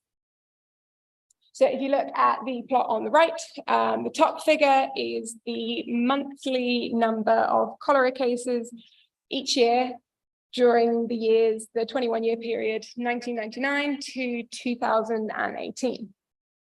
Below that, we have the same thing, but for temperature in red, and then below that, same thing, but for rainfall in blue. And you can see that in March, April time, you start to get an increase in cholera cases. which coincides with the increase in temperature with the oncoming summer. These then start to dip around June and then increase again, peaking around August, September, in time with the monsoon rains. So we want to know if the factors which influenced cholera in the first peak and the second peak were different. So for the purpose of the rest of the study, we consider summer cholera to be cholera cases which occurred between the months of March and June, and monsoon cholera cases, or monsoon cholera, to be cases which occurred between July and September. For each season, we then look at local influences and climate influences. So first of all, local influences. To do this, we used a generalized linear regression approach to assess the influence of 5 factors on cholera in Kolkata. The first was whether or not the district was within 2 kilometers of the Hooghly River, shown in blue, whether or not it was adjacent to a major urban canal, the mean elevation of the district, the mean population density of the district, and the proportion of the district illiterate, which is often used as a proxy for deprivation. So the first problem that we came across when trying to do this analysis was a discrepancy between the epidemiological data set and the demographic data set. So cholera cases are recorded by their police district in Kolkata, whereas the demographic data, which comes from the Indian census of 2011, is all provided at the level of wards. And unhelpfully, police districts and wards in Kolkata generally don't line up. So to overcome this problem, we used a raster GIS approach. So basically to do this, we took the populations of the wards taken from the 2011 census, converted that into population density by divided by the area. Then we converted that into a raster image, which we then overlaid a shapefile of the police districts in Kolkata. Now the areas shown in red are areas which had less than 90% raster coverage, and they were excluded from our analysis. Each of the remaining police districts were, so the raster image was then cropped to the remaining police districts, which allowed us to estimate the population in the district, which was really important for estimating the rate of cholera per 100,000 population. And then also we were able to estimate a weighted population density and the proportion of the population within the district illiterate. Then we came across a second problem. So when we plotted the cholera rates taking into account the population of the district on a map, we found that there was significant clustering around the location of the infectious disease hospital shown in the black triangle. Now, the way that cholera cases in Kolkata are reported is that someone has to go to the infectious disease hospital in order for them to get treated and potentially tested. So we figured that the clustering around the hospital was not a true effect, but was much more likely to be due to people living near the hospital being more likely to go to the hospital to get treated. So we plotted, to see the relationship, we plotted the influence, the association between the distance of a district to the infectious disease hospital and the log of the cholera rate. And we found that it was a roughly log linear relationship. So we concluded that we could reasonably account for this bias by including distance to the hospital as a regressor in our model. So the results of what we found. Interestingly, we found that districts living close to, living near the Hooghly River and living near an urban canal were not associated with higher cholera risk, but in fact, if anything, had a slight protective effect. And this was most considerable for districts near the river during the monsoon season. Less surprisingly, we found that both illiteracy and high population density were associated with increased cholera risk, which is what we might expect. And then the most significant risk factor we found for cholera in Calcutta was the influence of living in a district of low elevation, which during the monsoon season was associated with an increased risk of over 3 times compared with areas of higher elevation. And that was still significant in the summer, but much less so. So in the summer, the risk of living in a low elevation versus a high elevation was around a little bit less than 2. So next we looked at the influence of climate and specifically temperature and rainfall. And to do this, we used generalized additive modeling to allow for the potential of nonlinearity in the associations. And we found, when we did this, we found significant differences in the relationships during the summer season and the monsoon cholera season. So during the summer, we found significant positive associations between temperature and cholera cases, whereas with rainfall, a slight negative association, but not really significant. Whereas during the monsoon season, we found a slight positive association with temperature, but the significance was weak. Whereas we found a very strong association with rainfall. So this led us to believe that the hypothesized mechanisms which have been suggested to explain the dual peak seasonality found in Bangladesh is potentially what's going on in Kolkata. So for those not aware, that suggests that the summer outbreak is caused by an increase in bacteria in urban water sources. So in the winter, there's some bacteria in the urban water sources, but with the increase in temperature, because the bacteria like the warmer waters, they start to increase, leading to higher concentrations of Vibrio cholerae in urban water sources, leading to the summer outbreak. Now, this is in contrast to the monsoon outbreak, which is considered to be caused by rainfall causing contaminated runoff and flooding, leading to mixing between floodwater and sewage water, and a lot more interaction between residents and raw sewage.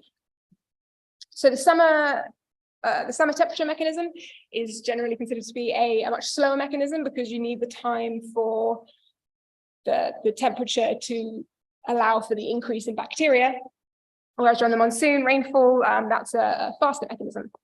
So we thought that one way that we could test this would be by looking at the lag times.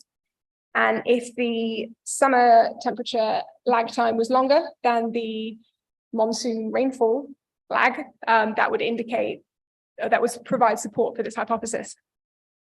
And that was what we found. So if you look at the plot on the right, you will see, so that shows the correlation between cholera cases and temperature in the red line and rainfall in blue for lags between 0 and 25 weeks in the top of the monsoon and in the bottom of the summer. So if we look at the top plot and look at the monsoon, we can see that, as we found before, temperature is not really correlated with cholera in the monsoon, but rainfall is most correlated with cholera in the monsoon at a lag of around 3 weeks. Whereas if we look at summer, again, we find that rainfall isn't really associated with cholera in the summer. Temperature, on the other hand, has its most significant association at a lag of around 7 weeks, indicating that the summer temperature mechanism is a much slower mechanism than the monsoon rainfall mechanism, and therefore providing support for the previous hypothesis. So in summary of what I just said, we found that we looked at seasonality, and we found that Kolkata experiences 2 cholera seasons per year, summer and monsoon, much like Bangladesh.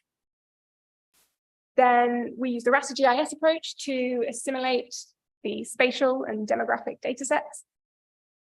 We found that low elevation during the monsoon was the strongest risk factor for cholera, Same with summer, but a much lower risk factor. And unsurprisingly, literacy and population density were both risk factors in both seasons.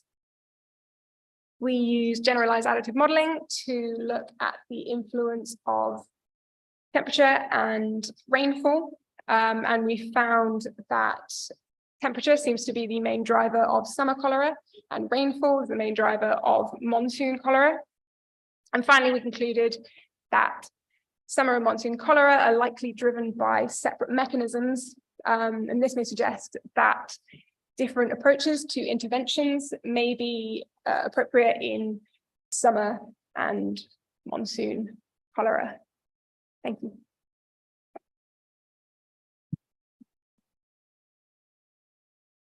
Debbie, this is wonderful work. It's amazing what you found. Could I open up the floor to questions?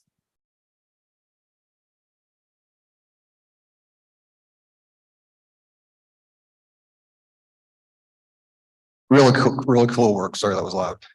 Really interesting stuff. I was just curious about whether there's any historical data about temperature, given climate change and temperatures rising. You might expect that the peaks of summer cholera would be shifting back towards winter a little bit. Do you know anything about that? Do you mean like during the 21 years that we had the data for? Possibly. I mean, because the global temperatures have risen over that period of time, at least to some degree. Yeah, so it's interesting to talk about climate change because that's the sort of next stage of the research that we're using this to look at the effects of climate change. During the 21-year period, there wasn't that much of a shift, but you are right that climate change is predicted to change the timing of the summer. So yes, that is something that we'll look into. Thank you.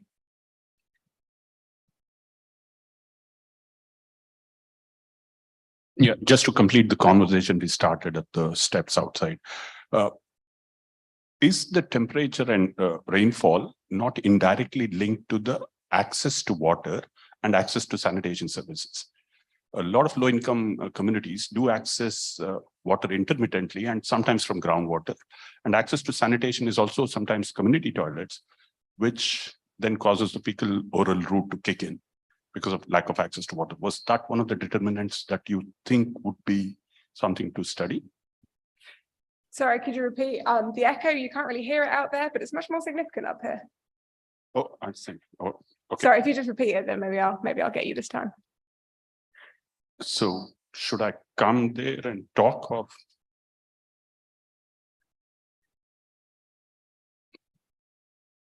Is that better? That's much better, thank you. Right. So my question was both temperature and rainfall not indirectly linked to access to water and sanitation services, particularly in the low-income community, and therefore it's indirectly influencing the fecal oral route of transmission of cholera. So is that a part of your study, the link between water and sanitation access in summer and monsoon? So in what way? You may A lot of water use in low-income communities in Kolkata is intermittent water supply, so there's secondary storage. And access to sanitation is also determined by access to water for use in the toilets. When there's less water, the fecal oral transmission chances are high. So water availability and sanitation access availability in summer and monsoon is different. Right, okay. So you may well correct me here, knowing far more about the way that Indian water sanitation works. I was under the impression that in Kolkata, the water supply for most people in low-income settings is the same because they have the 2 hours in the morning, 2 hours in the afternoon, which I've been told it always runs during the summer. And so therefore it's the same, but. That's worth checking, so. Right, okay, yes, thank you. Thanks.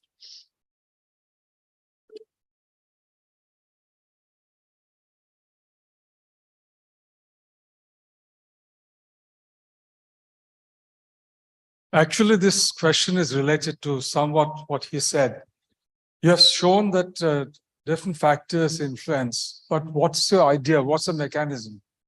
What causes this difference? You have shown that there are two peaks and rainfall in summer, there are factors, but what would be your hypothesis that what actually brings about this cholera outbreak? So you're talking about what are the different mechanisms that bring about this? That's right, you know, because you see, as a Calcuttan, I don't see a much great difference in temperature between when it happens in peak of summer versus August and other, you know, that temperature when you have the second peak. But anyway, you have data shown that there are two peaks, and you have come to the conclusion that different factors are involved. One is summer temperature, other is rainfall. My question is, what's your hypothesis about what is the mechanism for this? What brings this about? I understand the factors you have shown, but how these factors actually influence the outbreak? Yeah, so this is something that's been researched more extensively in Bangladesh. I'm suggesting that the mechanisms that have been proposed in Bangladesh are the same here. So those mechanisms are that in the summer, the increase in heat means that you get lower water levels and also higher numbers of bacteria in the water. So both the decrease in volume and increase in bacteria increases the concentration, which leads to the summer outbreak, hence the relationship between temperature and cholera, and a potentially negative relationship, which has been shown more strongly to be negative in Bangladesh, the negative relationship between rainfall and summer cholera. The reason being that when it rains more, then you get a less dilution because there's more water, no, more dilution, sorry. So that's the summer mechanism, whereas the monsoon mechanism is the sort of more well-known flooding. People get more interaction with water, and also there's the flooding between sewage and flood water and runoff over potential open defecation. So it kind of has to be different because the flooding mechanism makes a lot of sense, but in the summer you get cholera, but there's no flooding. And so therefore, if flooding is your hypothesis for monsoon, which seems like a good hypothesis, then there needs to be a separate hypothesis for the summer. Does that answer your question? I'll take that. Feel free to ask me afterwards. I didn't hear an explanation for the strong association with elevation. And we just wanted to remind people that that was found in London in the early 1800s. And that was one of the strong reasons for the miasma theory for cholera spread. And I'm just wondering if you had an explanation for the strong association with elevation. When I look at Calcutta, I don't see a great difference in elevation between different parts of the city, but maybe I'm wrong. Yeah, so you're right. Calcutta is relatively flat. So when I talk about here areas of high and low elevation, the way that I've categorized high and low elevation is just by splitting it into 3 equal parts: high, medium, low. So that's a different. The higher ones are like 12 meters elevation, and the lower ones are like 4. So it's not huge differences, but it is enough for water to generally flow from areas of higher elevation to lower elevation. So my hypothesis mechanism for the difference is similar to what I was saying with the monsoon mechanism, hence the reason why I'll note that's not my slides. You can't see the slides. Sorry. So the in monsoon particularly, then with the water runoff, if you imagine that you've got contaminated runoff, if you live in an area of low elevation, you're getting all of the contamination from the areas of higher elevation and your own little area. So therefore, if there's open defecation or flooding occurring at higher elevation, you're going to get that too. Whereas people in the higher areas are safe from the mixing of the lower areas. Hopefully that makes sense. Thanks. Great talk. And I am about to ask a very naive question since I walked in about halfway through the talk. It seemed to me you were looking at the intensity of cholera during 2 seasons. Is that that's correct? Then why does cholera not occur outside of those seasons?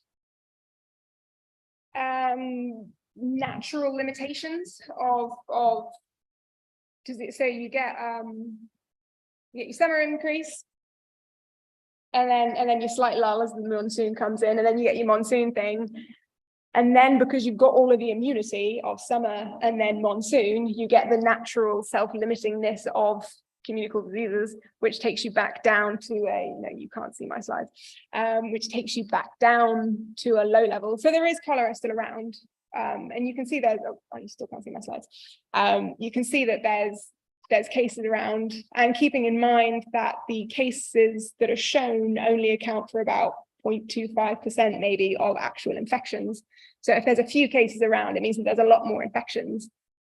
But it's just low level, because you need some level of infection in order for the summer mechanism to work, because you need to have bacteria in the water for them to then start multiplying with the summer temperature. Does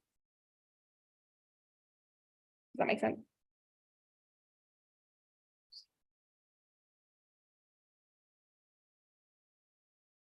Thank you, Debbie.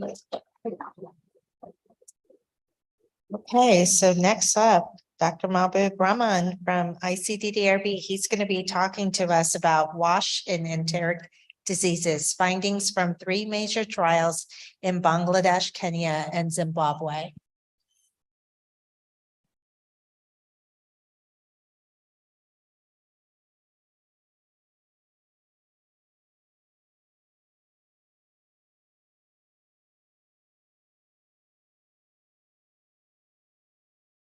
Thank you, everyone. WASH attributable burden of diseases for diarrhea, ARI, then undernutrition, soil transmitted helminths and trachoma, it is estimated 1.4 million deaths, and which is 2.5% of all causes. If we look further, 69% of them contributing for diarrhea, the rest 30% for undernutrition and soil transmitted helminths or ARI. But even then, entire soil transmitted helminth disease and trachoma are due to unsafe wash. I will make a quick tour, like, let's see how things happen. Fecal oral transmission of pathogen can occur by multiple environmental pathways, and wash intervention can possibly prevent some fraction of that transmission. Unsafe wash increases the risk of diarrhea, chronic undernutrition as a consequence of repeated bouts of diarrhea, ARI, and soil-transmitted helminths. Compromised wash is associated with various other adverse outcomes, possibly through inflammation, changes in the gut microbiome, and other emerging pathogenic mechanism. We are talking about WASH, so we should know about little bit SDG 6 that talks about water sanitation and hygiene. Let's see about what we need to achieve the SDG. I will just quickly say about the sanitation. Safely manage sanitation, that's the ultimate goal. However, many of the countries in Asia and Africa maintaining basic sanitation or limited sanitation, similar to the other for water and hygiene. We always talk about the sheet. This is a sheet flow diagram to talk about a city, how it looks like in terms of water sanitation, especially for the sanitation. You can see here, this is just to give you an example. Where we are, like for Dhaka city, you see here for sanitation, like we need containment. That means that we need a toilet that basically contain the feces. We need a system that contain the feces, whether it is a pit latrine with a septic tank, whether something else, but you need a containment. Then you need like a emptying facility, then transportation, then treatment, as well as reuse. So you can see here that only few percentage, even less than 1% are treated, rest of them going everywhere in the cities. Similarly, for the urban slums, you see that 0% are treated and rest of them are going to close to your maybe playground where your child is playing, or maybe other. Let's see another situation. It's not only the scenario of Dhaka city, but many cities in the Asia and Africa. In Dhaka city, maybe 70 or 80 years back, some people, they built sewer system because of their interest, maybe. So till today, Dhaka city represent 20% of that sewer system, and rest of the cities are all the feces going to the drains, so that you can understand the exposure level. Though we are talking that we are investing a lot for wash. We know that critical period for growth faltering in the first 1,000 days, and you see that Latin Africa, America, Sub-Saharan Africa, as well as Asia, the most worst situation in Asia, you can see that at the age of 2 years of age mostly. So the most of the children, they are exposed this age, at the same time, growth faltering mostly happened at that time. So let's talk about briefly the causal hypothesis. We think that improvement of drinking water quality, sanitation, hygiene, and nutrition can reduce diarrhea, parasitic infection, environmental enteropathy, and that will improve child growth and development. Is it really happening? Let's talk about 3 trials that conducted almost the same time in Bangladesh, Kenya, and Zimbabwe. It was a randomized control trial and almost similar kind of intervention that integrated intervention as well as alone water, sanitation, hygiene, and nutrition intervention. But I will not talk that much about the nutrition intervention here. You can see that intervention that was delivered: water chlorination and promotion, latrine improvement, sanitation promotion, hand washing with soap and water promotion, and combination of all of this. Along with some of the countries, they have the combined with nutrition, but as we are not talking that much about the nutrition here, so I am not going to tell about that detail.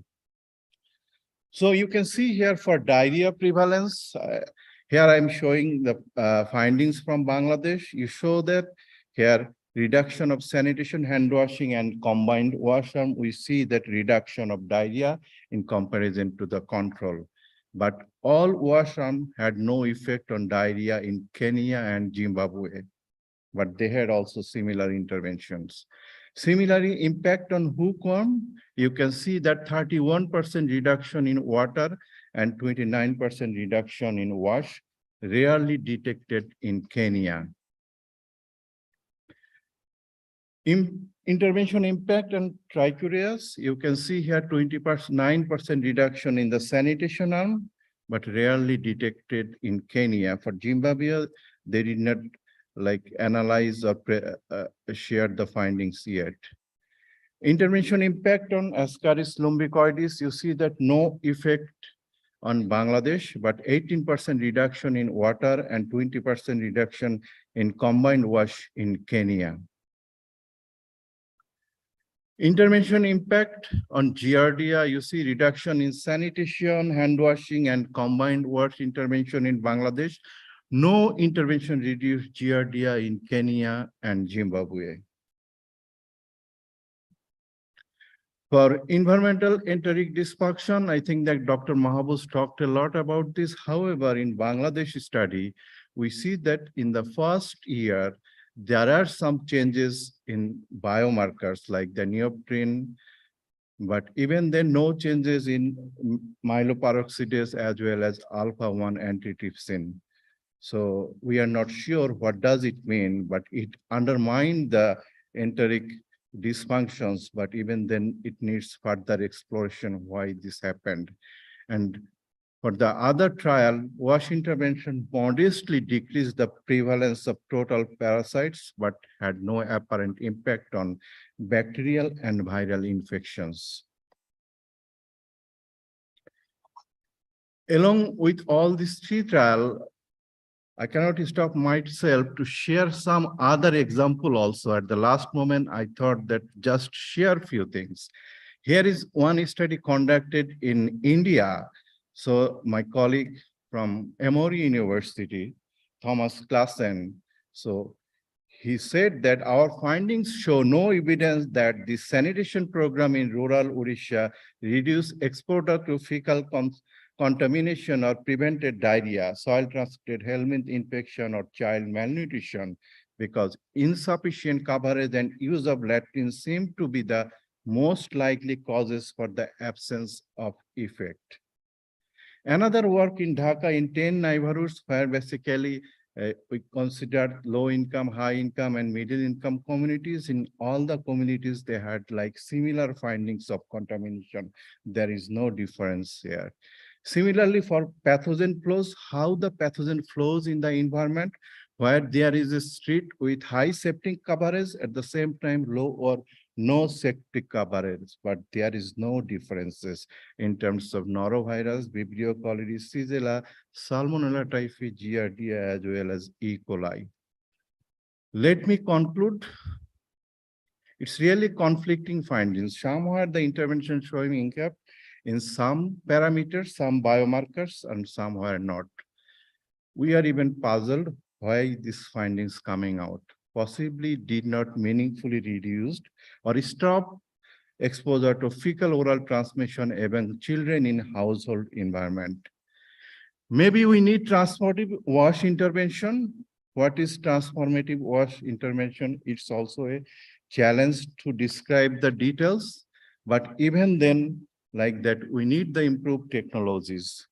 Findings from these trials provides an urgent call for research to identify interventions that radically reduce fecal contamination from household environment in the LMICs. Transformative wash may require high community coverage of improved sanitation facilities, complete separation of animal feces from human, and in the living environment, continuous and convenient access to uncontaminated water supply, reduction of fecal contamination on surfaces where young children crawl or play, new technologies to deliver wash services which might differ from those implemented in high-income countries, different modalities for behavior change intervention, because sometimes we found that behavior change intervention does not work, but even then, if you have a technological development, that might work better. Regardless of chosen technologies and intervention, transformative wash will require a stringent support from governance, security the systems, and like financing operation, monitoring, evaluation, at the same time need a regulation. Otherwise, maybe it's not possible, because most of the low and middle income countries is still struggling with the sewage system. Even then, when Mami was presenting that wastewater surveillance, the developed countries, why they can do it easily, because they have the sewage system, so they understand that how this runs through the city, how it is treated and where it is treated. At the same time, they know the population. But for LMICs, we have the diverse sanitation system, like open pit, then septic tank, even many of them is directly connected with drain. So it's really puzzling everything, so that nothing basically helping to conclude with these wash interventions. This is briefly. Thank you so much.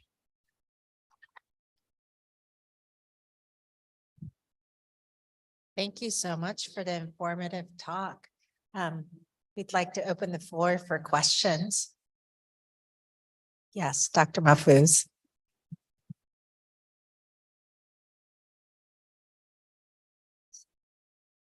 Thank you, Mahbub bhai. Just one question, because the MEP Karim did publish one paper about the reanalysis of 3 trials data. And she mentioned, that paper mentioned that the health workers visit, frequency of visit was different in the trials. And, in Bangladesh, it was like 6 times a month. And other two trials, it was like monthly. So what do you think? This is an important thing? Due to the diarrheal incidence hasn't improved in the other two trials? I think that this is really an important question. You rightly mentioned about that.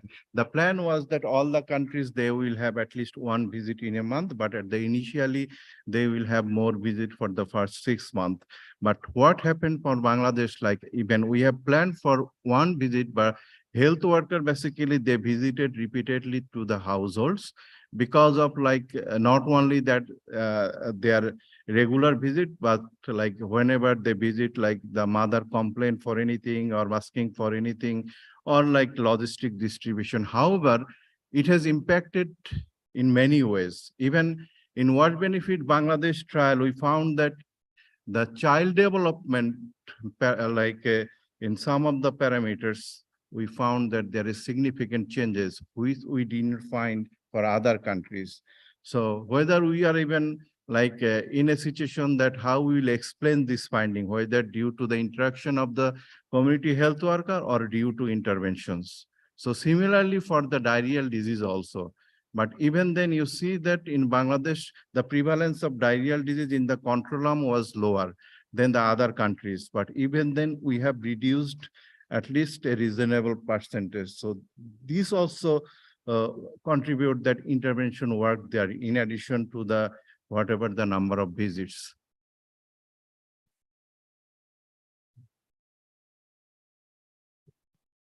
Hi, thanks a lot for your talk. Just wondering how you selected the components of the WASH intervention. Was there evidence that each component was already would have worked in each of the sites, or how did you select those? So thank you so much. Before going to the trial, we did a pilot. What are the intervention we need to choose? Similarly, like that for water, we tested it in the field. Like that for water, we need a container. At the same time, we tried with different container, then like water treatment tablet, what works better, liquid chlorine or like a chlorine tablet or other options. Similarly, for sanitation, we also look for different sanitation options, dual pit, double pit latrine or single pit with a number of rings that work better. So similarly, we did things like for 1 year, a pilot, then we basically finalize what intervention should be in the main trial. Thank you. This is a very naive question, not exactly about what you have presented, but I've always been looking for data on ODF, open defecation free zones, because I know there's a lot of efforts into open defecation free. And I'm wondering if what data do you have that shows that that actually has an impact? Thank you. If I correctly understand the question, like for the open defecation, like for Bangladesh, government already declared the open defecation, like zero open defecation. Even then the other data shows, like different studies shows, like sometimes that it's more, it's not zero, it's more than that, like sometimes 1% or more. So even if it is calculated for Bangladesh in considering the population, it's also a huge number. So the government though declared its open defecation, but it still remains in the community. Yeah. No.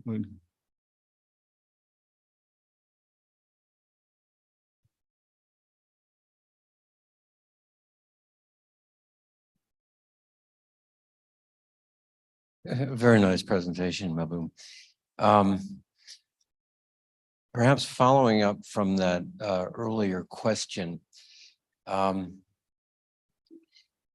these trials, did you demonstrate that there was good compliance with the aspects of WASH, or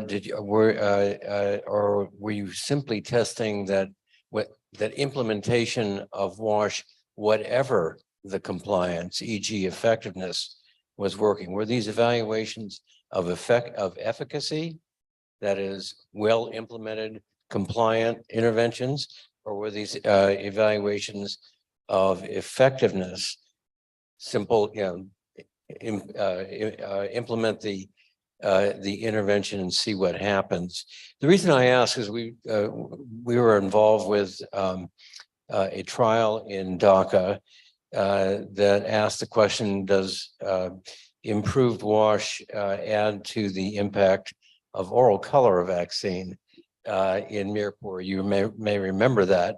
And the conclusion was that wash did essentially nothing to improve protection against cholera. But the O. Henry ending was that one of the two key components, namely the chlorination of drinking water, yielded drinking water that was completely unacceptable to the population, and only something like 14% of the households actually regularly use this approach. So what were you really testing? Thank you, John. For the first question about like that, we had like inbuilt the fidelity assessment for the trial, so that we monitored the intervention on a regular basis to see that is there any deviation or not, as well as uptake of the intervention, so that we can say that whatever the uptake we had, as well as what are the impact we are having from this trial. So that basically helped to make the corrections, at the same time prevented the deviation of the anything that we basically supposed to implement.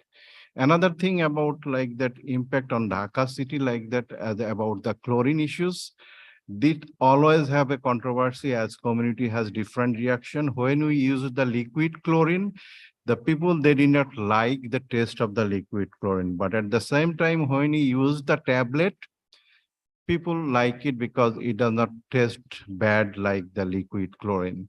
So it basically always depends on how community basically perceive. But even then, like if I say that what really we should have, because like if you have a control to the people, so what happened? Even for the tablet, they forget about putting the tablet in the drinking water. But if we have a chlorinated supply water for the people, you cannot change anything. You don't need to like remember anything, so that automatically you will have the clean water. So that will basically help to have the intervention. And with all this, I want to tell John one thing, as we have been doing wash for a long time. Even if you improve the sanitation or wash situation for a fewer household, as well as you want to see the impact, I think that it will never happen. If you cannot change in a community with improving the total sanitation situation, total water supply, as well as hygiene, I don't think that we will have a great impact to that, because if we cannot stop transmission, not only for human species, but also the animal species, that basically contributing a lot for that. So that we need a comprehensive approach to see the impact. Otherwise, we will continue talking about wash services, but we will not see any impact to that. Yeah, one question from my side. Thank you so much for a beautiful presentation.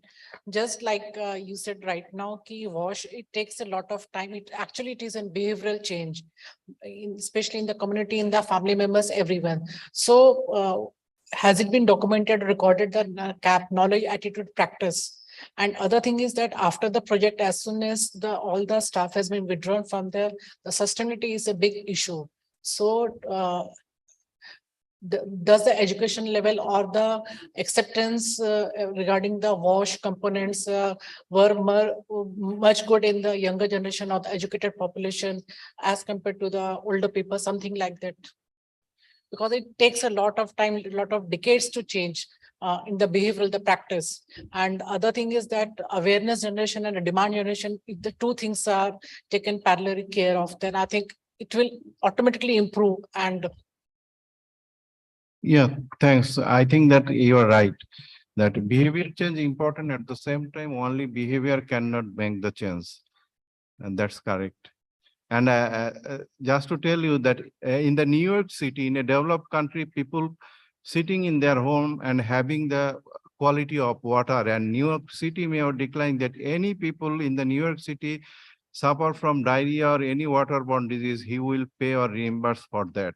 If any city mayor here in our countries can tell like this, I think that situation will change. Otherwise, like we talk a lot about wash, things will not change. We need a sustainable wash services where people will have less control rather than the city authorities. All right, thank you so much. I think we're going to move to our final talk, which is going to be online by Dr. Renuka Kapoor.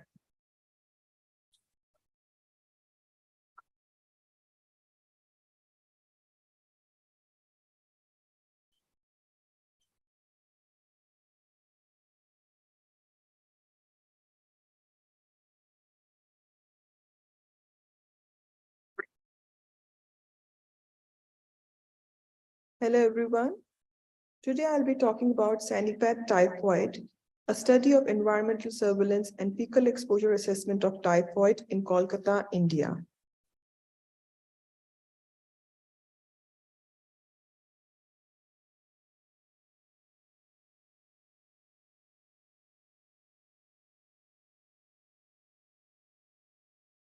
To give a brief introduction, enteric fever caused by Salmonella typhi and Salmonella paratyphi remain a major public health problem in low and middle income countries. Both S. typhi and S. paratyphi are human-specific pathogens transmitted through food and water contaminated with human feces. Estimates of incidence of typhoid fever remain poorly characterized due to lack of standardized clinical surveillance and inefficient diagnostics. Control of enteric fever requires understanding of transmission as well as burden of the disease to aid in prioritization and monitoring the impact of interventions. Given that S. typhi is excreted in the human feces, both during clinical and subclinical infection, sewage-based environmental surveillance can be used to complement clinical surveillance. With these considerations, the Sanipat typhoid study was planned with two objectives. The first was the assessment of typhoid exposure risk attributable to sanitation-associated exposure pathways through the deployment of Sanipat typhoid tool and development of an environmental surveillance strategy for S. typhi and S. paratyphi A to supplement clinic-based typhoid surveillance. The study was conducted in Kolkata, a city with a population of 4.5 million, that is divided in 144 administrative wards. The study sites were wards 58 and 59 that had an ongoing active clinical surveillance of enteric fever. The study was conducted in low-income neighborhoods in these two wards, which were characterized by high population density, intermittent municipal water supply, and shared poor flush toilets. The study had two components, the typhoid environmental surveillance and exposure risk assessment through deployment of Sanipat typhoid tool.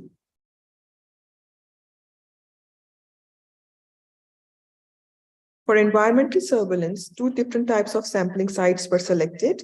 The first were the shared household toilets, from where grab samples of sewage were collected, and the second were the sewage pumping stations, from where large volume 40-liter grab samples and trap samples in the form of Moore swabs were collected. These are the location of 13 pumping stations that were located across the city and were used for the purpose of environmental surveillance sample collection. Environmental surveillance sample collection was conducted during a period of 11 months from May 2019 through March 2020. During this time, 225 sewage samples from shared toilets associated with confirmed enteric fever cases and 38 samples of sewage from shared toilets associated with households without any known enteric fever case were collected. From pumping stations, 233 Moore swabs and 28 large volume sewage samples were collected. The samples were analyzed for detection of E. coli as an indicator of total fecal contamination by fast-based microbial source tracking, to detect human-specific fecal contamination using strain WG5 for detection of somatic coliphages and strain GB124 to detect phages against Bacteroides fragilis. qPCR assays were performed for detection of S. typhi and S. paratyphi A. These are the results for analysis of microbiological testing. For the sewage samples that were collected from shared toilets associated with cases, 89% tested positive for E. coli, and sewage samples collected from non-case associated households, 64% tested positive for E. coli. On the other hand, the large volume samples from pumping stations, 95% tested positive for E. coli. All of the 100% of the samples from shared household toilets tested positive for WG5 phages, whereas 31% and 18% of the samples from case-associated and non-case associated households tested for GB124 phages. Majority of the samples from the pumping station tested for these two phages.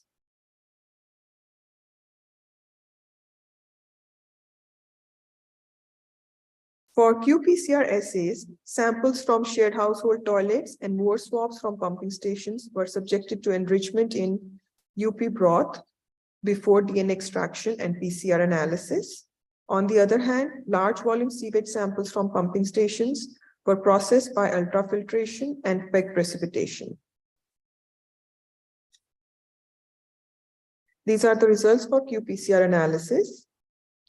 31% and 4% of the samples from case-associated and non-case associated households tested positive for S. typhi. On the other hand, 52% of the large volume samples and 86% of the more swab samples from pumping stations tested positive for S. typhi. Regarding S. paratyphi A, 18% and 32% of the samples from shared household toilets associated with cases and non-cases tested positive for S. paratyphi A, and around 70% of the samples from pumping station tested positive for paratyphi A.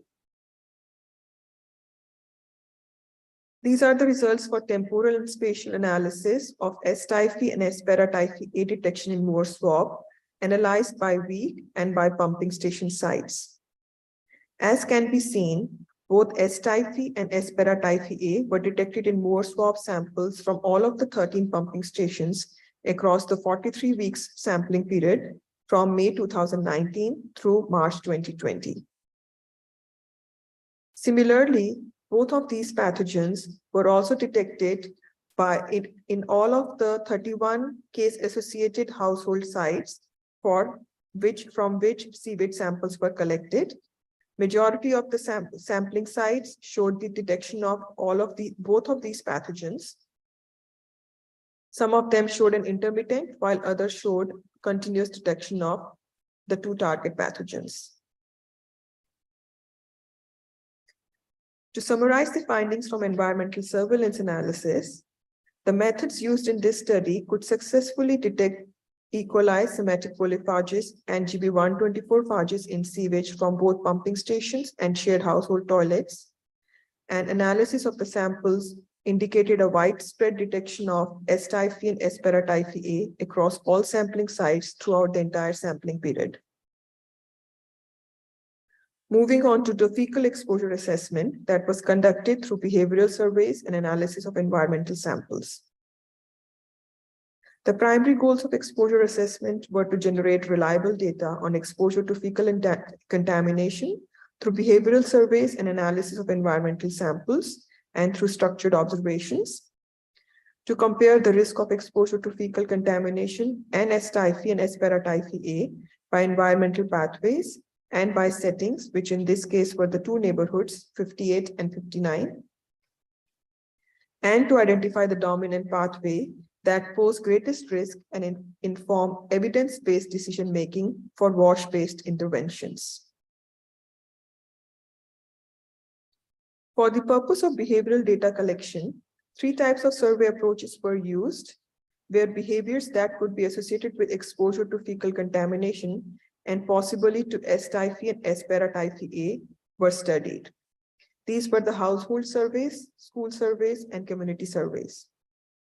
Household surveys were administered to adults within the household who managed the wash-based activities. On the other hand, school and community surveys were administered to groups of children and adults, respectively. Each of these surveys contained questions regarding frequency of behavior that may lead to exposure to fecal contamination. For example, frequency of eating raw produce, drinking from various water sources, and contact with open drains or flood water. These are the different sample types representative of pathways for fecal contamination that were collected for exposure risk assessment of typhoid. These were the flood water, swabs from shared or community toilets, open drains, street food, municipal drinking water, bathing water, wastewater irrigated raw produce, soil from areas where children would play or community members would gather, and surface water. The SANIPAD tool uses the combination of results from behavioral data and environmental samples to determine estimate the risk of exposure to fecal contamination. The tool uses Bayesian analysis to estimate the distribution of environmental contamination and frequency of exposure. And it also uses the mean dose and proportion of the population that is exposed to these environmental contaminated pathways through a simulated distribution that is displayed in risk profile. The results are then presented in a normalized and comparable unit, such as most probable number of E. coli ingested per month.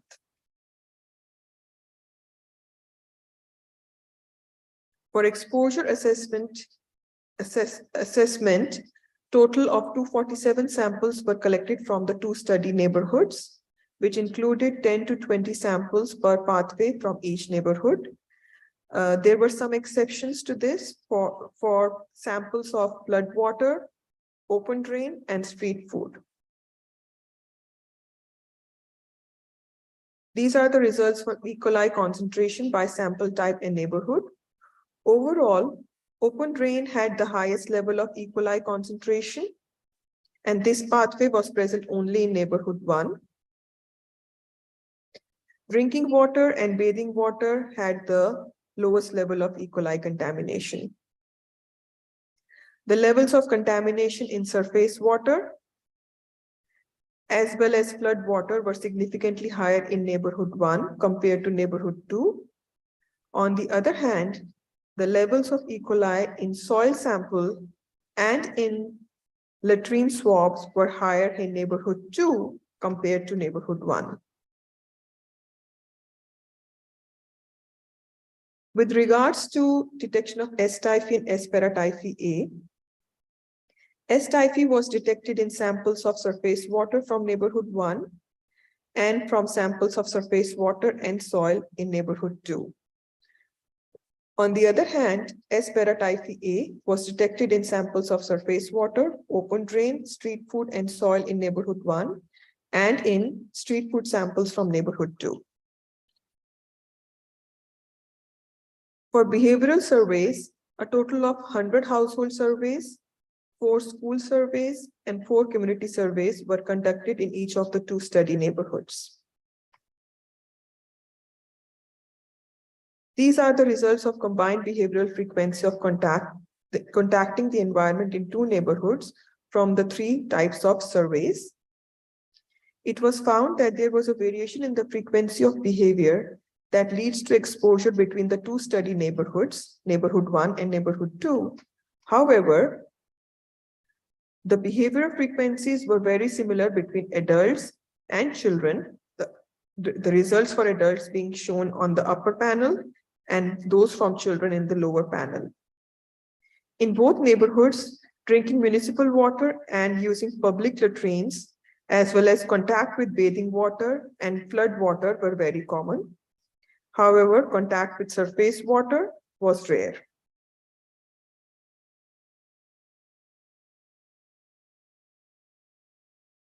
Two different types of structured observations were also conducted to collect the behavioral data. These were the observations of children less than 5 years of age and observations of food preparation. Structured observations of children under 5 was conducted to assess the behavior of children within the households that may lead to exposure to S. typhi and S. paratyphi A.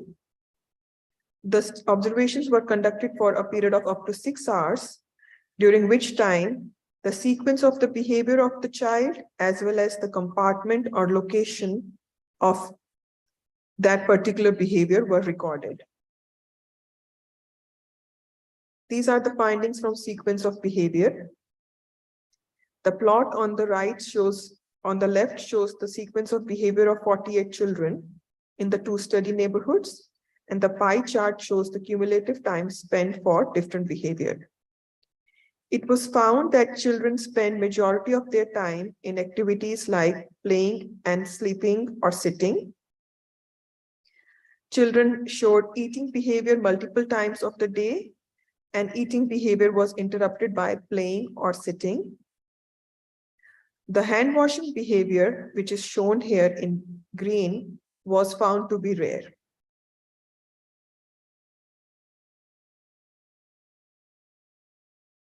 These are the observations on sequence of compartments for children.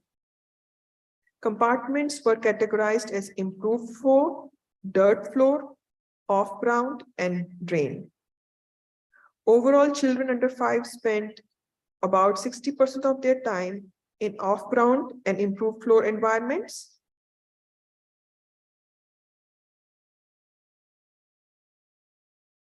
Environmental samples, including swabs from floor and off-ground surfaces, were also collected from the households where child observations were conducted.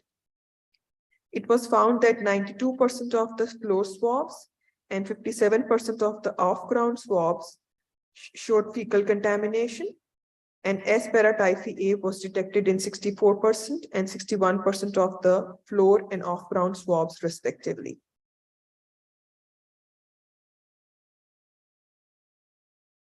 Structured observations of food preparation were also conducted to assess the risk associated with food. The observations were conducted for a period of up to 3 hours in 5 households per neighborhood. During this time, information was collected about the area where the food was being prepared, cleanliness of the food preparation area, the type of food that was being prepared, as well as the food storage and hygiene practices. The key findings from structured observations of food preparation were that over 46% of the households used makeshift or outside kitchen for food preparation, and there was a range of cleanliness in different observed households. All of the households used vegetable in their cooking, but only 76% washed their produce before cooking, and all of those used stored water for washing their produce. Similar to the child observation, the environmental samples were also collected from households where observations for food preparation were conducted. Fecal contamination was detected in more than 70% of the food preparation area and cutting and grinding surfaces. S. typhi was detected in 10% of different sample types, whereas S. paratyphi A was detected in 20 to 40% of the sample types. The key findings for exposure assessment were that S. typhi and S. paratyphi A were detected in some environmental pathways, for example, surface water, street food, and soil.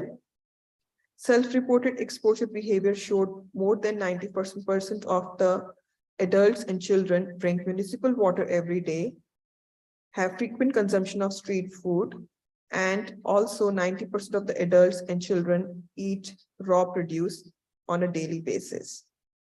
Structured observations indicated hand washing was infrequent for both adults and children.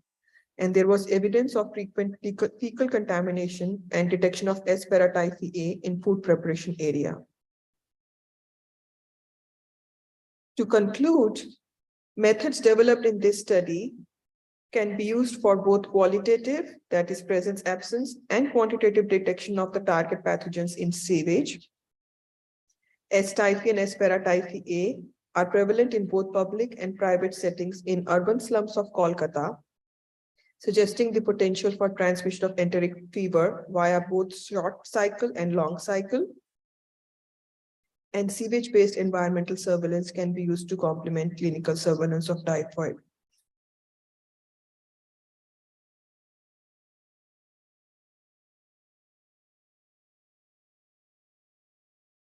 Thank you.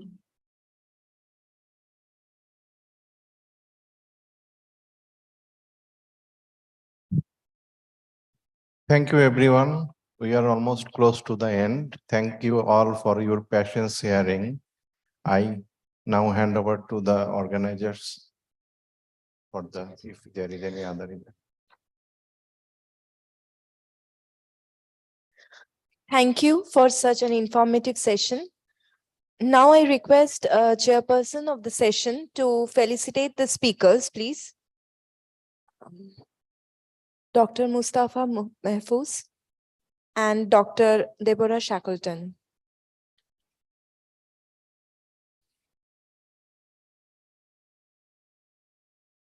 Ma'am, please.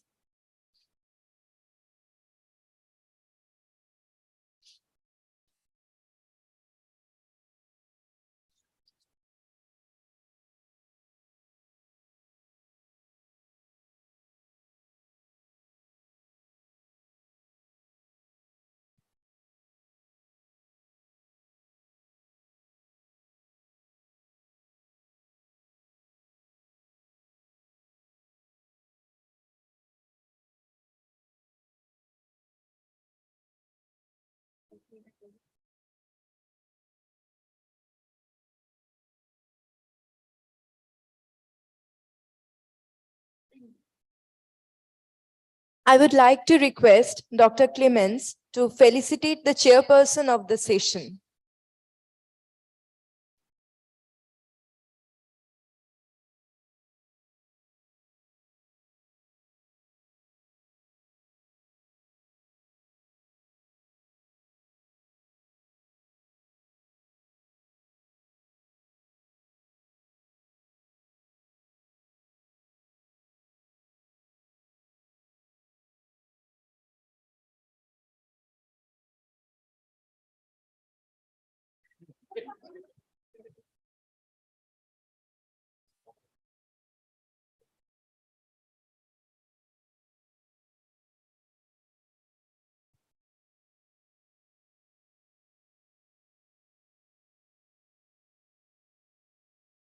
Thank you so much.